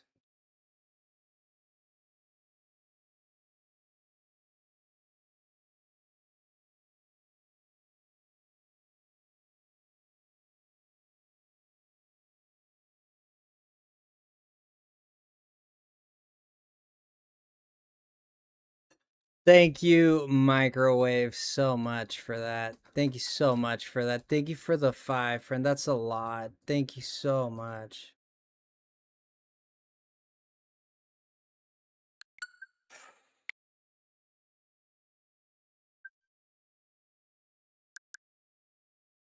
I'm gonna have to delete the Final Fantasies. That's fine for now. I'll download them again.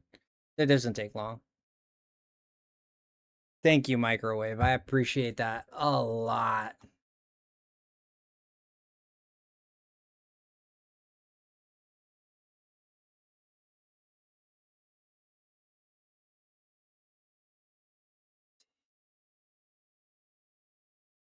Five. No, it's 22, right? 22. Thank you so much. All right, guys. Sorry for the intermission.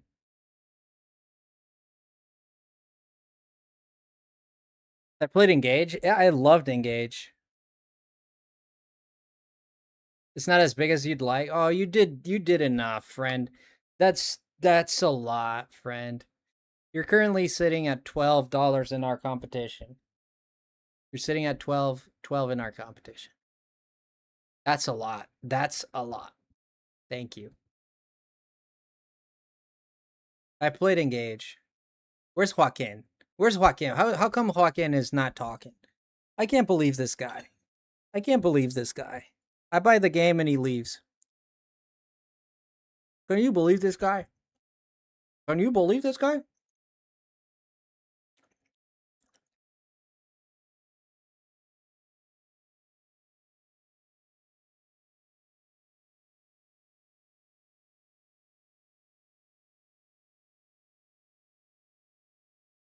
Hmm. Can you believe this guy?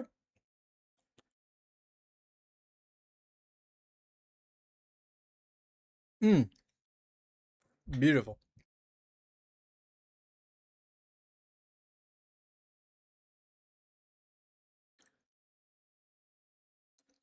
Is that an egg? No, it's a potato. A potato.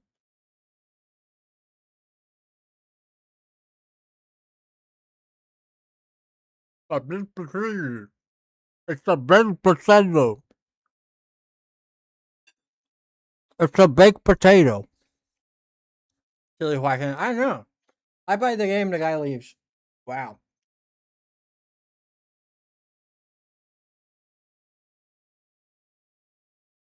Oh, just a bowl of potatoes? I don't usually just eat a bowl of potatoes, but I have baked potatoes with fish and chicharrones. And I left 2 or 3 potatoes left. I had like 6 on my plate. I ate 3, left the other 3. No, I'm eating them. Good for your health. Baked potato. That's all it is. Throw it in the oven. Nice. I grew up poor, so did I.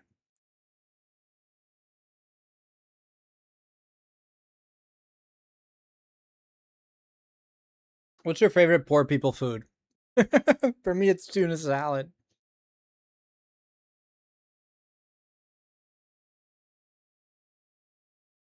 Hmm. Delicious.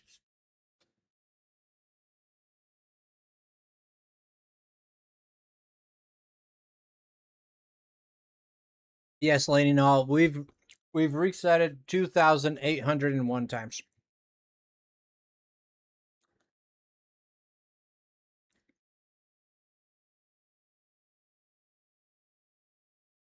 Thank you, microwave.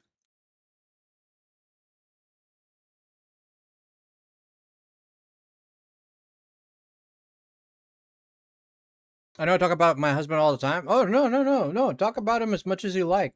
I think it's adorable. I wish my wife would talk about me like that. You know? I can only, if I get a wife that talks about me as much, like half as much as you talk about your husband, I'm gonna be the happiest dude alive. So yeah, talk as much as you like, no problem at all. He's like, "Where's your stuff? You told me about that. You told me about that. Where's your stuff?" It's like, "Hey, I'm at, you got potatoes? Where's your stuff, microwave? Wait. You got potatoes? We're good. You got potatoes? Is there a ground we can lay down on? You got a wall I can lean my head on? We good, man. We good. I come from very little.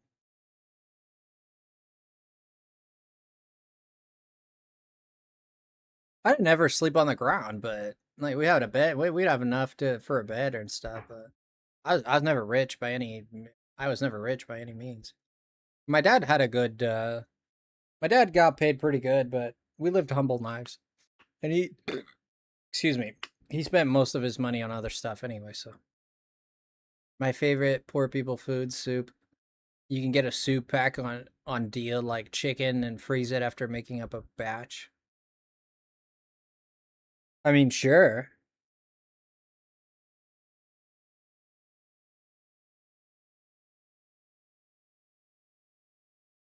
That sounds like, I don't know. We didn't really, I don't know. Like, my mom always made homemade meals, but it was thanks to my grandma. My grandma had a yard. She didn't have a yard. She had land. My grandma and my grandpa had land, and they planted potatoes. They planted all kinds of fruits. They planted uh cabbage, all the things you need to survive. They had chickens, they had pigs that they killed every year. Um, like they had their own stock. Like my grandparents never went to the store, like ever. Like right? They never the only thing they went for the store is for wine and medicine. Other than that, like they owned everything. They had chickens, they had pigs, they had all the fruits and vegetables. They had tomatoes. So they'd get a lot of surplus, so they'd give us a lot. So that's why like we'd always have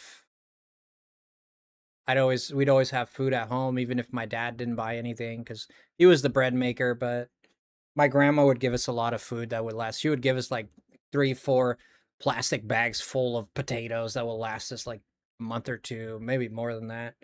She'd give us like, every year we'd get a lot of potatoes. Not to say like my dad didn't buy anything for us. I'm not saying that. Like sometimes, if necessary, yeah. But for the most part, everything came from my grandma. I owe them a lot. We have yellow sticker deals here. You used to be able to get food for pennies and freeze it, but you had to go in just before they closed it for it. Oh, okay. You ever heard of a bag for life? You ever heard of that? Like a bag for life? Have you ever heard it? Give me a second, guys. We're gonna end stream here because we reached 2,800. We've done about 400. Yeah, we started at 2,300. We went all the way to 2,800. So we're good for tonight. We're good from Deoxys for tonight. We'll resume. We went from 2,300 to 2,800. That's a lot. That's a lot. We did good. We did good. That was a lot of checks. This thing, I can delete this thing. What is this thing here? Save cloud software. It's like delete software. I already played this demo. I thought it was all right.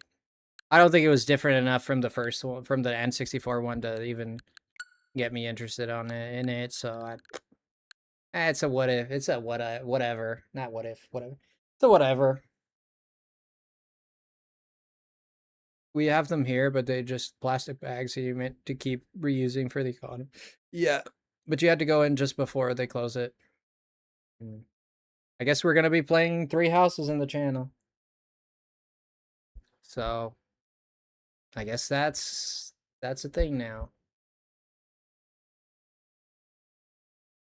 I really liked Engage, so I'm not sad about this. I think this is gonna be good. I really, really, really enjoyed Engage. So I feel like I'm gonna enjoy this a lot.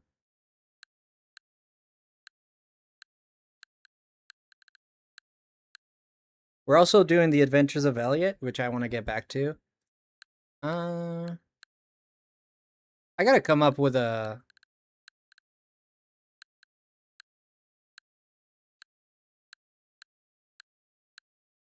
Gotta come up with a schedule, maybe.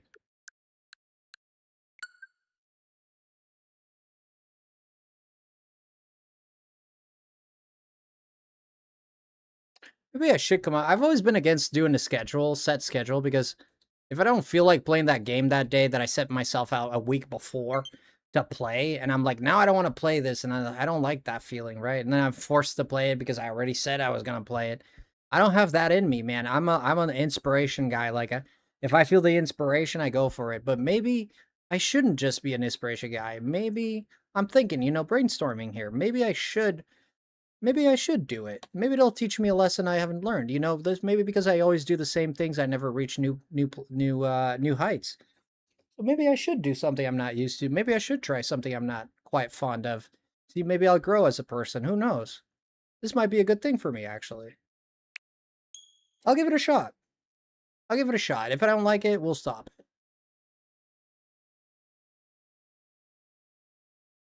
Is this gonna hit me with story? Oh my gosh. Fire Emblem Three Houses. What the hell is this chair? This is the chair that Itachi sat in when he fought Sasuke.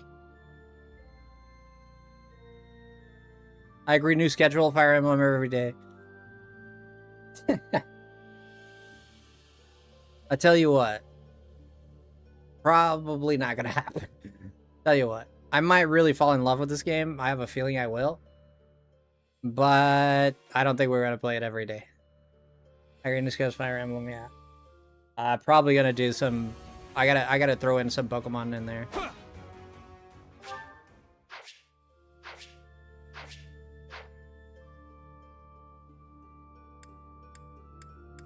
Oh, the frame rate on this is flip.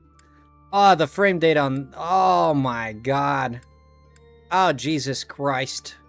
Oh, bless this thing with life. Oh, Jesus Christ.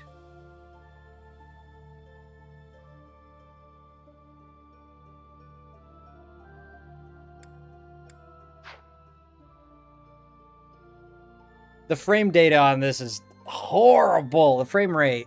I keep calling it data. I don't know why. Oh, that frame rate is horrible. I hope it gets better. I play too much Smash. Go on, have a peek. You want to have a peek? You want to have a peek? All right, well, let's have a peek. Let's have a peek. Joaquin is here and everything. All right, bet. All right, let's have a peek. Maddening for those who crave a challenge. Ah, shiz.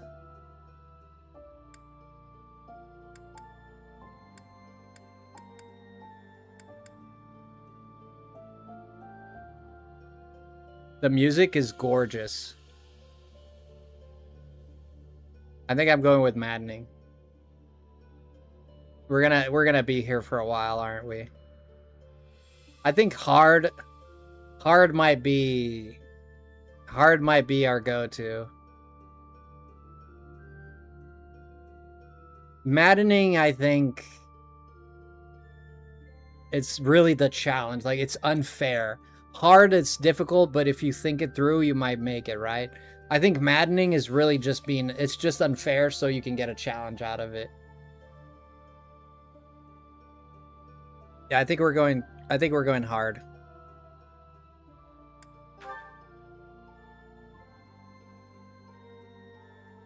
Yeah, maddening is a do after. I think, yes. Fallen units rise again after the battle ends. Classic. Fallen units lost forever. Every decision counts. When I played Engage, I played with fallen units are lost forever. So, can I just play online? Yes. What do you play online with this?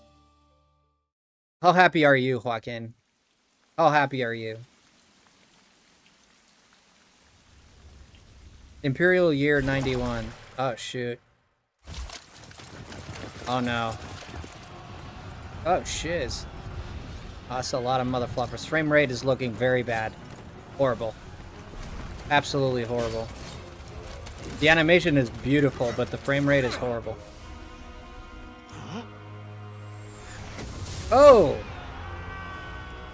Oh my god! What a death! Oh, this guy. Is that Byleth?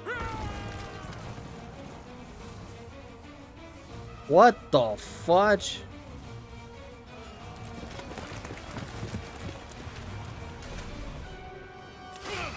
Is that Palutena? It is Palutena.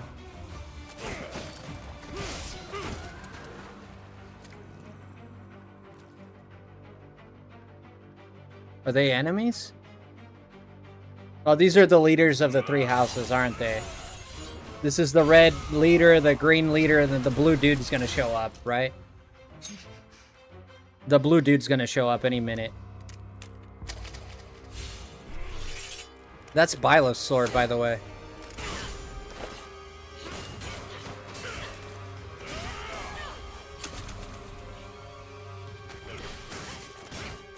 She's gonna lose. She's gonna lose. She's gonna lose. She's gonna get stabbed. I feel like he has the advantage. He seems to be struggling more. Yep. Yeah. Oh, yeah. Yeah. Oh, shit! No, don't let it grab it. Come on, man. Oh, hand-to-hand combat. Hit him with the shield, man. Why you hit him with the soft palms? Oh, come on. Nemesis, do you recall the Red Canyon? The Red Canyon. Die! You took everything that I loved.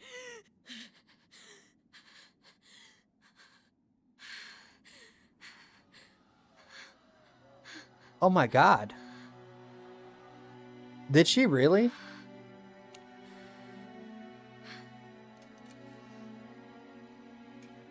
Oh my god. He's gone now, Mother.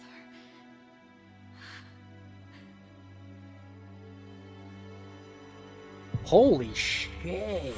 That got dark. I love it. I love it.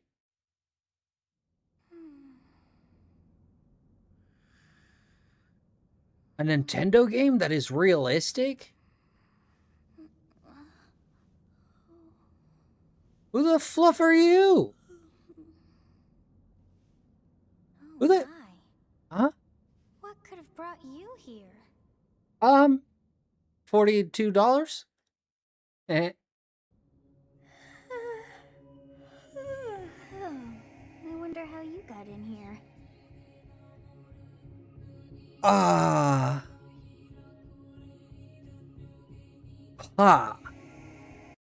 Alright. We're gonna leave it there. But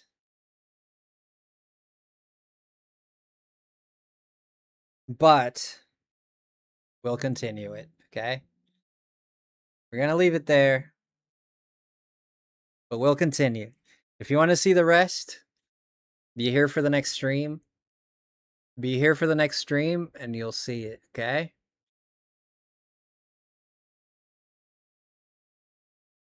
I don't know who that green lady haired is. He stole everything from it. That was beautiful. That was beautiful. The frame rate, if I pooped a duck and that duck was made of crap diarrhea and it went along to lay like the crappiest eggs you've ever heard in your life, like straight up turds, it would look better than the frame rate in that game. However, the animation is top notch. That was an intense beginning. It had meaning. It grips. It hooks. There's an interest. It's intense. It was visually stunning. Frame rate minus 59. I don't know how Nintendo in this day and age Switch 2 version frame rate from 1955. I don't get this. It boils my blood. I don't get it. 60 FPS has been around since 2006 or before that. And we're still rolling at 30 FPS, sometimes 28. What the fudge? What the fudge, man? That scene was gorgeous. Absolute cinema. Absolute cinema. Beautiful. I don't get what the hell's going on, but I'm interested. Absolute cinema. Beautiful. Like even the fighting scene with that dude shows up and all that fire just like and kills all those dudes immediately. And I'm thinking they're gonna get back up. This is Nintendo. They're gonna get back up. Nah, them brothers are dead. They're crispy, man. They turned those dudes into Lays. They're done. Done, man. Churrasco. That's burnt meat, bro. That's fried chicken. Gone. And I'm like, oh, and then they start popping up in every region. Oh man, and that fight between them, like she's at a big disadvantage. He's overpowering her. I mean, he's towering like 6-7 inches over her. His body is extremely way more physically apt than hers, unless she has some kind of superpower like Wonder Woman style. And she is losing, and they want you to think that she's losing. Because he's a berserker. She's more like a Lucina, you know, like a little Fifi. And then she comes around and like all it took was that one bad decision he made. And she like freaking Hyuga clan face palmed her in the face. He goes on the ground. She grabs the dagger. You stole everything from me. Shapow! Shapping! Shapping! Fa fa fa fa! And I'm like,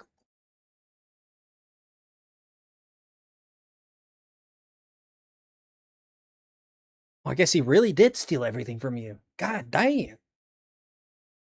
This is from a Nintendo game, from a Nintendo from all people that make kids games. Nintendo doesn't only make kids games, but you usually see you usually do see Nintendo keeping it more PG. Like usually like family fun games, right? But this is not what that was. This is incredible. You don't know the half of it. Oh shoot. I mean, if it is Nintendo after all. Did everyone remember Mother and Mothers 2? I don't remember that. I think Nintendo doesn't go hardcore, but when they do, they do. You know, this reminded me a lot of Final Fantasy Type 0. That game starts off like this too. It's a big old war. It's just people dying left and right, graphically. It reminded me of that right now. I am pleasantly surprised. I am pleasantly surprised with this. First impression, 10 out of 10. Except the frame rate. That's a -50. Just based on that, that was a 10 out of 10 for me. Beautiful.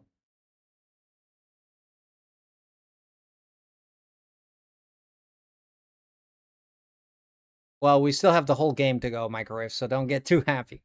I bought it out of my own decision, so don't feel bad. If I don't like it, don't feel bad. It was my decision to buy it. Okay? So don't feel bad. I decided to buy it in the end.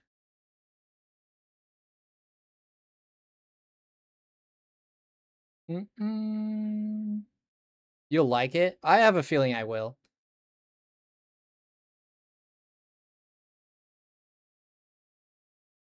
But anyways, we're going to call it here for tonight. We're going to call it here for tonight. Time to go rest. Relax. Pass the time. Look at the ceiling. What day is today? What do I got going on today? Oh, it's Thursday already. Oh, tomorrow I have class. Okay. Frosty, go sleep. No, I'm not sleepy yet. I'm not sleepy yet, but I won't fall asleep until a little later, but thanks for the stream. Yeah, absolutely. We're going to go on a raid if you guys want to go on a raid. Let's see if we're going on a raid, actually. Yeah, we don't have that much people here. It's okay. We could go on a raid a different time. Well, it's Dizert's birthday, so let me see if she's live. If she's live, we'll go raid her. It was good to do Deoxys. I like that. It was good to do Deoxys. Alright, let's go live here. And when I go live here. And here we go. Live. No, she's not live. Actually, I don't even see anyone live. Okay, we'll leave it there. Alright, thank you guys for everything. I appreciate everybody and everything and everybody and everything and everyone and everywhere for every reason at all times. I appreciate you guys. Stream tomorrow? No. Yeah, I will be live tomorrow, most likely, unless something happens that I'm not predicting. For now, I have plans to go live, yes. So, see you guys there. Take care. Love you guys. Stay frosty. Bye, everybody.